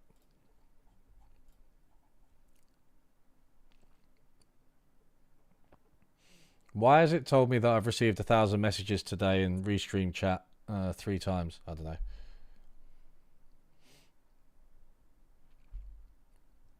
Lewis, giving rights to nature to protect our rivers. Oh, Lewis. Green-led Lewis District Council acted to protect the River Ouse from pollution by making it the first river in England to be granted legal rights, as part of a growing movement to bolster protection for nature through the law. Our waterways are being used as a free dumping ground for pollution from agriculture, new housing developments and water company spillages. Like the Green councillors in Lewis, Green MPs will also always fight to protect the health of our rivers and the many people who enjoy them. Nature can't vote, but you can. Ha ha ha. Fighting for clean water and winning, Jenny Jones. Green Party Baroness Jenny Jones led the rebellion in the House of Lords that stopped the government scrapping nutrient neutrality rules, thereby protecting some of our most precious water systems from pollution. The Labour Party initially backed Conservative plans to scrap these and leave taxpayers with the clean-up bills, but Jenny successfully pushed them to support our fatal motion to stop this move. Jenny has used her profile in Parliament to make public ownership of water one of the key asks of the next government. Private water companies have taken our money for over 30 years and paid it out to shareholders rather than investing in a sewage system that's fit for purpose. Only public ownership will fix this problem for good. The vignettes are good. I like the vignettes. Is this the only manifesto that actually reads like they don't expect to get into power? Do you mean in that they're just like, they're talking about things that they can actually do, given that they're not going to be in office? Yeah. I mean, there are obvious NIMBY overtones to this manifesto, right? That is the thing where I'm like, are you going to be anti-building everything?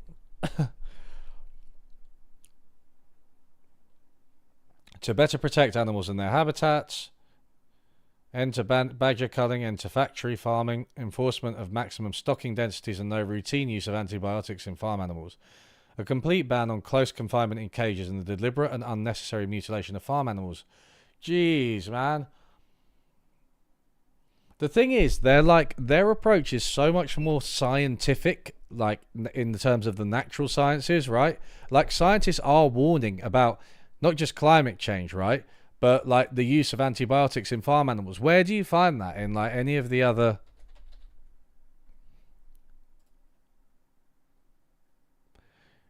ensuring that no animal product that would be illegal to produce in the UK can be sold here, including foie gras and food produced with antibiotic growth promoters. Now, that's slightly different, but no, it's a slightly different issue in the Lib Dem manifesto.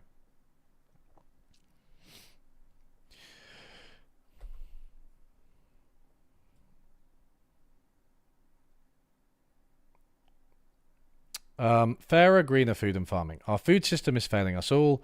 Poor diets are estimated to cost our NHS £6.5 billion a year, yet successive governments have failed to take on the unhealthy food lobby. Meanwhile, the way we produce our food is damaging our natural world and our climate. Our food system accounts for a third of all greenhouse gas emissions and is the greatest driver of nature loss and pollution in our rivers. Green MPs will work with farmers and other stakeholders to transform our food and farming system so we are producing healthy, nutritious food at fair prices for consumers and with fair wages for growers. We will also aim to increase the amount of food grown and traded in the UK and as locally as possible. Elected Greens will push for financial support for farmers to be almost tripled to support their transition to nature-friendly farming. Whoa. Okay. Biodiversity and soil health to be conserved and improved, leading to cleaner rivers. Farm payments to be linked to reduced use of pesticides and other agrochemicals. All children to have a free school meal each day and free breakfast clubs for children to year 6. Schools to involve children in growing, preparing and cooking food as part of the core curriculum. Policies that ensure that good quality surplus food is not wasted. It's mad how many people get to university and can't boil an egg. Fairer, greener transport. Our transport choices account for around a quarter of carbon emissions, so it's vital to make it easier to opt for greener choices. Yet public transport provision continues to decline, often leaving those on low incomes with no affordable options. Green MPs will champion better, cheaper public transport so that every community is collected and can thrive. We will push to increase annual public subsidies for rail and bus travel by 10 billion to 10 billion by the end of next parliament, with free bus travel for under 18s. What is it now, though? Increase it to 10 billion.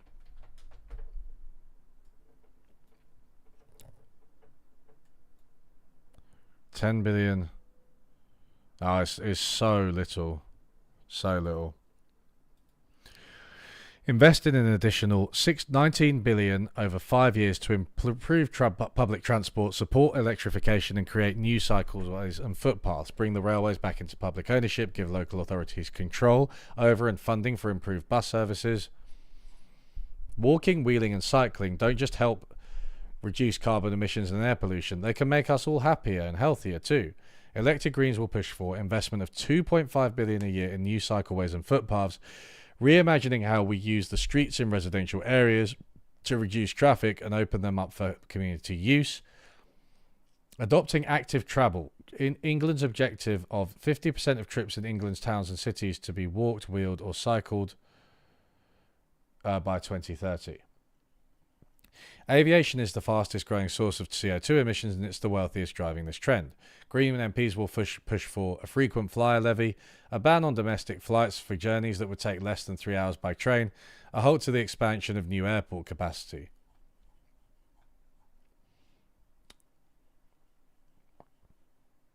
Elected Greens will. Oh, right, yeah, I noticed that too. Yeah, it's really interesting. It's annoying that right populist-leaning farmers don't notice when the left offers to help them. Yeah, I mean, farmers are they're a funny group, aren't they? I think they do tend to be quite right-wing.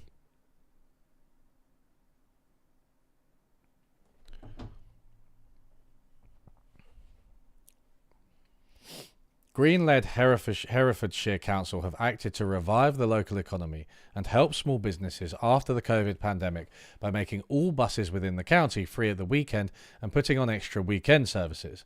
This popular change helped bring people into town centres, giving businesses a boost. The scheme lasted nearly a year and used $1 million of COVID recovery funding.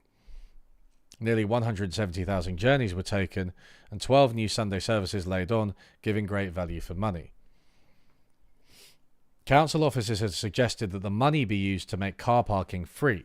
but the Green Cabinet member for Economy shifted the focus to buses to help meet the council's emergency climate commitments and support the many poorer households with no access to a car. After the scheme ended, the 5 most popular services have continued 7 days a week, with most users now happy to pay for tickets. That's the difference a Green in power can make. Yeah. This guy's happy. She's also happy.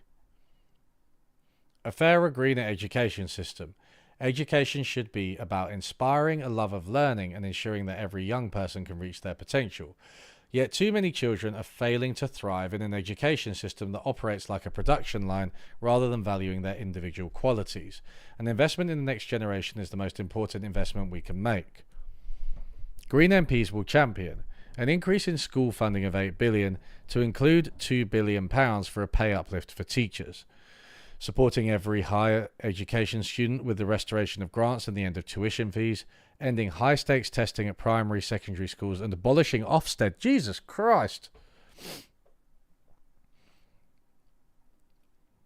That's pretty radical. Primary for sure. I don't think primary school students should be doing like proper tests. Like maybe silly little tests, you know, but not proper ones.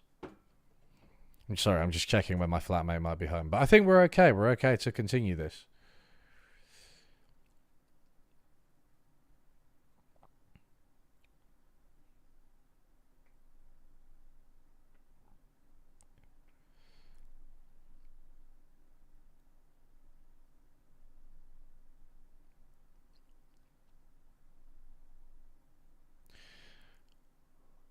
Ask any European farmer how they feel about Ukraine and you'll see how far right they can get. Oh dear.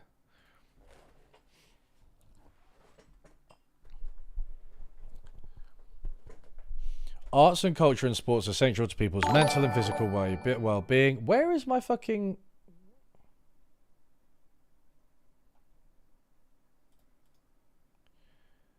Streamlabs thing? And to thriving communities. They also make a huge contribution to the UK economy. $5 billion investment to support community sport, arts and culture, keeping local sports facilities, museums, theatres, libraries and art galleries open and thriving. An end to VAT on cultural activities, lowering the prices of everything from museum tickets to gigs in local pubs and making these more accessible. Our media landscape is skewed by the dominance of billionaire and big tech ownership, intent on maximising profits by irresponsible practices that undermine democracy and promote harmful online content. You know, I don't know.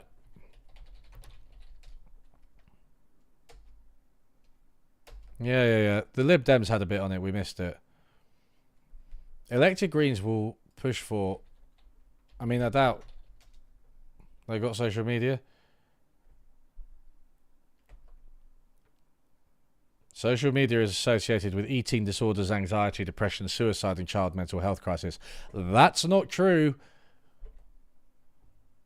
Or at the very least, that is debatable. That's such a big claim. All the reforms proposed in the second part of the Leveson 2012 Leveson report. No individual or company can own more than 20% of any media market. Yes. Fuck off, Rupert Murdoch.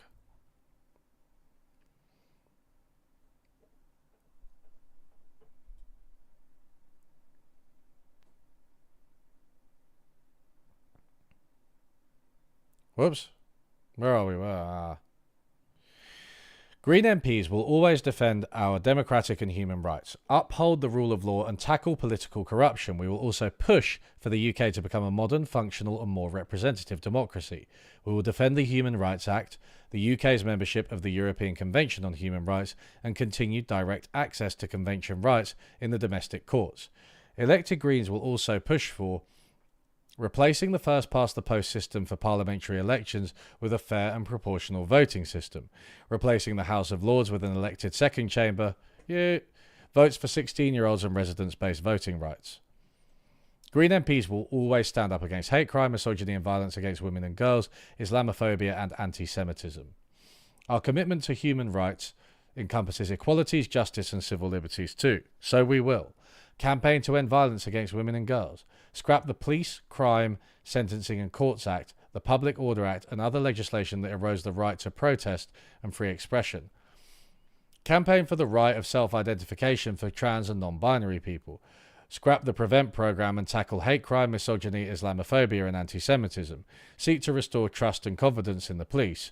Repair and renew the crumbling court system with a £2.5 billion investment. Greens believe in national self-determination. Scotland, Wales and Northern Ireland should be free to make their own decisions about their relationship with the rest of the United Kingdom. Yeah.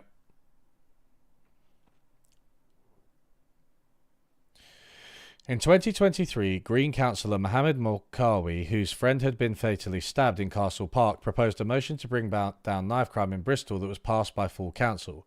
Rather than simply calling for more policing, the Green motion outlined practical solutions and addressed the nice social factors underlying knife violence. It introduced simple but vital steps to save lives, such as providing emergency bleed kits and staff training for nighttime venues, and provide more lighting and CCTV to fix blind spots in areas of high knife crime. Was it successful?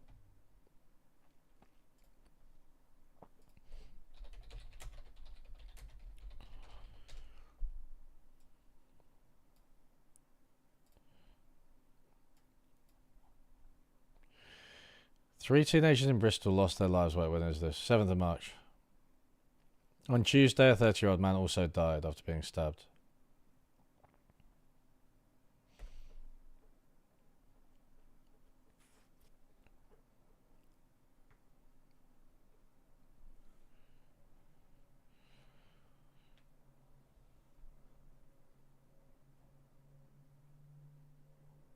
Hmm.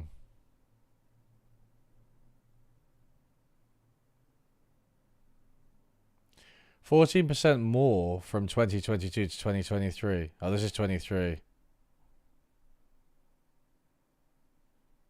It's difficult to... I don't think we know whether it's been successful, but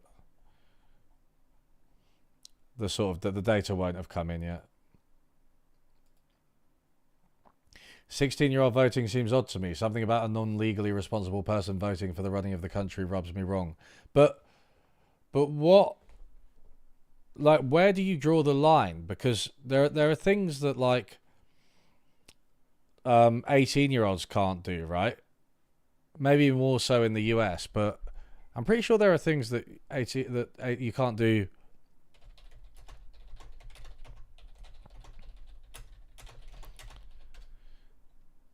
I think the point isn't so... What can you do at age 21?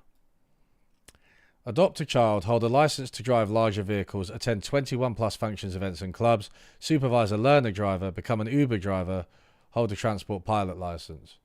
I mean, they're not like major things, but a lot of countries like do have like 21 rules, right? And I don't know. I mean, in the US, right, you can drive at 15, can't you? Whereas in the UK, it's 17. So we all have like different laws about what you can do at different ages. I think the point of the vote is not that 16-year-olds have legal responsibility. It's just that they don't get trampled over. That's why any interest group, right? They have more at stake than anyone else.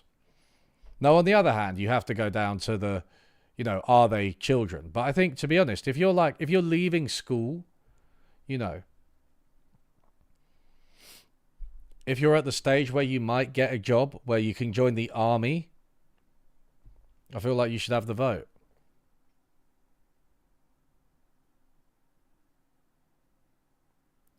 I guess if you changed all of that to make it so that 18, people didn't have obligations until they were 18, then maybe.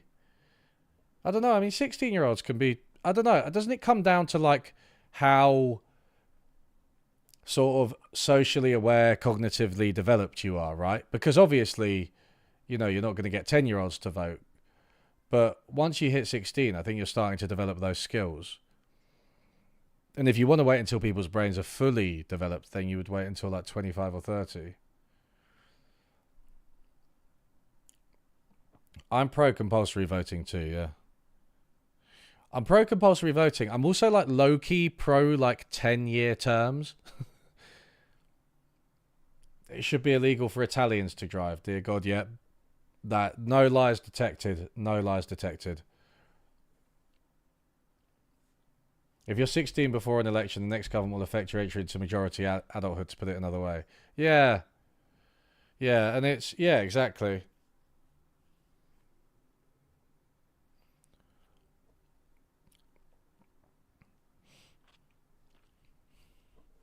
Maybe it should be, am I going to be 18 over the next parliament? But that's obviously very complicated, so...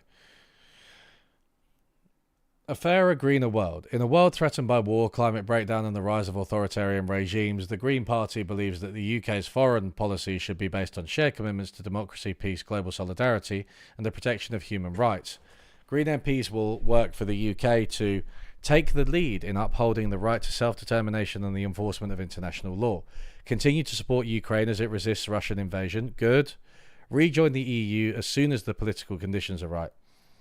Israel and Palestine. Everybody, don't worry about Israel-Palestine. The Greens are going to settle it in these bullet points. We condemned the appalling murder of hundreds of Israeli civilians by Hamas, and since then have watched in horror as Israeli forces have committed war crimes that have caused the deaths of tens of thousands of Palestinian civilians. Green MPs will push for an immediate bilateral ceasefire, an end to arms sales to Israel. Good. Redoubled efforts to secure the release of hostages taken on 7th of October 2023. While I agree with that, yeah, I don't know. It's like, I mean, what effect? I don't know. What effect are we going to have on that, really? An urgent international effort to end the illegal occupation of Palestinian land. Good. A durable political solution that ensures security and equal rights for Israelis and Palestinians. The reinstatement of funding to UNRWA and support for South Africa's submission to the International Court of Justice.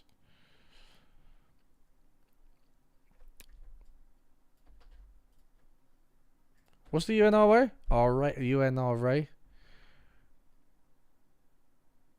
Oh, the relief from... Okay, yeah. Fucking hell, too many acronyms for my tiny little brain.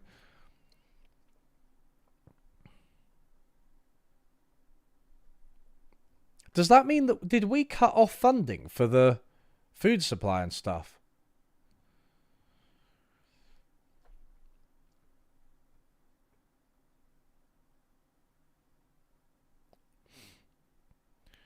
Most of the world's countries do not possess weapons of mass destruction and are safer as a result. Elected Greens will push for the UK to sign the UN Treaty on the Prohibition of Nuclear Weapons, and following this to immediately begin the process of dismantling our nuclear weapons, cancelling the Trident programme, and removing all foreign nuclear weapons from UK soil. Work with international partners to enlarge membership of the TPNW and ensure that all states meet their commitments under the Nuclear Non-Proliferation Treaty. The Green Party recognises that NATO has an important role in ensuring the ability of its member states to respond to threats in their security. We would work within NATO to achieve a greater focus on global peace building, a commitment to no first use of nuclear weapons. Okay. Climate diplomacy and overseas aid. In recognition of the importance of supporting countries in the global south to decarbonise their economies and build resilience to increasingly severe storms, floods and extreme heat, Green MPs would push for the UK to increase international aid to 1% of gross national income by 2033, increase climate finance for the global south to 1.5% with an additional new contribution to a newly established lost and damaged fund. I love how this is just the polar opposite of the reform one. That picking food, holding hands, you know, this is the green future.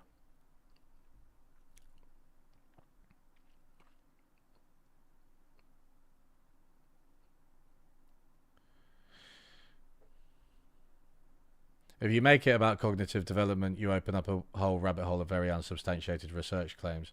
Yeah, I agree, right. I'm saying that's the only standard to me seems to be that 16-year-olds, so clearly they pass some kind of threshold for like being aware of what's going on in a way that a toddler doesn't, right?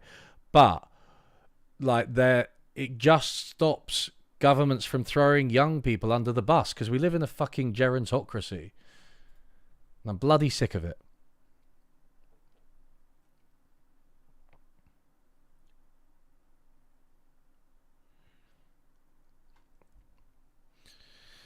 We welcome the contributions that migrants and refugees make to British society. We want to be welcoming, promoting social cohesion, and support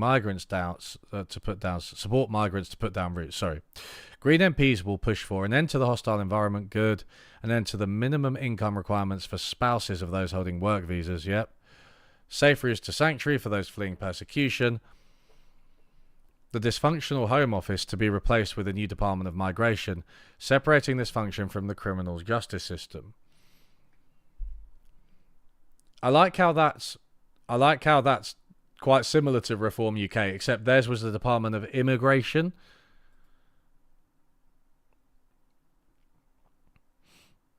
An end to immigration detention for all migrants unless they are a danger to public safety. It's just like obviously just treat migrants like everybody else. If they're a danger to public safety, then they will be, watched, checked, imprisoned, whatever is necessary, right? If they're not, then why? Other than, racism/xenophobia. Abolition of the no recourse to public funds condition that exacerbates social, economic and racial inequalities. Those seeking asylum and protection to be permitted to work while their application is being decided. The Green Party has been going from strength to strength. When we tell the truth, aim high and offer hope,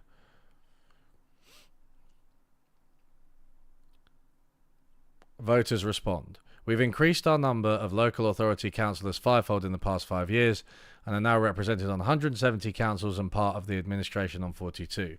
Elected Green councillors use the power given to them by your votes to build fairer, greener communities, and that's what elected Green MPs will do. In this election, we're aiming high. We urgently need more Green MPs to put the climate emergency high on the national agenda, to resist and roll back the privatisation of public services, and to fight for the investment that's desperately needed to mend so much that is broken and begin to create a fairer, greener country. Now it's over to you. You can choose a fairer future for us all. Vote for real hope and change. Vote Green. Vote Green. Yay! Green seems significantly more based than Labour, yeah. Do Labour want to lower it to 16? Unilateral nuclear disarmament is dumb, ask Ukraine. I mean, I'm not completely sold on it, but we don't really have invading neighbours, right, in the same way that Ukraine does. If you could give the Greens a ministry, which one would it be? Oh, the environment, surely. Whatever the environment ministry is called, right?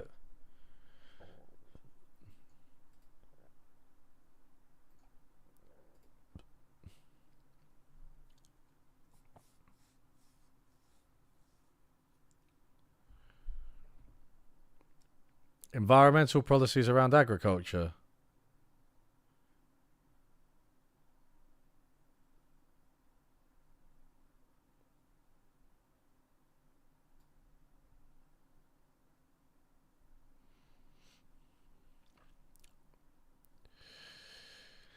Like multi-cropping, reduce use of pesticides, other agrochemicals. Yeah, I mean, I don't know. I'd have to get into the specifics for that one. No. Go away. They're not pro-nuclear. They're anti-nuclear. I'm not convinced that's reason enough not to vote for them, but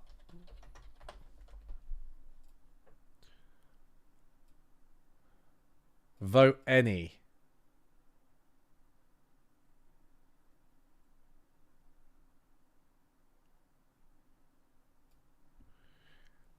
The tactical voting thing says that I can vote anyone where I am.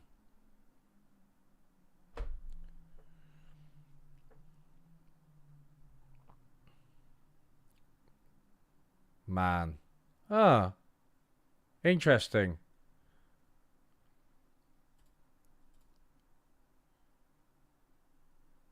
You know the Greens could actually be second in my. The Greens could be second in my area.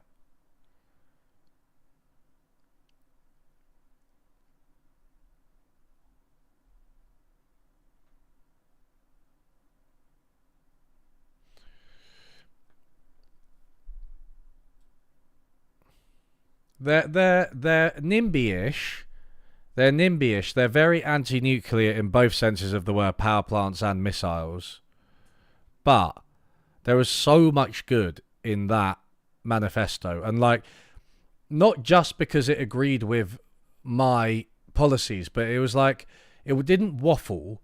It was just to the point. It had contained concrete proposals, and they'd clearly been thought through. Like, when they said they were going to increase the minimum wage, they also said that they'd reduce national insurance for small businesses, right, to pay for it. So it's like, you know, they're thinking about stuff, and it was littered with examples of things they've actually done while in power, like vignettes, right? So I don't know. I thought that was a pretty good manifesto. I'm not going to lie. I expected it to be a bit shitter, a bit more like, everyone needs to be happy and green and everything, and that was in there, but it wasn't. You know, it was concrete. It was credible, to my mind.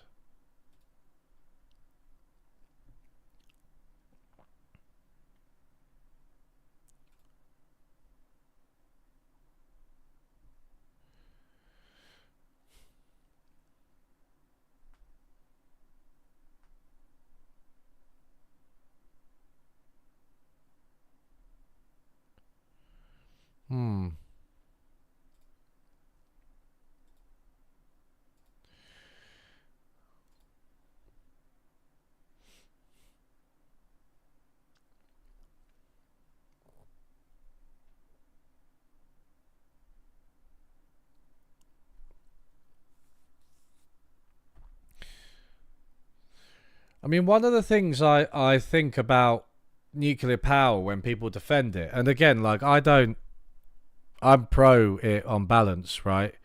I'm certainly not vehemently anti-nuclear power, but people always say like, oh well, you know, with the disasters, like, there was lots of human error, and this happened and that happened and blah blah, and it's like, but isn't that just like the world? Doesn't like bad stuff happen sometimes because people make mistakes? Like, I don't know if we can guarantee, and I know nuclear power now is like very different to the way it was at the time of Chernobyl, for example. But yeah, I don't know.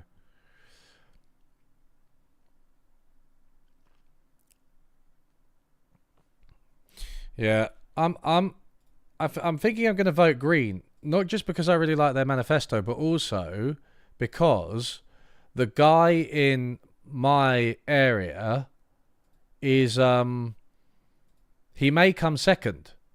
He may come second. Like, it's a Labour safe seat, but Labour's going to get 70% of the votes. But if he comes second, right, that's quite cool. That's like a bit of a signal.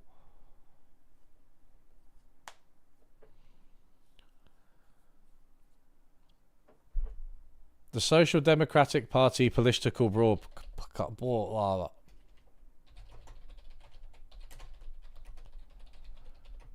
What, in the...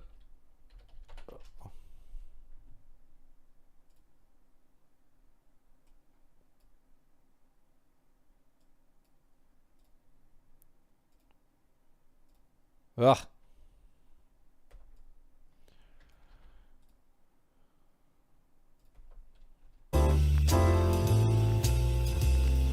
One second, sorry. Where's this? An episode of Twin Peaks?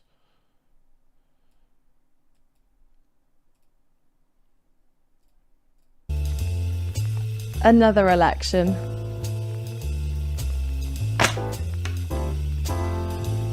Who do I vote for? I need a political home. Let's find one.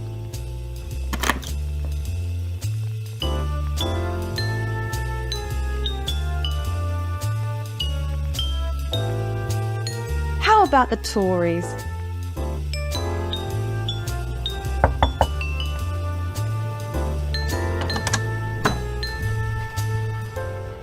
I want to find a home and start a family. Can you help? What? A family-friendly party? Affordable homes? No, my dear. You need to get into buy-to-let. I certainly did. I want our railways, water and power to be owned by and ran by the British people. Don't you?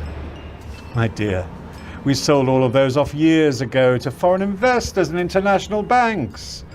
And I have to say, they've done very well out of it.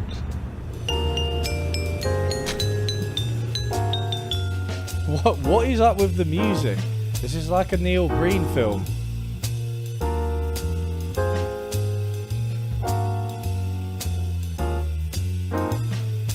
Oh, the Lib Dems. Winning here. No answer. No great loss. That is actually quite funny. Okay. What is? Okay. Labour. The People's Party.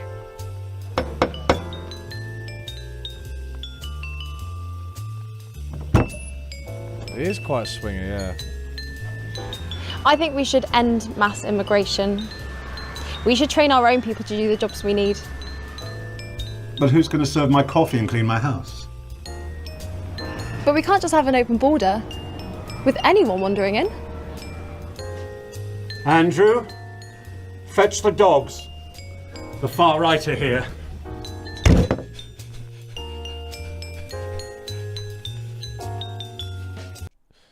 Okay, so for a second I was like, this is pretty lame, but at least their values are in the right place.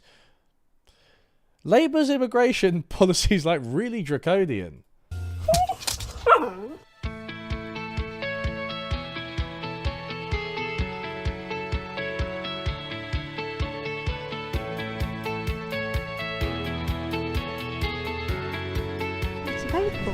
Well, there is another party, you know. Yeah, the SDP. They're a really great party. They've got lots of good policies. We're growing fast. All over. This is so much like a Neil Breen film. Just like some guy comes out of nowhere, like, we're growing fast, and the shot's just on him for slightly too long. Country. Winning elections! Gaining people's trust. We have pride in our country, Great Britain, the nation state, its history, its traditions, its almost endless list of achievements. We're not asking for much. Affordable homes, a safe neighbourhood to raise a family, defence of our culture, a secure national border. If you want these things, the SDP is on your side.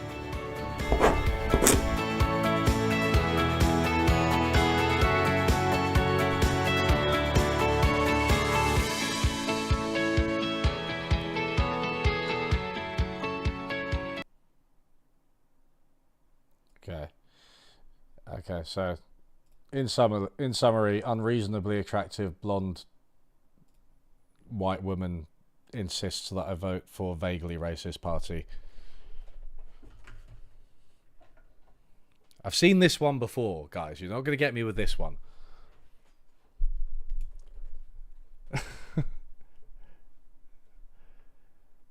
That guy, the guy at the pub was my favourite.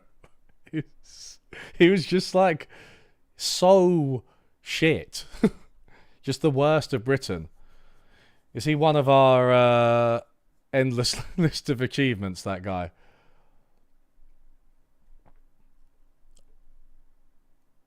I can't look at any more parties. We're done, everybody. I like workers. Whether I like their party is another matter entirely. Also, that is George Galloway, which isn't great. Oh,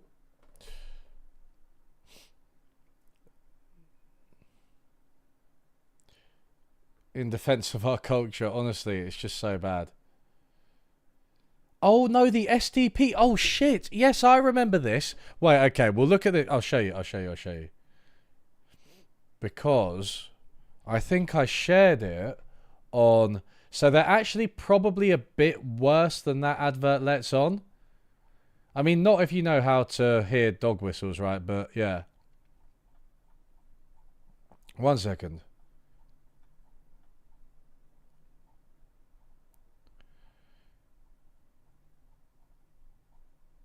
Here it is.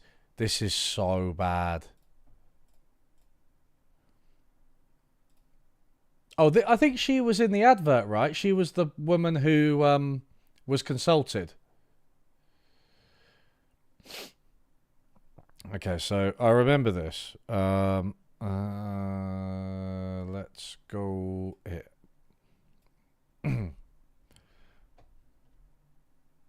Stand up to woke. Don't divide us. I don't know if you got. I can't really zoom in any better. It won't let me. 1 second.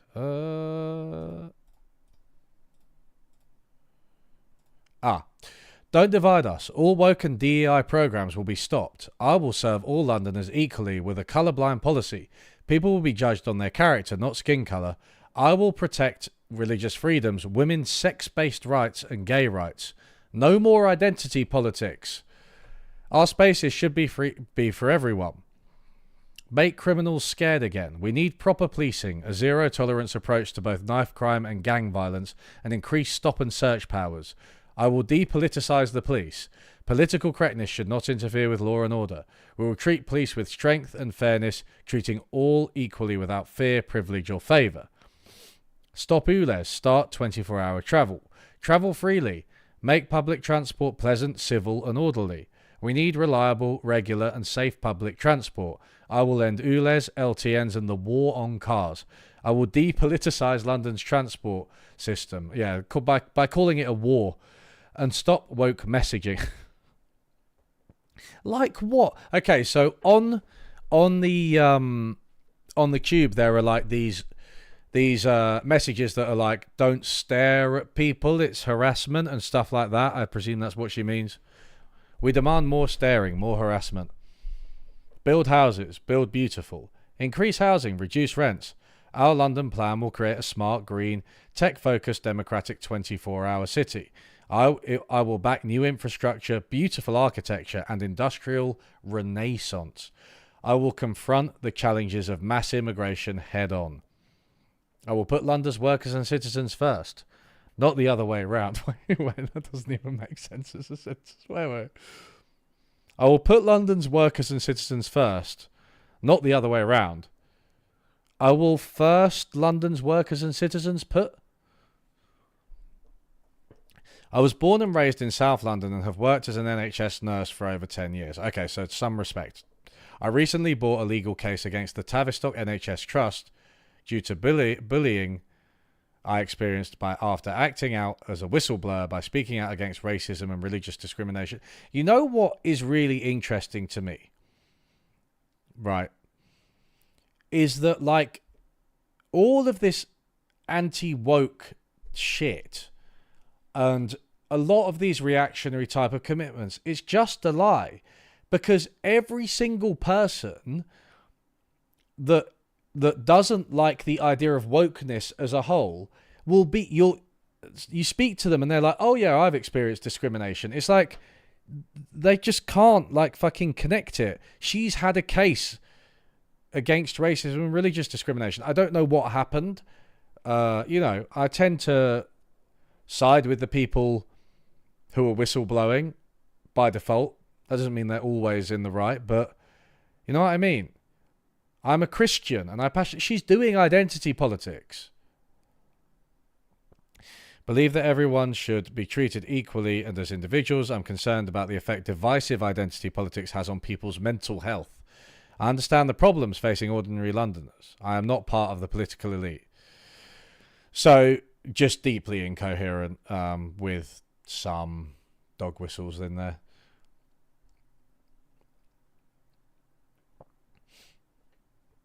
They're doing their best to make social democracy sound like a bad thing. Do the kind of the Germany 1920s type social democracy.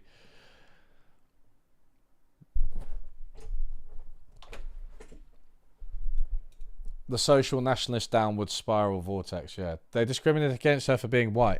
My guess is that she felt discriminated against for being a Christian.